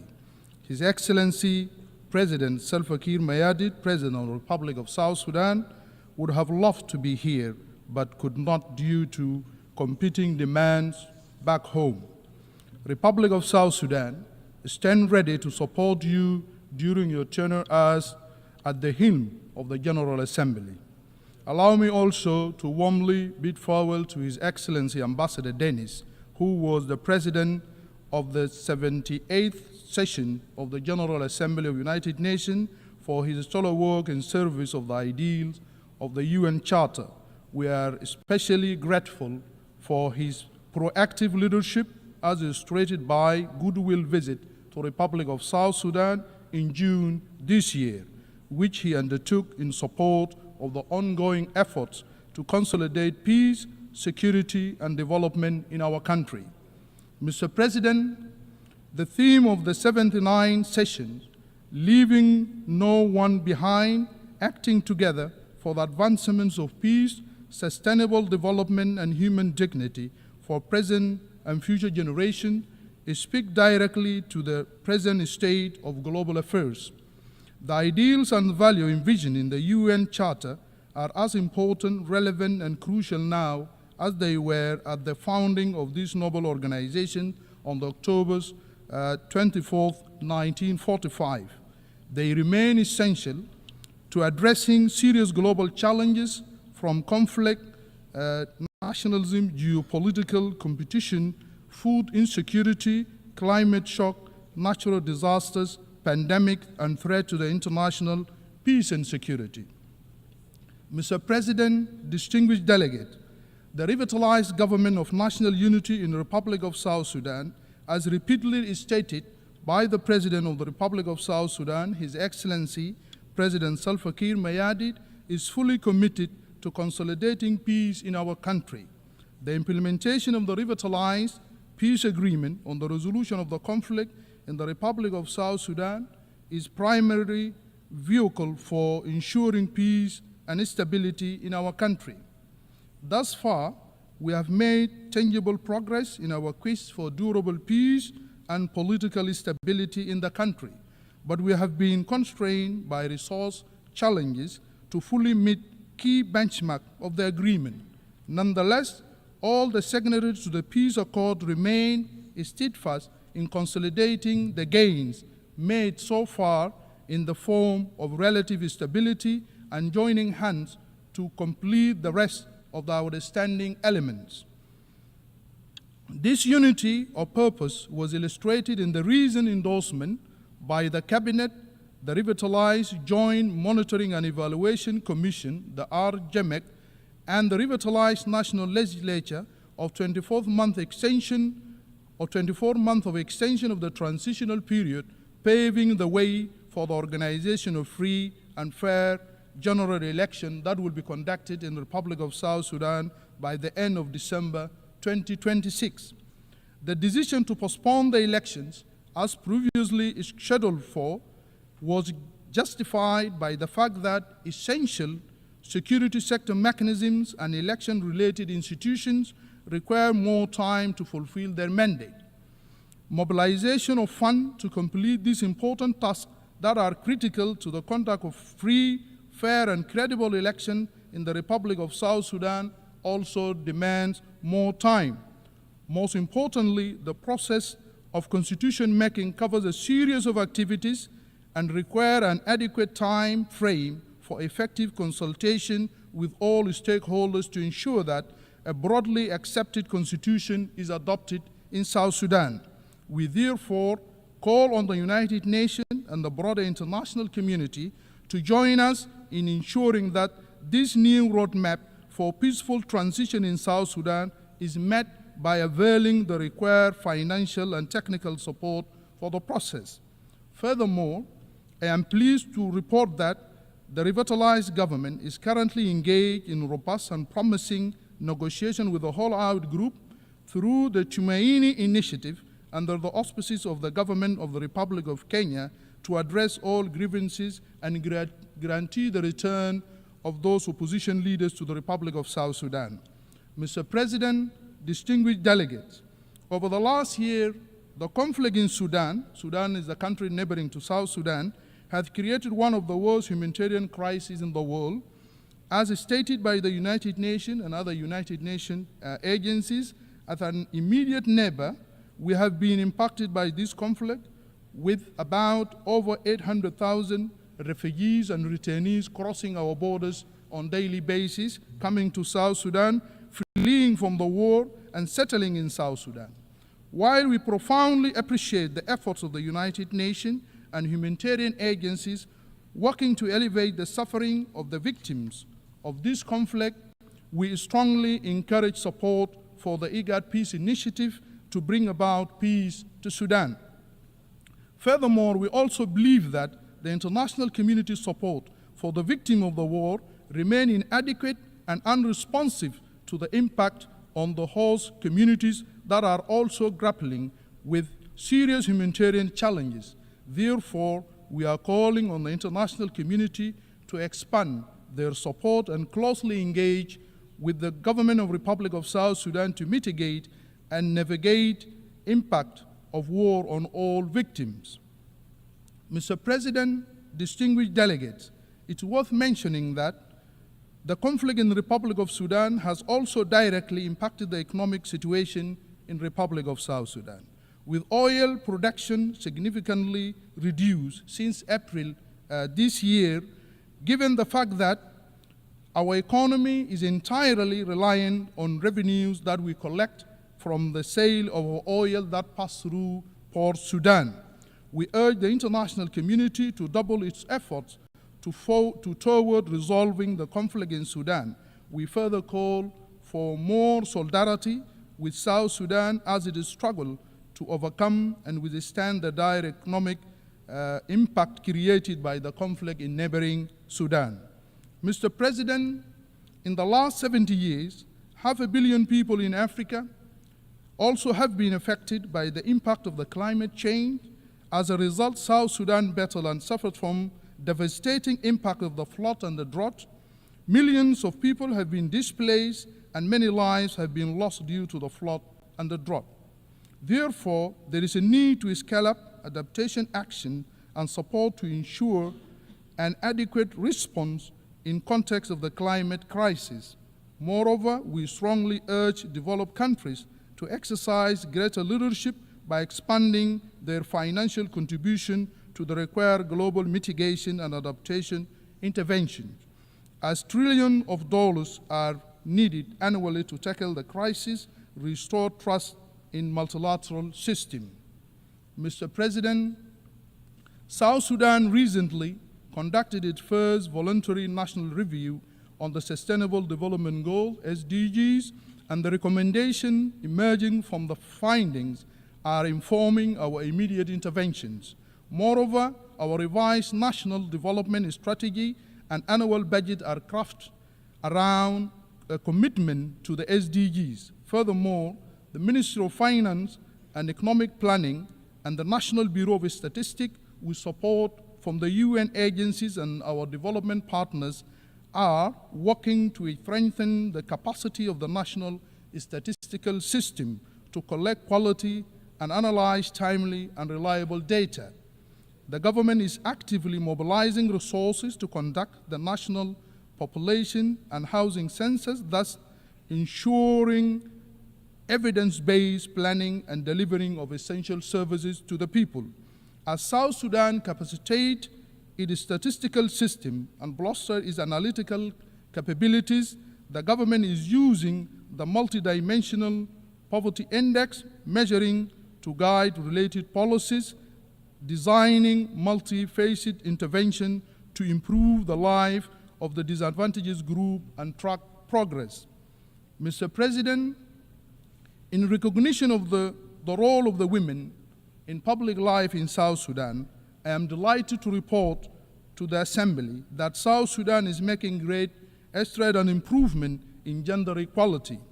The government of South Sudan believes that the active engagement of women in governance and decision-making is crucial and critical to ensuring that implementation of commitment contained in the peace agreement that was signed in 2018 and the Mobutu Protocol, the Action National Plan on the United Nations Security Council Resolution 1325 and the SDGs 2030 Agenda and African Union Agenda of 2036. UNCSR 1325 is practically powerful advocacy tool for equal representation in national governance. As a reflection of our commitment to gender equality, South Sudan Transitional Constitution enshrined 35%, which is affirmative action provision for women in all structures of our government. The peace agreement also mandated the establishment of Women Enterprise Fund to support our women, which shall serve as a vehicle for availing resources that can leverage the entrepreneurial and innovative energies of our dynamic female population. We strongly believe that all these initiatives align with the theme of leaving no one behind. Mr. President, distinguished delegate, South Sudan is a young country in terms of its population, with young people constituting over 70% of the population of our country. This demographic reality can be harnessed for a better future through proactive and progressive investment in the youth. The Republic of South Sudan aims to develop a robust education policy that is focused on unlocking this potential through job creation and innovation, and benchmark under the provision enshrined in the African Youth Charter and United Nations Resolution on Youth-Related Empowerment. The Ministry of Youth and Sport in the Republic of South Sudan and our National Assembly are jointly working on legislation for the National Youth Service and Youth Enterprise Development Fund that will enhance the capacity of our youth. Once these two documents are adopted, these two laws shall create the necessary condition for the empowerment of our youth. Therefore, we call on the United Nations and international community to augment our efforts to enhance the level of technical and financial support to the government in the spirit of government agenda and better future envisioned by the Pact for the Future agreed to at the recently concluded Summit of the Future here in New York. Mr. President, South Sudan Universal Health Coverage Service Index is among the lowest in the region and globally. This is attributed to conflict, economic crisis in the country, and consequence of climate change, resulting in a fragile health system. Maternal and infant mortality rates remain the worst in the world. As such, Government of Republic of South Sudan commit to invest in a durable, accessible, and standard strengthening health care system. We are committed to optimal health and well-being of our citizens via a primary health care approach as the most inclusive, equitable, and cost-effective path to universal health coverage. Provisions of preventive health service through national programs such as malaria, HIV/AIDS, TB, routine immunization, and maternal and child health programs, including nutritional health service, is crucial for the reduction of the economic burden of health care expenditures for households and the healthcare system in South Sudan. Pandemic preparedness and response through a multi-sector approach but put us on a path to tackle public health emergencies such as responding to the current mpox pandemic and other diseases epidemics in the country.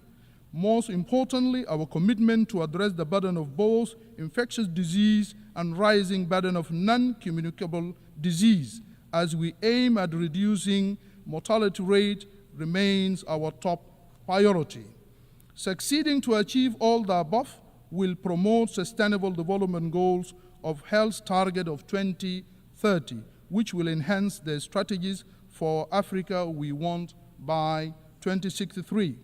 Mr. President, as part of our commitment as a country to transforming education and government of South Sudan recognize every child's right to quality education as well as addressing the issues of access, equity, and inclusion.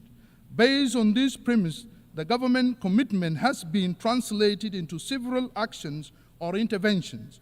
Primarily, His Excellency President Salva Kiir Mayardit reiterate that government policy of universal basic education for all children regardless of their background or gender in February 2023. This has made a considerable impact not only in improving enrollment and retention in school, but also in combating early and forced marriages that have been compelled by many girls to drop out of schools. Consequently, we have achieved enrollment and retention of almost 3 million learners at the primary education level, almost attaining gender parity. Mr. President, as you are aware, His Excellency President Salva Kiir, President of the Republic of South Sudan, is the incumbent chairperson of East Africa Community, has consistently emphasized that need for maintenance of peace and security in the East African region. The Great Lake and the Horn of Africa is his role that is playing. The President effort aligns with the theme of this 79th session of the General Assembly and the Secretary General call in the Summit of the Future. Mr. President, one of the main impediments of South Sudan's full realization of sustainable peace and security is the fact that the Security Council continues to maintain sanctions, individually target sanctions, and the arms embargo despite our call and the call from the African Union and IGAD for this sanction to be lifted. These punitive measures have created a negative impact, restraining South Sudan's full potential by preventing the government from maintaining effective deterrence against negative non-state actors that foment violence and insecurity in our country. Furthermore, potential investors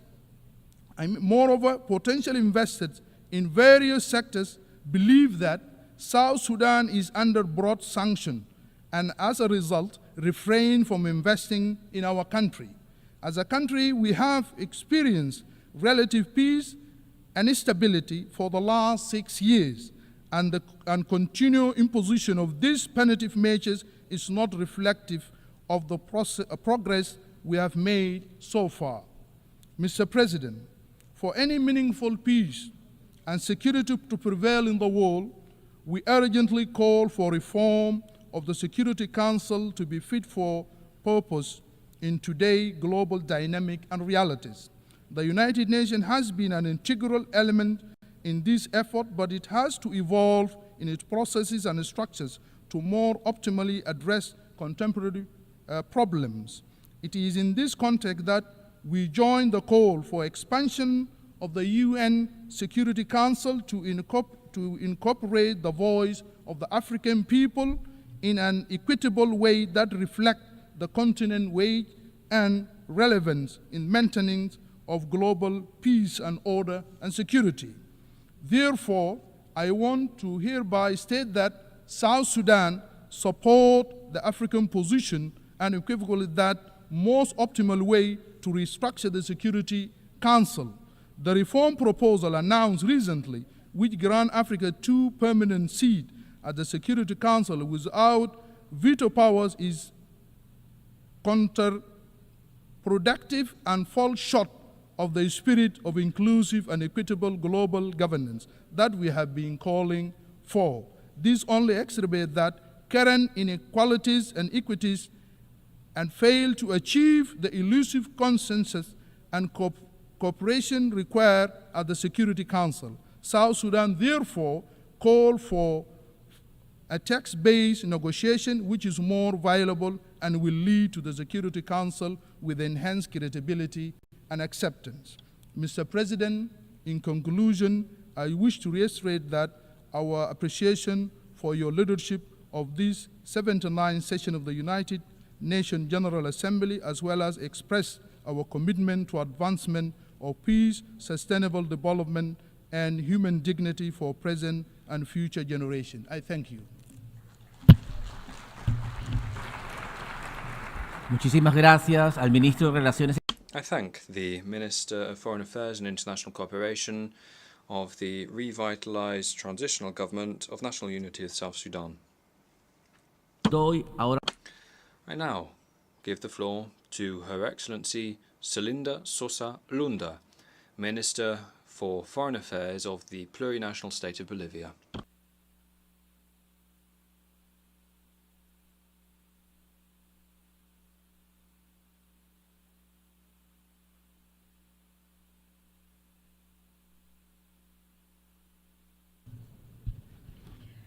Muchísimas.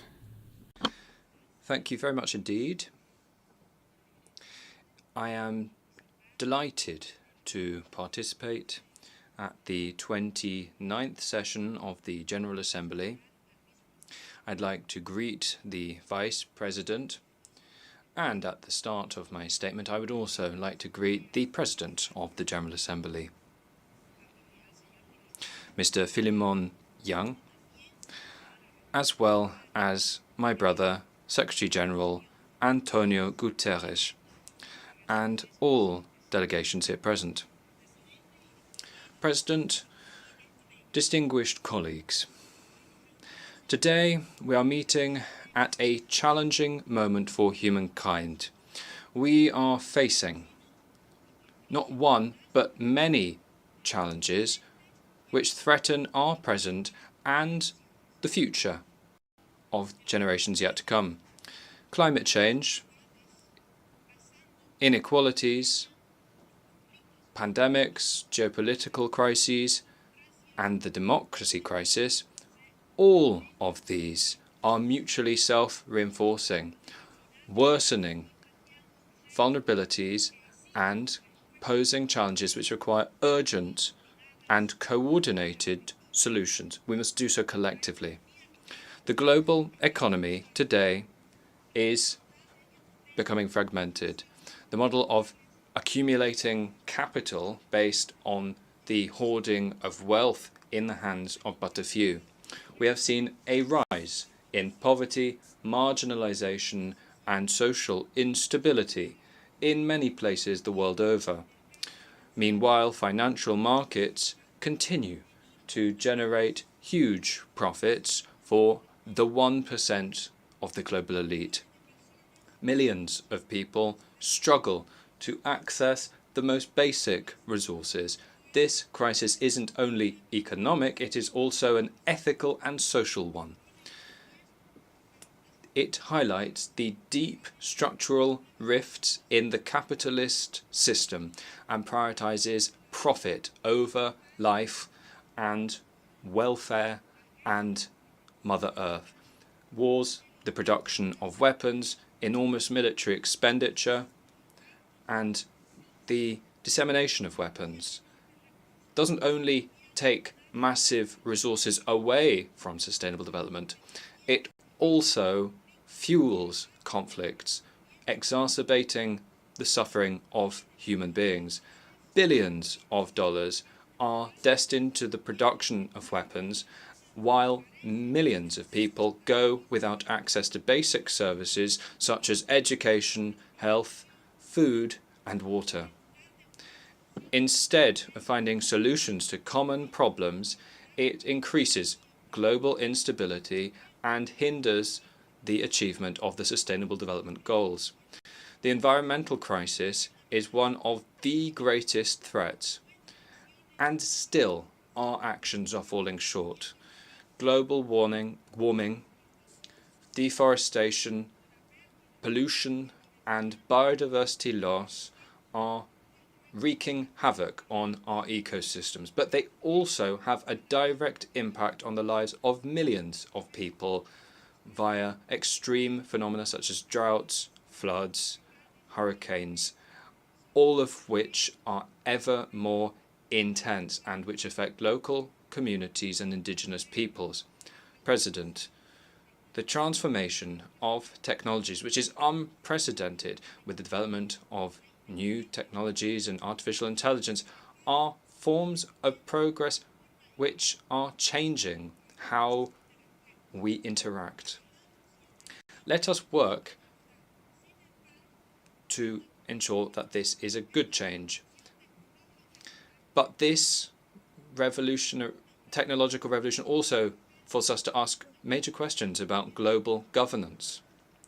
In a world where technological power is concentrated in the hands of a mere few corporations and countries, global governance needs to adapt to make sure that these technologies are deployed in an equitable, ethical way which serves the well-being of humankind, rather than entrenching inequalities or creating new forms of exclusion and control.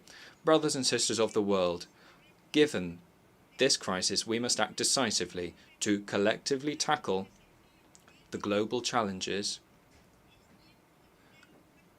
that we face. It is high time that we change our models of development and bolster multilateral institutions to ensure that the planet is safe for future generations and to make sure that justice, equity and solidarity are the principles guiding our actions vis-à-vis international law and the Charter of the United Nations. The system which has governed the world order since the final days of the Second World War has shown itself insufficient in addressing today's crises, such as climate change, inequalities, regional conflicts, the pandemic, and new forms of economic interdependence. Because of this, a new world order based on multilateral cooperation, which is effective, respect for sovereignty of all countries, and equity in decision-making in the world is an imperative. To do so, we need to have a root and branch reform of international institutions such as the Security Council of the United Nations, so that they are more democratic and representative. We must move towards a system where global decisions are taken in an inclusive fashion, reflecting diversity and the various needs and visions of developing countries. With that in mind, we also will need to deeply and significantly restructure the international financial architecture, which is should be based on economic justice, sustainability and inclusion, creating fairer mechanisms for redistributing sovereign debt, increasing the participation of developing countries within financial institutions, and promoting financing flows which can support sustainable development and action for the climate. It is also vital to redesign mechanisms for international cooperation in tax affairs, so that the most vulnerable economies have access to resources which allow them to address these many crises. Restructuring the international financial system is not only a technical matter. It is also a technical and political sine qua non if we are to build a more equitable, resilient and solidarity-rooted global economy. The 2030 Agenda and the Sustainable Development Goals continue to be in force. They represent our critical roadmap to addressing global challenges, including those which are most urgent. They provide us with a key framework for actions in international cooperation, despite the fact that they are not on track for implementation. We must redouble our efforts and redouble our collective endeavour to ensure that this ambitious plan becomes a tangible reality and that it changes the lives of our peoples. The Pact for the Future must be seized as a historic opportunity so that our destiny as humankind can be safeguarded. We need to commit ourselves to an agenda which addresses not only immediate problems, but which also fosters sustainable, inclusive and equitable solutions for future generations. The Pact of the Future can't be boiled down to a diplomatic meeting. Now it's up to us to push ahead with these decisions so that we give impetus to the Sustainable Development Goals and change the lives of all communities and cities in our nations. Sustainable development and climate change are two sides of the same coin, the same challenge, which will guide the future of our planet and generations yet to be born. Taking action doesn't just mean reducing emissions, it also means transforming our model of production and consumption, protecting biodiversity, and guaranteeing economic progress leaving no one behind. Distinguished colleagues, Bolivia recognizes the international community as a space of solidarity and cooperation under the principles of international law and the Charter of the United Nations. With that in mind, we reject unilateral, coercive measures which violate the most fundamental human rights and which hold back the development of many peoples. We stand in solidarity with Cuba, with Venezuela, with Nicaragua, and with all countries the world over which suffer unfairly from these unilateral sanctions. Similarly, we express in the strongest possible words our rejection of the illegal economic and commercial embargo by the United States against our kindred nation of Cuba. 60 years of justice have not been enough to punish those people who have valiantly seen down attempts to subject them to imperial domination. We are sure that sooner rather than later, justice and truth will prevail. This injustice is worse still when we consider that unilaterally the United States has included Cuba on the states which are deemed to be sponsors of terrorism. Cuba must be at the head of the list of countries which express the most solidarity in the world, and their people, showing solidarity, have reached all corners of the world, showing the best of their skills and showing them with humanity.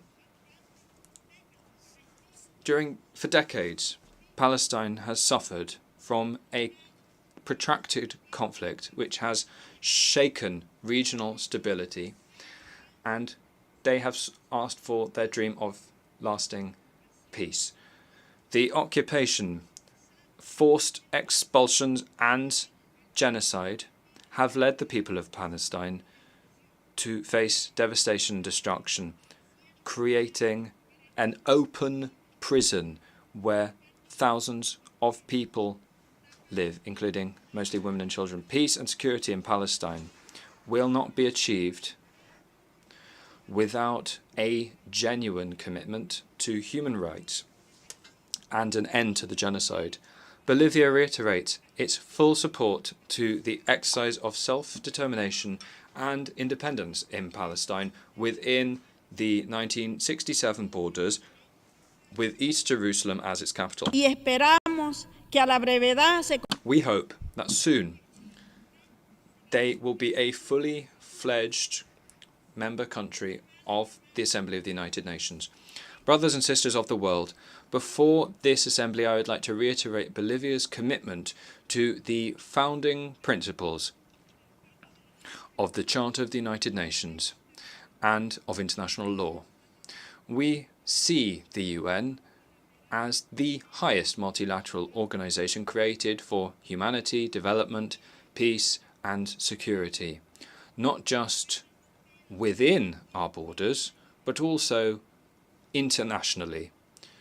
Within that context, Bolivia once again reiterates our strong desire to abide by all decisions and resolutions of the judicial organs of the international system. Along those lines, Bolivia attended the International Court of Justice in The Hague in a trial linked to sovereign access to the Pacific Ocean. In that connection, the court urges Bolivia and Chile to continue with dialogue and exchange in a spirit of good neighbourliness to address matters linked to a sovereign form of access to the Pacific Ocean. The solution to this has been recognised by both parties as a matter of mutual interest. The court issued an appeal to both countries, asking them to resolve their issues on the basis of discussions so that Bolivia can have sovereign access to the Pacific Ocean, which we had during our declaration of independence, as recognized by that very court in its relevant ruling. My country stands ready to engage in dialogue when our counterparts decide to follow suit. We believe that this is a right of the Bolivian people. Bolivia calls upon the international community to protect and support indigenous peoples who have been the guardians of biodiversity and ancestral knowledge. At present, we face challenges which have been exacerbated by various crises. It's important to recognize the contribution they have made to climate action, as well as their knowledge, which is fundamental, proposing to us a new model of development so that we can live well in harmony with Mother Earth.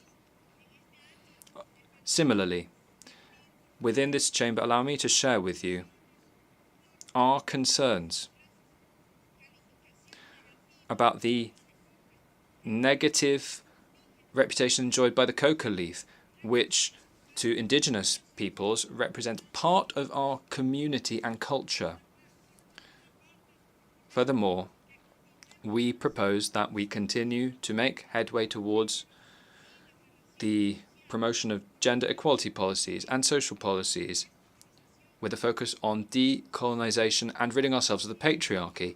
This will allow us to revolutionize social relations which have been perpetuated under the hallmark of gender inequality and oppression of our sisters. Today, on behalf of the people of Bolivia and its constitutional president, Luis Arce Catacora, we reiterate our democratic conviction, which is rooted in the well-being of the Bolivian people, to soon achieve the 2030 agenda and a form of living well in harmony with Mother Earth. We regret that domestic and external interests are now plunging the country into turmoil as they seek to destabilize a democratically elected government. But we are sure that with the support of all of you, we will stand firm and strengthen our democracy and institutions in our country. Bolivia is a country which has demonstrated throughout its history that its democratic vocation is unwavering as we strengthen our institutions and seek to guarantee a future which is peaceful, prosperous, and progressive for all. This is the only goal we pursue as a government. I would like to say, allá los pueblos del mundo. Thank you very much. Muchísimas gracias. I thank the Minister of Foreign Affairs of the plurinational state of Bolivia. Hemos escuchado la... We have now heard the last speaker in the general debate for this meeting. We will continue the general debate tomorrow at 9 a.m. in this hall. The meeting stands adjourned. Thank you very much. Thank you very much. See you again tomorrow. Nice.